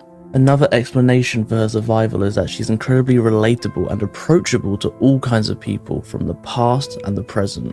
There is a reason why her cult extended far beyond Egypt and was still remembered during the Middle Ages, when other pagan cults have been lost to antiquity. The image we have of Isis is one that has been coloured heavily by ancient Greco-Roman perceptions. The goddess known as Aset wove her magic through Egyptian culture for millennia, before the Greeks and Romans adopted her into their own religious systems, reinterpreting and renaming her as Isis. This Greco-Roman form is the common image we have inherited of Aset today, in part because this period of time, 332 BCE to 395 CE, was when her cults were at their most widespread both within and beyond Egypt. On the other hand, however, such reinterpretations have perpetuated a Mediterranean portrait of Aset, following the antiquarian trend of claiming Egyptian heritage for Eurocentric narratives of history. It is therefore essential that we collectively reclaim Aset's North African Egyptian origins, understanding that her development into Isis is a testament of North African influences on ancient Mediterranean religions, and giving credit to this cultural heritage. The name Isis itself is of Greco-Roman origin. The Egyptian form of Aset was quite different from her later manifestations, though she always retained her core essence. This goddess went through a considerable transformation and shape-shifted to such an extent that she became known as Isis of 10,000 names, identified with countless other goddesses. In Apuleius's Metamorphoses, better known as the Golden Arse, Isis expresses this herself. I, the mother of the universe, mistress of all the elements, and first offspring of the ages, mightiest of deities, queen of the dead, and foremost of heavenly beings, my one person manifests the aspects of all gods and goddesses. If Isis is a Mm-hmm. Yep, you see that? So y'all see that? All the same. Y'all still there? I think they all went to sleep, right? No, we here out. Okay. Yeah, we here. Almost done, y'all. Got a few more.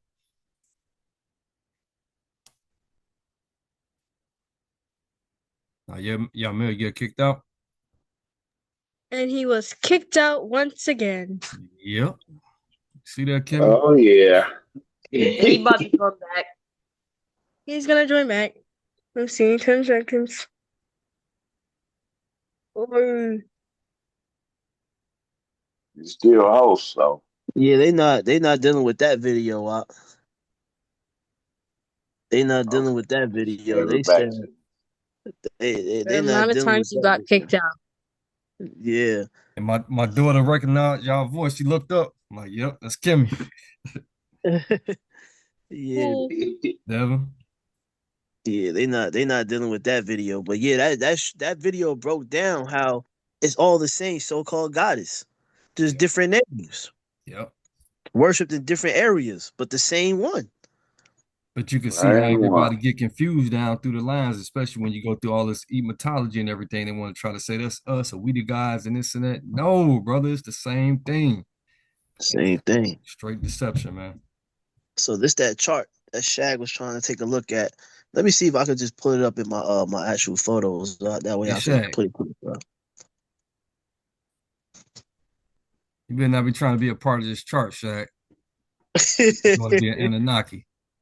Is the brother sleep? He ain't answered. Yeah.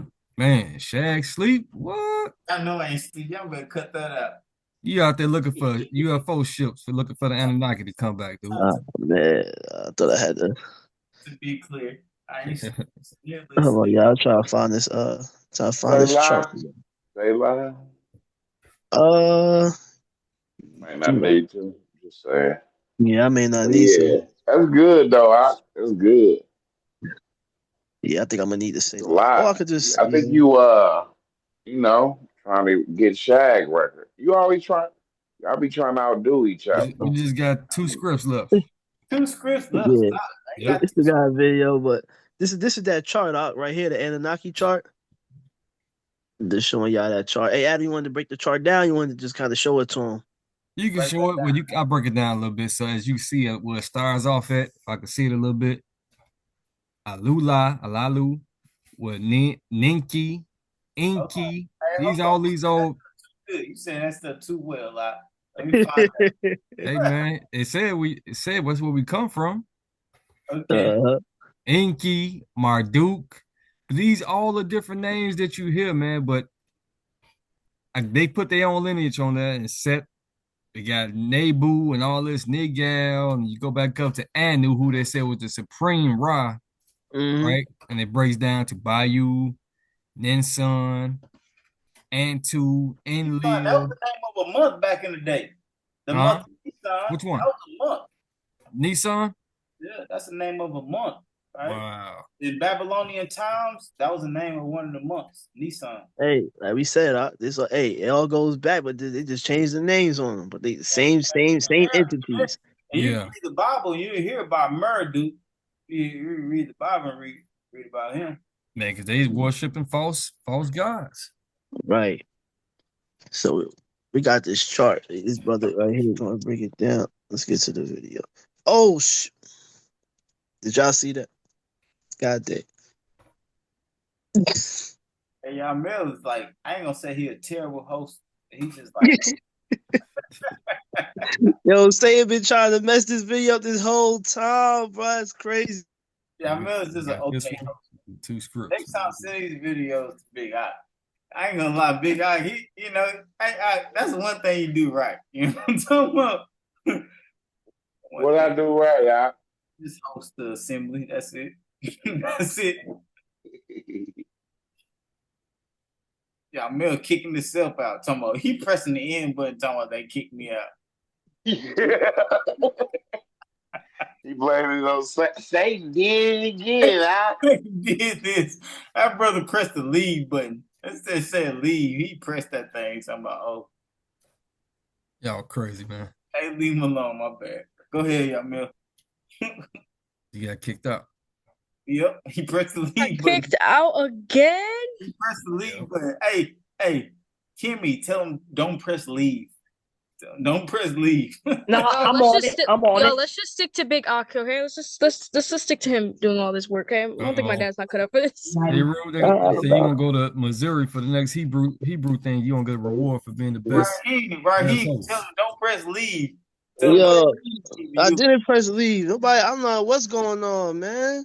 I'm like, told you a long time ago. Turn the light on. You come on, man. It look like a shadow. Straight up. This is getting ridiculous, man. I ain't never get kicked out this many times. I don't understand. Yo, all I know is there's some weird stuff going on, like with the internet right now. I don't know. There's just a lot of weird stuff going on. Same house. It's just you. Yeah, Me in I the was same about to house. say. My internet's fine. Hey, is that Kimmy said that? Yeah. Well, it's just same house. Well, it's just me. I ain't me. I don't know. They kicking me out. They keep kicking me out. Now we know he can be on the game talking about the Wi-Fi. No, it's just you. I don't know what they kick me out. That's crazy. Hold on, y'all. Get to the video, man. Dang. This is ridiculous, man. I ain't never experienced this, man. Strap it around your chest. Hey, that brother sitting on the porch. Oh yeah, yo, Daddy's playlist get money. I'm so done. Hey, this brother playlist off the chain too. Look at this. That nigga got 50 cents. Talking about get money playlist. That nigga right now. You talking about he listening. Yeah, That nigga be it was last updated yesterday. get money. Oh man, I'm gonna bust you out and say your last update was yesterday. Y'all keep talking because I don't know what's going on now. I'm gonna kick everybody out, man. He put pictures on his playlist and everything. He didn't put this right here. It's that 50 right here. Yeah. Oh, I'm gonna have to say a lot because I don't know. I'm gonna have to give you the whole show. Who you just, this is the last clip anyway. Hey, that's so tough. You gotta say out live. You got 50 talking about the game. All right, here we go. Their worship coincides with the birth of the wheel, irrigation, and written language over this video is 5,000 years ago. But you might be surprised to learn. Hey, Raheem about to light your ass. So he's like, hey, get money. Get money. To introduce It was lagging. Oh my daddy, you gotta start keeping it command. to introduce Yeah, that's what you gonna say. Talking about get money playlist. What is that? That's oh. I read. Is it good? Let's see. Is it good? to introduce you to the old gods. Older than the pharaohs of Egypt, older than the pantheon of Olympus, older than writing. The gods of Mesopotamia ruled when civilization was just beginning to take shape in the Fertile Crescent between the Tigris and Euphrates rivers. Their worship coincides with the birth of the wheel, irrigation, and written language over 5,000 years ago. But you might be surprised to learn that even if you've never before heard their names, some of their stories are eerily familiar.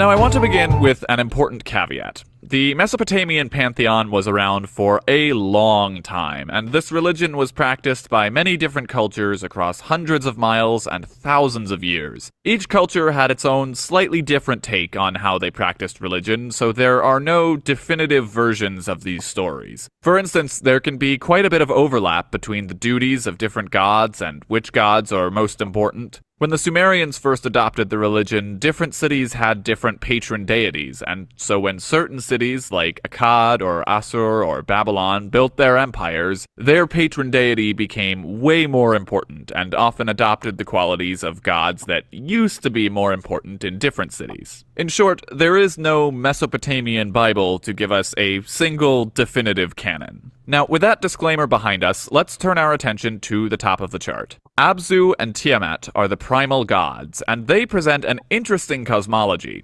Unlike other religions that feature either a creator or perhaps personifications of the earth and the sky, the first beings Abzu and Tiamat were the personifications of fresh water and salt water. Tiamat, the glistening one, is the raging sea, the monstrous embodiment of primordial chaos. Abzu, her husband, was the king of the primeval freshwater sea beneath the world from which all aquifers draw their life-giving water. These two waters mixed, and Tiamat bore the stars in the heavens, and they in turn begat Anshar and Kishar. Not much information survives about these two, but they're the first instance, both within this family tree as well as historically, of a very popular trope among many polytheistic religions, that of the Sky Father and Earth Mother. Their children, Anu and Ki, are another form of this same trope. Much like with the Greek Titans and Olympians, they fulfill the same role as their parents. Anu was the supreme god, but despite this, he was rarely worshipped and sort of fell into the background. His most important role in society, rather than being a god of the sky, was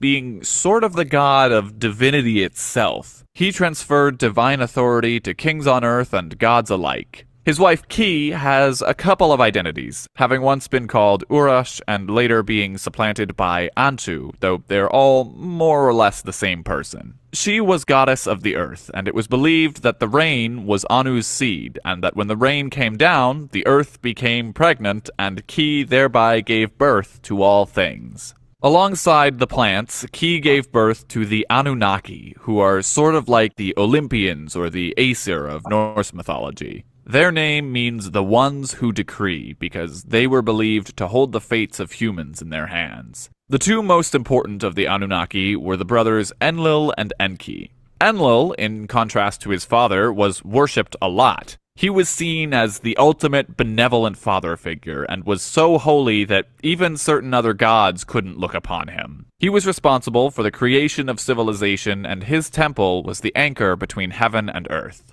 His wife was Ninlil, who was the Lady of the Wind, or Lady of the Open Field. When they met, Enlil seduced Ninlil by the riverside, and they conceived Nannar, god of the moon. Enlil was then sent to the underworld for his ritually impure relationship with Ninlil, but she follows him. Along the way, she encounters Enlil 3 more times, disguised as the gatekeeper of the city he's left, the river of the underworld, and the underworld's ferryman, an element of the Mesopotamian religion that would later find itself integrated into Greek mythology. Each time, Ninlil is seduced and impregnated with a new deity, a god of canals, a god with a curious dual association with both the underworld as well as healing, and most importantly, the god of death, Nergal. Enlil is also important in the Mesopotamian flood myth, another point of similarity with later religions. Originally, the story went that there was a great flood, and Enlil rewarded the sole survivor, Utnapishtim, with immortality. But in later tellings, he was the cause of the flood himself. Enlil couldn't sleep because there were too many humans on the earth making noise, so he decided to kill every... Yeah. You hear that? He was the cause of the Great Flood himself, but I thought it was Nibiru who caused that flood. Yeah. You remember that? Uh-huh. That's Yeah, crazy. man. Another that's a good call right there. Dang. It's all contradiction. It's all lies. It's all hypocrisy. It's straight up deception, man. Right. Living and being deceived. Same deities. Yep. With a flood. His brother Enki warned Utnapishtim of the oncoming flood, so he and his family became the only survivors. Enlil was furious to see humans still walking the earth, but his son Ninurta...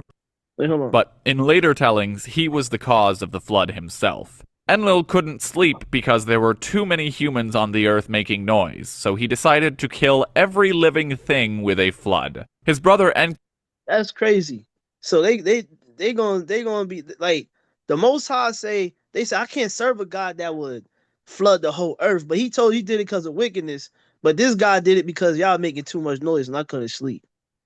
Crazy how they twisted it up. That's crazy, y'all. That's wild, man. That's wild. So it's okay for this God to do it because he couldn't sleep. But the Most High is so evil because he flooded the earth for his wickedness. Come on. Even though he gave you 120 years to repent, right? Wow. That's sad. He warned Utnapishtim of the oncoming flood, so he and his family became the only survivors. Enlil was furious to see humans still walking the earth, but his son Ninurta and his granddaughter Inanna convince him to promise never to flood the earth again, and instead to periodically cull the human population with wild animals and famines. So, hooray? And then he briefly went to see the humans, and they treated him with respect in... As we get into more of this Anunnaki stuff, they actually paint Enlil as you see like the bad guy, and they actually say this is who the God of the Bible is, Enlil. Spite of, or maybe because of, the apocalypse he just inflicted, so he blesses Utnapishtim with immortality. This was very much an explanation myth more so than a moral fable. The other primary Anunnaki, Enki, is a god of creation, as well as a trickster, at times heroic, at times villainous, and other times just plain lazy. He's a central figure in the creation of humanity. Once upon a time, Abzu was growing old and tired, but he was disturbed by the ruckus of the younger gods, and so he set out to destroy them. The gods found out about this, and Enki stepped forward as their point guard. He placed Abzu in a deep sleep and carried him deep underground. This begged the question, who would care for Abzu's primordial waters while he slept? So Enki dove deep down to the freshwater sea beneath the earth to rule Abzu's realm in his stead. Tiamat was not happy with their children usurping Abzu, so she transformed into a terrifying dragon in order to destroy the world herself. This time, Enki chooses to do nothing, because apparently putting one elder god to rest was as much as he could muster, so Enlil stepped up to slay the dragon. He tore her body apart, making the vault of the heavens with her ribs and the Milky Way with her tail. But of course, she couldn't truly be killed, and so she carried on living in that disfigured form, and from her crying eyes sprang forth the rivers Tigris and Euphrates. Once again, the question arose, without Tiamat, who would keep the cosmos working as intended? And this time, Enki came back with a clever solution. The gods would create servants from clay to tend to the earth. That's us. But Enki was also promiscuous and deceitful. In one very sordid tale, Enki has an affair with Ninhursag, a fertility goddess, but eventually she left him. Some years later, Enki is still lonely and missing his lost lover when who should appear but a beautiful young woman who looks just like her. Enki at once seduces her, not knowing that this woman was the daughter he had with Ninhursag. Well, she eventually leaves him, and time goes by, and Enki is again stewing in his loneliness when he meets another beautiful young maiden. This is also his daughter, and also his granddaughter. Years go by, and there's a third mysterious young woman who looks very much like Ninhursag, even though, going by DNA, she would be 87.5% Enki. Ninhursag finds out what's happened and undoes it, then sets out to turn the tables on Enki. His whole body begins to swell, and he seems to be dying until Ninhursag takes mercy and removes the swelling from him, creating gods of healing for each part of the body afflicted. Aside from that ultimate incestuous line, Enki had a son named Marduk, who became the patron god of Babylon. He used to be a very minor god until the reign of Hammurabi, in which Babylon What's that? There you go, Marduk. Conquered much of the Fertile Crescent. Marduk then took on the roles and myths of Enki and Enlil. According to Babylonian tradition, it was Marduk who slayed Abzu and defeated Tiamat. He's also associated with the planet Jupiter, and so is sometimes seen as the equivalent to the Roman Jupiter, though the similarities are limited. Returning to Enlil and Ninlil's side of the tree, their son Ninurta is associated with farming and healing, whether that's alleviating sickness or driving out demons. He's associated with the planet Saturn and the Roman Saturn, aka Cronus. Again, it's not an exact match, but they do share similar themes of farming and the passage of time, and eventually Ninurta became associated with war as well. He enjoyed much popularity during the Neo-Assyrian Empire, during a time when the empire was largely henotheistic. That means they acknowledged the existence of many gods, but only worshipped one, in this case usually the god Ashur, who was likely the Assyrian equivalent of Enlil. But after the fall of the empire, Ninurta had become too closely associated with the oppressive, warlike regime, so his statues were torn down and he faded once again into obscurity. Though sometimes presented as the son of Ninlil, there are other stories in which he's the son of Ninhursag.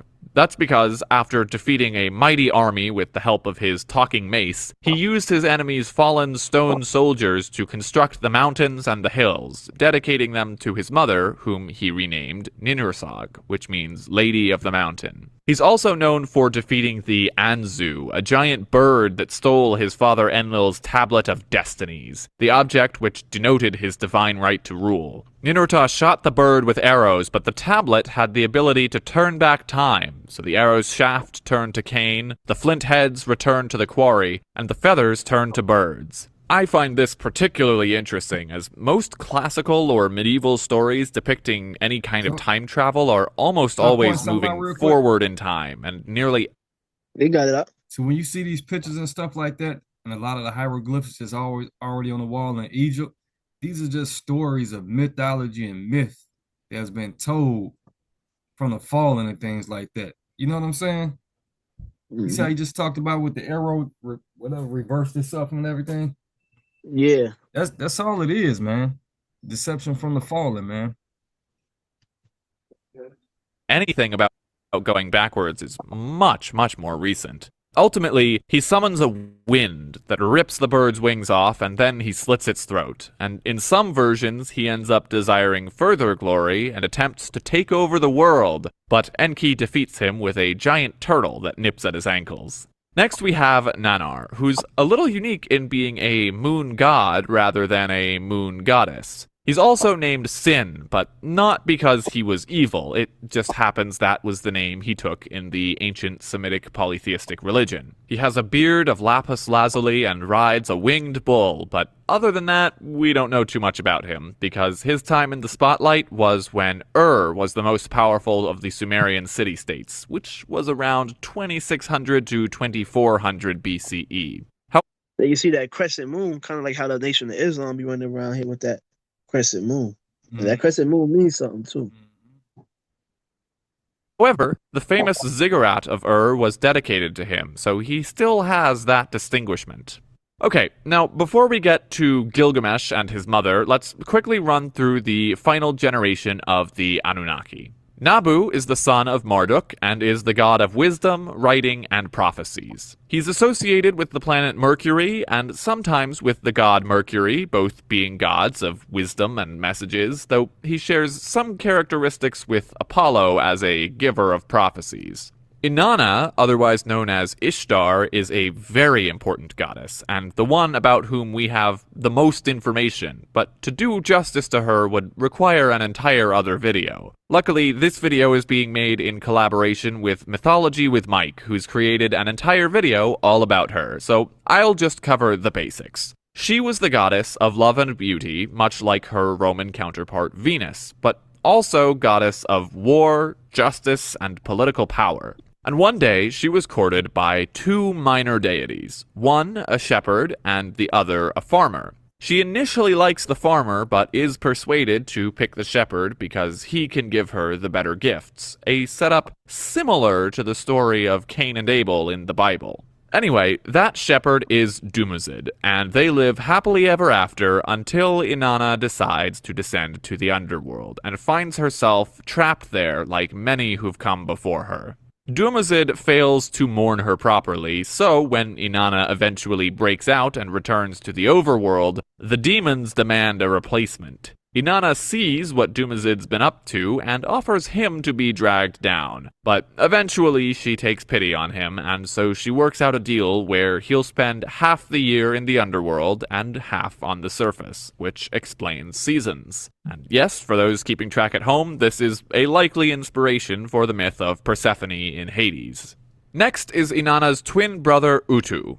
Utu was trying to help Dumuzid when the demons came to drag him to the netherworld because he is the god of justice. He's also the god of the sun, riding a chariot across the sky during the day and traveling through the underworld at night. His position from the sky allows him to see everything on Earth and therefore to enforce justice, truth, and morality among mortals. A fun fact about him, there is actually a carved portrait of Utu in the U.S. House chamber, just above the gallery doors. In 1950, they installed the portraits of famous lawmakers and philosophers, and this one of Hammurabi. And we told y'all before, see these world leaders and all that, they know what time it is. You know, they worship these principalities, man. Hammurabi was based off of this figure in the Hammurabi stele, sitting on his throne and wearing a spiraling hat. However, the man sitting on the throne isn't Hammurabi. In all of Hammurabi's depictions, he's got this round hat that looks like a helmet, whereas Utu, who has a higher station than a king, is depicted in a throne wearing his spiraling hat. And finally, there's Ereshkigal and Nergal. Nergal, as I mentioned earlier, is a son of Enlil and Ninlil, and Ereshkigal is Inanna and Utu's older sister, though she's not really associated with them that often, aside from the story about Inanna's descent into the underworld. Her primary myth is about her marriage. One day, there is a banquet that Ereshkigal can't visit because she's queen of the underworld, and the other gods don't want to throw a party down there because people have a tendency of getting trapped. So, Ereshkigal sends someone on her behalf. At the party, Nergal is rude to Ereshkigal's envoy, so she summons him to the underworld. He's told that if he ever wants to make it out alive, he cannot eat, drink, wash, or sit in Ereshkigal's kingdom. But he also can't sleep with the goddess of the underworld, and that turns out to be more challenging for him. He tries to leave after having an affair with her, but she drags him back down even after he tries to disguise himself. But despite initially being called down to the underworld as punishment, the two get married, and Nergal becomes king of the underworld. Okay, we're finally ready. That's pretty much a good breakdown, man. That's a good breakdown of all the origins and how it started. All these same guys throughout different times. Mm-hmm. It's a pretty nice history class. Yep. Hey, I'm glad you mentioned that. This a documentary right here. Huh? Yeah. Yeah. Oh man. All right, I'm gonna just blow this up, y'all. So look, so he said Utu, right? When we talk about Utu, and he said that Utu was riding a chariot. We said this is all this. Hey, different principalities. I mean, same principality, different name. So we got Helios, right? In Greek religion, the sun god, sometimes called a titan. He drove a chariot daily from east to west across the sky and sailed around the northerly stream of ocean each night in a huge cup. So you see that same type, same principality, just different name, man. And that's what they was saying when it was like, oh, he's cleaning the sky. He's cleaning the oxygen from the sky. Yeah, buddy with the shirt off. Yeah. I got Isaiah 45. About finished, y'all. Isaiah 45, 1 through 14, then jump it to 18. Isaiah. Oh, to Jeremiah. What the hell?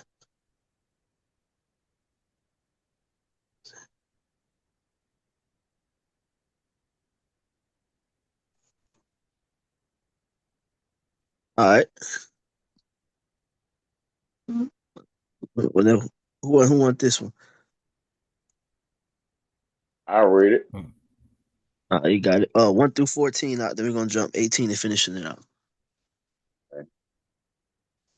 Thus says Yahuwah to his anointed, the Koresh, whose right hand I have strengthened, to subdue nations before him, and ungird and unguard the loins of sovereigns, to open before him the double doors, so that gates are not shut.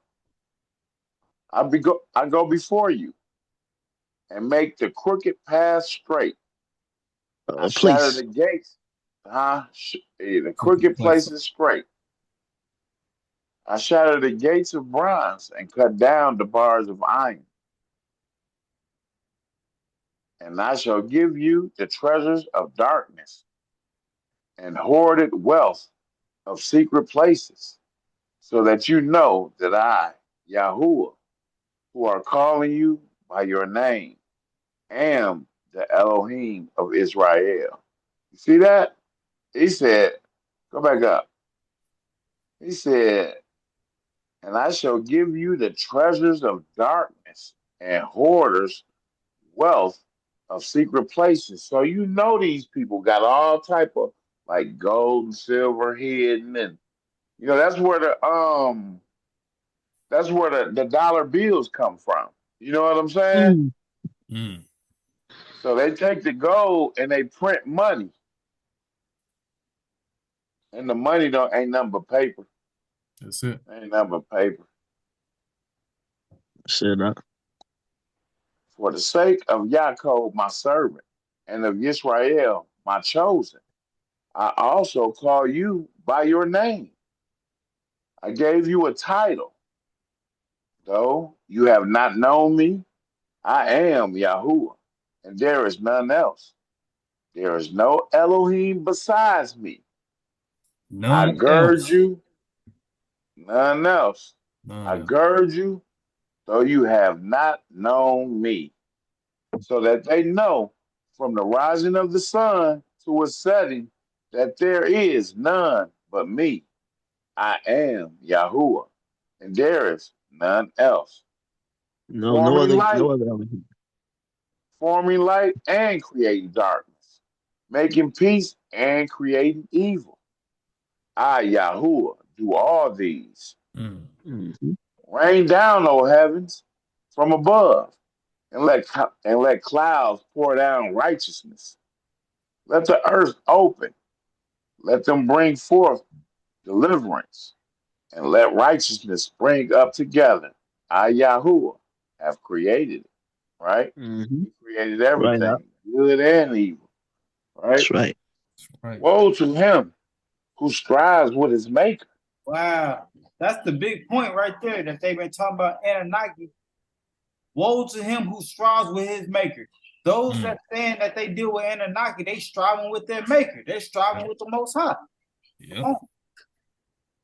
A pot share with the pot shares of the earth.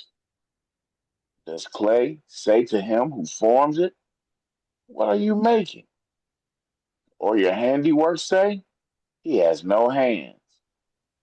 Woe to him who says to his father, what are you bringing forth? Or to his mother, or to his woman, what are you laboring over? Thus says Yahuwah, the set apart one of Israel and his maker. Do you ask me about my sons, what is to come? And about the work of my hands, do you command me? I have made the earth and created man on it. Mm-hmm. I, my hands, have stretched out the heavens, and all their hosts I have commanded. You can do a Come mic on. drop on that, boy. Right. Mm-hmm. Simple. Right. I have stirred him up in righteousness, and all his ways I make straight. He builds my cities and let my excellers go. Exiles go, not for price nor reward, declares Yahuwah of hosts. Amen. Yeah, this is a good scripture right here. That's it. Mm-hmm. I'm talking about hitting like steel. You let me know, hey, do the pot say to the play what you making? You know Mm-hmm. what I'm saying? Come on now. Right. Come on now. I am Well, Yahoo, what you man. You doing? know what I'm saying? And there's nothing else. Let's go. You know? Thus says Yahuwah, the labor of Mizraim and the merchandise of Cush and of the Sabbath Sebanites, men of size, Big boys. come over to you, and they are yours. They walk behind you. They come over in chains, and they bow down to you. They make supplication to you, saying, indeed, El is in you, Where? and there is none else, no mighty one. Where is he? Where is the Most And High? you. He's in you. In you. That's why they Mm-hmm. say the kingdom within, right? And all through all. And don't get it twisted when people say you are Christ. All this Right. Christ consciousness crap. Nah, You know what No. I'm saying? in you. He's in you. That's what we just read. El is in you. It goes back to like he breathing them breath of lives, right out. Right. Right. It didn't say El, you are El. It didn't say you are El. It said El is in you. Come on. It's that breath of life. Wrapping it up with this Psalms 96. Oh, he finished at 18 now. He got finished it up. Yeah. For Okay, we thus did says get to 18 Yahuwah. back. For thus says Yahuwah, creator of the heavens. He is Elohim, former of the earth, and its maker. He establishes it. He established it. He did not create it to be empty. He formed it to be inhabited. I am Yahuwah, and there is none else. There you go, huh? Praise All praise to the Most All High. praises. Come Yeah, on now. that's hitting right there. That's Come You it. know what on I'm now. saying? That's like he said, hey, don't question me. That's what Right. he said. Don't question nothing I do. I made good and evil. Come Right. on.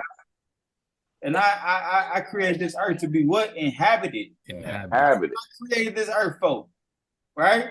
Right. So if I want to choose me a people, I choose them. If I Mm-hmm. want to harden Pharaoh's heart, I'm gonna harden it. What you gonna do about it? Right. What you gonna say about it? Right. You got something to say about me showing my power? Hmm. You know what I'm saying? And telling you about what I'm gonna do. I ain't just I'm gonna tell you first. Our ways is not his ways. Praise, yeah, that's nasty. He told Moses, hey, I got some more things I want to do. You know what I'm saying? He ain't gonna let you go. This is what you tell him. You know, I'm gonna harden his heart. Who gonna question that? Moses didn't say, hey, why are you doing that to him?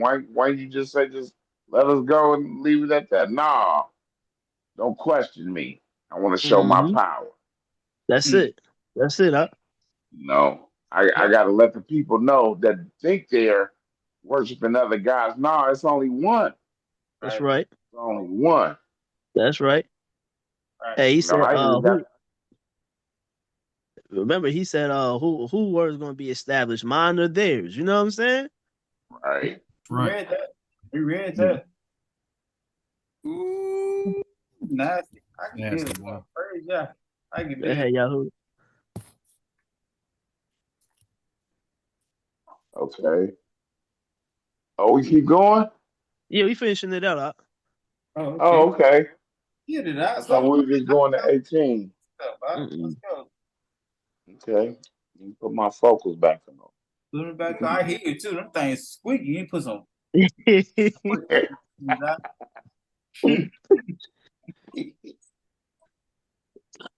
Most High said, I have not spoken in secret. Right. In the dark place of the earth. Yeah, Mel, my light ain't That's off. what I'm thinking too. I'm thinking too.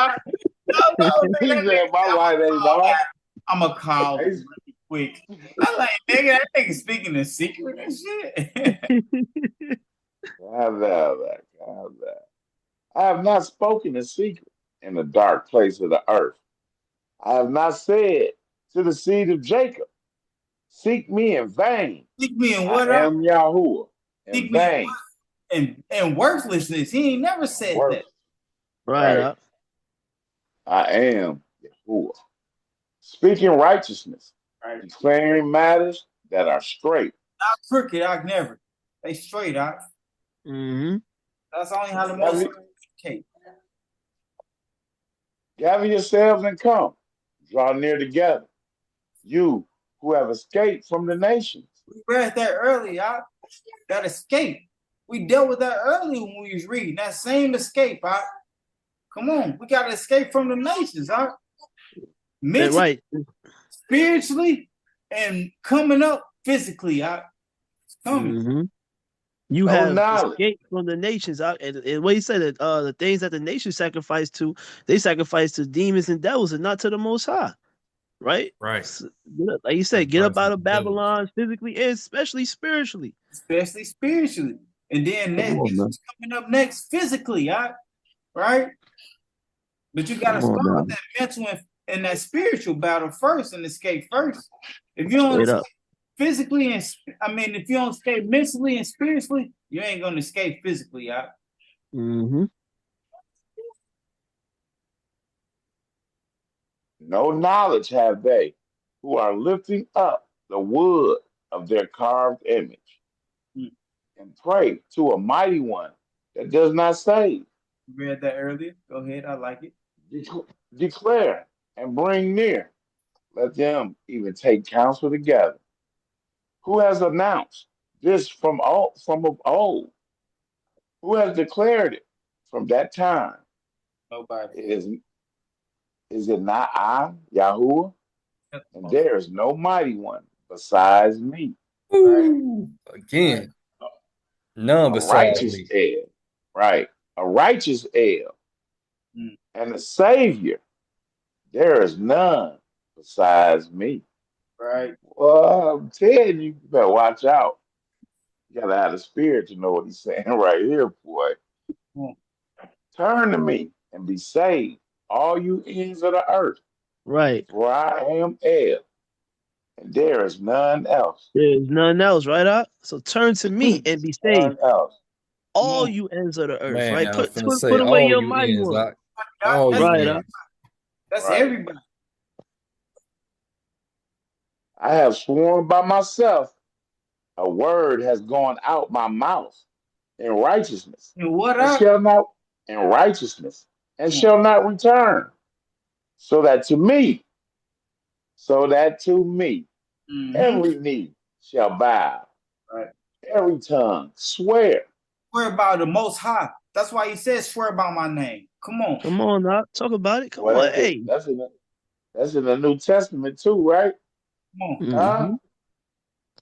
One shall say, only in Yahuwah do I have righteousness and strength. Only in who? That shit ain't Only say no in Yahuwah. Anunnaki.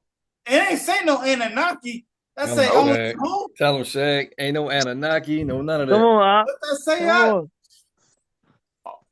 One shall say, only in Yahuwah do I have righteousness and strength. Yeah. He comes to him, and all those displeased with him shall be put to shame. All those Anunnaki worshippers shall be put to what? Yeah. Shame. Shame, All man. that. They're Shame. Ain't no displeased. melanin, ain't no crystals, ain't no activating your vortex, carbon DNA, none of that, man. None of that. Displeased with him, you're gonna be put to shame, man. Straight up. I like it. In Yahuwah, all the seed of Yisrael shall be declared right and boast. We ain't even All the gonna seeds of deal with all the Israel. seed of Israel. We ain't even gonna No, deal with the meaning of that. That's a man. hey, right? He didn't say the 12 planets of Pleiades, the 12 DNA tribes of Pleiades and all that, did he? Well, all the seed of the upright. That's what that say. That's what that say. Are we gonna break it down? All the seed of the upright shall be declared right and both. Praise God. All Like praises, man. I did that. Yeah, hey. You brothers nasty. You brothers Got nasty. mail, bro. Yeah, y'all. Hey, Most, y'all most put high. y'all foot up in this one Hey, Yeah, got tired of seeing it? Well, man, you know what? for a Dude, long time too. but Yeah, I guess can what? For a take long it up, time. Jim. I can Still take it got so much more that we can't even show, boy. That's cold, man. Right. I did that. Praise God. That's right. Praise Praise God. y'all. Psalms 96, y'all. Sing unto Yah a Wait. new song. Special. Don't kill it. Let's go. Sing unto Yah all the earth. Come on, now. Listen, don't do that. Get these brothers up out of here. Yeah. Okay, here we go. Psalms 96. Sing to Yah a new song. Sing to Yah all the earth. Sing to Yahuwah. Bless his name. Proclaim his deliverance from day to day. Declare his esteem among the nations, his wonders among all peoples. For great is Yah and greatly to be praised. He is to be feared above all mighty ones. For all the mighty ones of the peoples are matters of naught. Idols. But Yahuwah made the heavens. Excellency and splendor are before him. Strength and comeliness are in his set apart place. Ascribe to Yah, O clans of people, O clans of the people. Ascribe to Yahuwah esteem and strength. Ascribe to Yah the esteem of his name. Bring an offering and come into his courts. Bow yourselves to Yahuwah in the splendor of his set apartness. Tremble before him, all the earth. Say among nations, Yah shall reign. The world also is established immovable. He judges the peoples in straightness. Let the heavens rejoice and let the earth be glad. Let the sea roar and all that feels in it. Let the field exalt and all that is in it. Let all the trees of the forest then shout for joy at the presence of Yah. For he shall come to judge the earth. He judges the earth, he judges the world in righteousness and the people with his truth. Oh, praises. Hallelujah.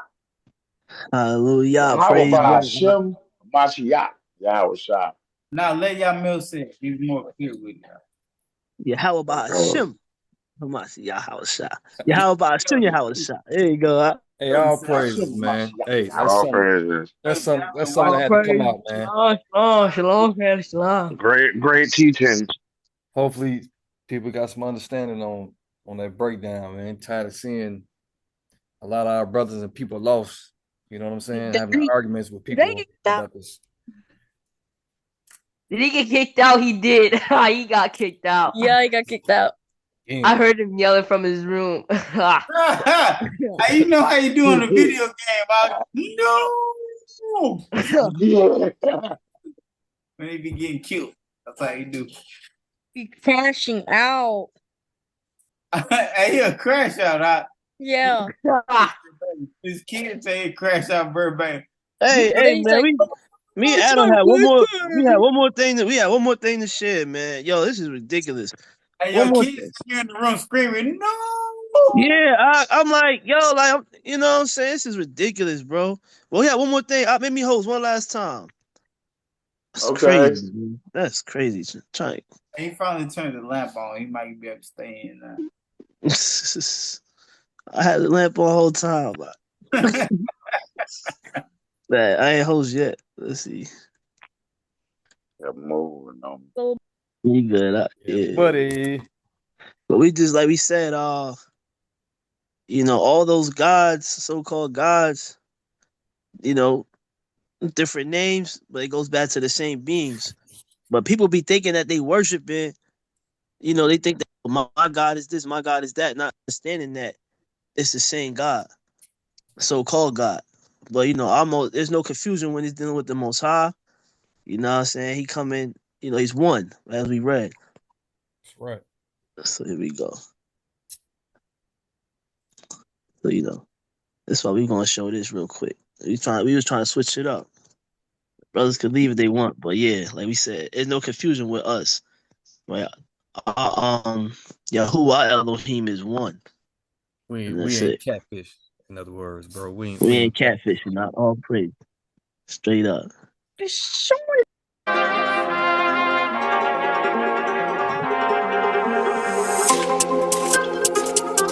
my God come through like a matchstick, and your God that's more like a catfish. See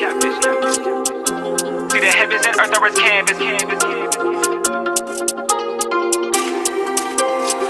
One time for the Abba, 2 times the begotten of Father, 3 times for the love that he brought us, and 4 times for the sons and the daughters. Cause we walk in his light, that the armor suffice. Never mind when I feel like a sauna. We come with his arm and his might, and we chopping and slicing the heads of the snakes up around us. Cause wide on my teeth and a lie. See them plot on my scheme of demise. Israelite, yeah, my people are rising. We see through the lies and the evil disguise. Eyes to the cloud cause I'm peeping the times. Holy Spirit to lead and to guide. Yes, the same that I'll teach and refine. Never much either fair when them people arrive. Oh, you mean, oh, your God never equal to mine?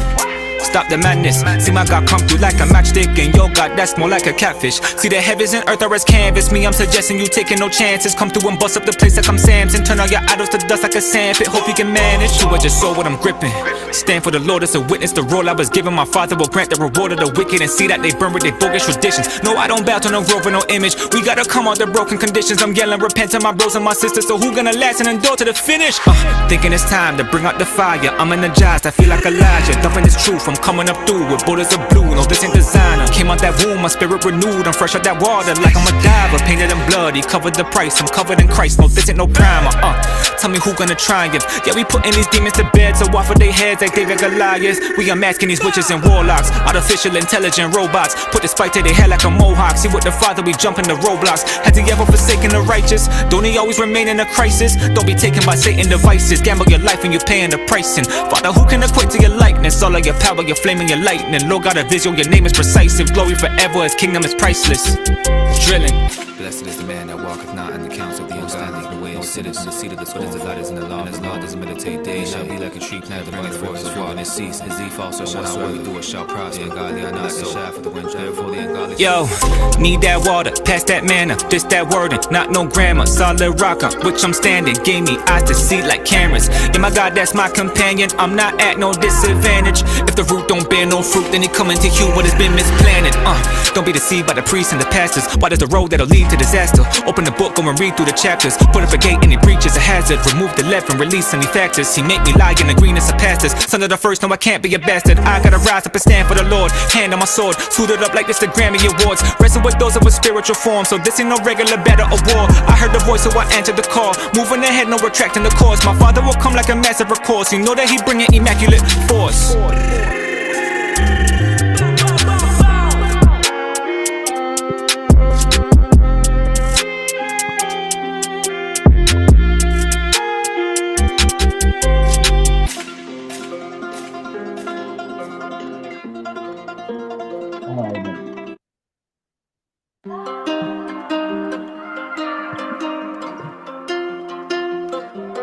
Just to make this, just to make this, just to make this, just to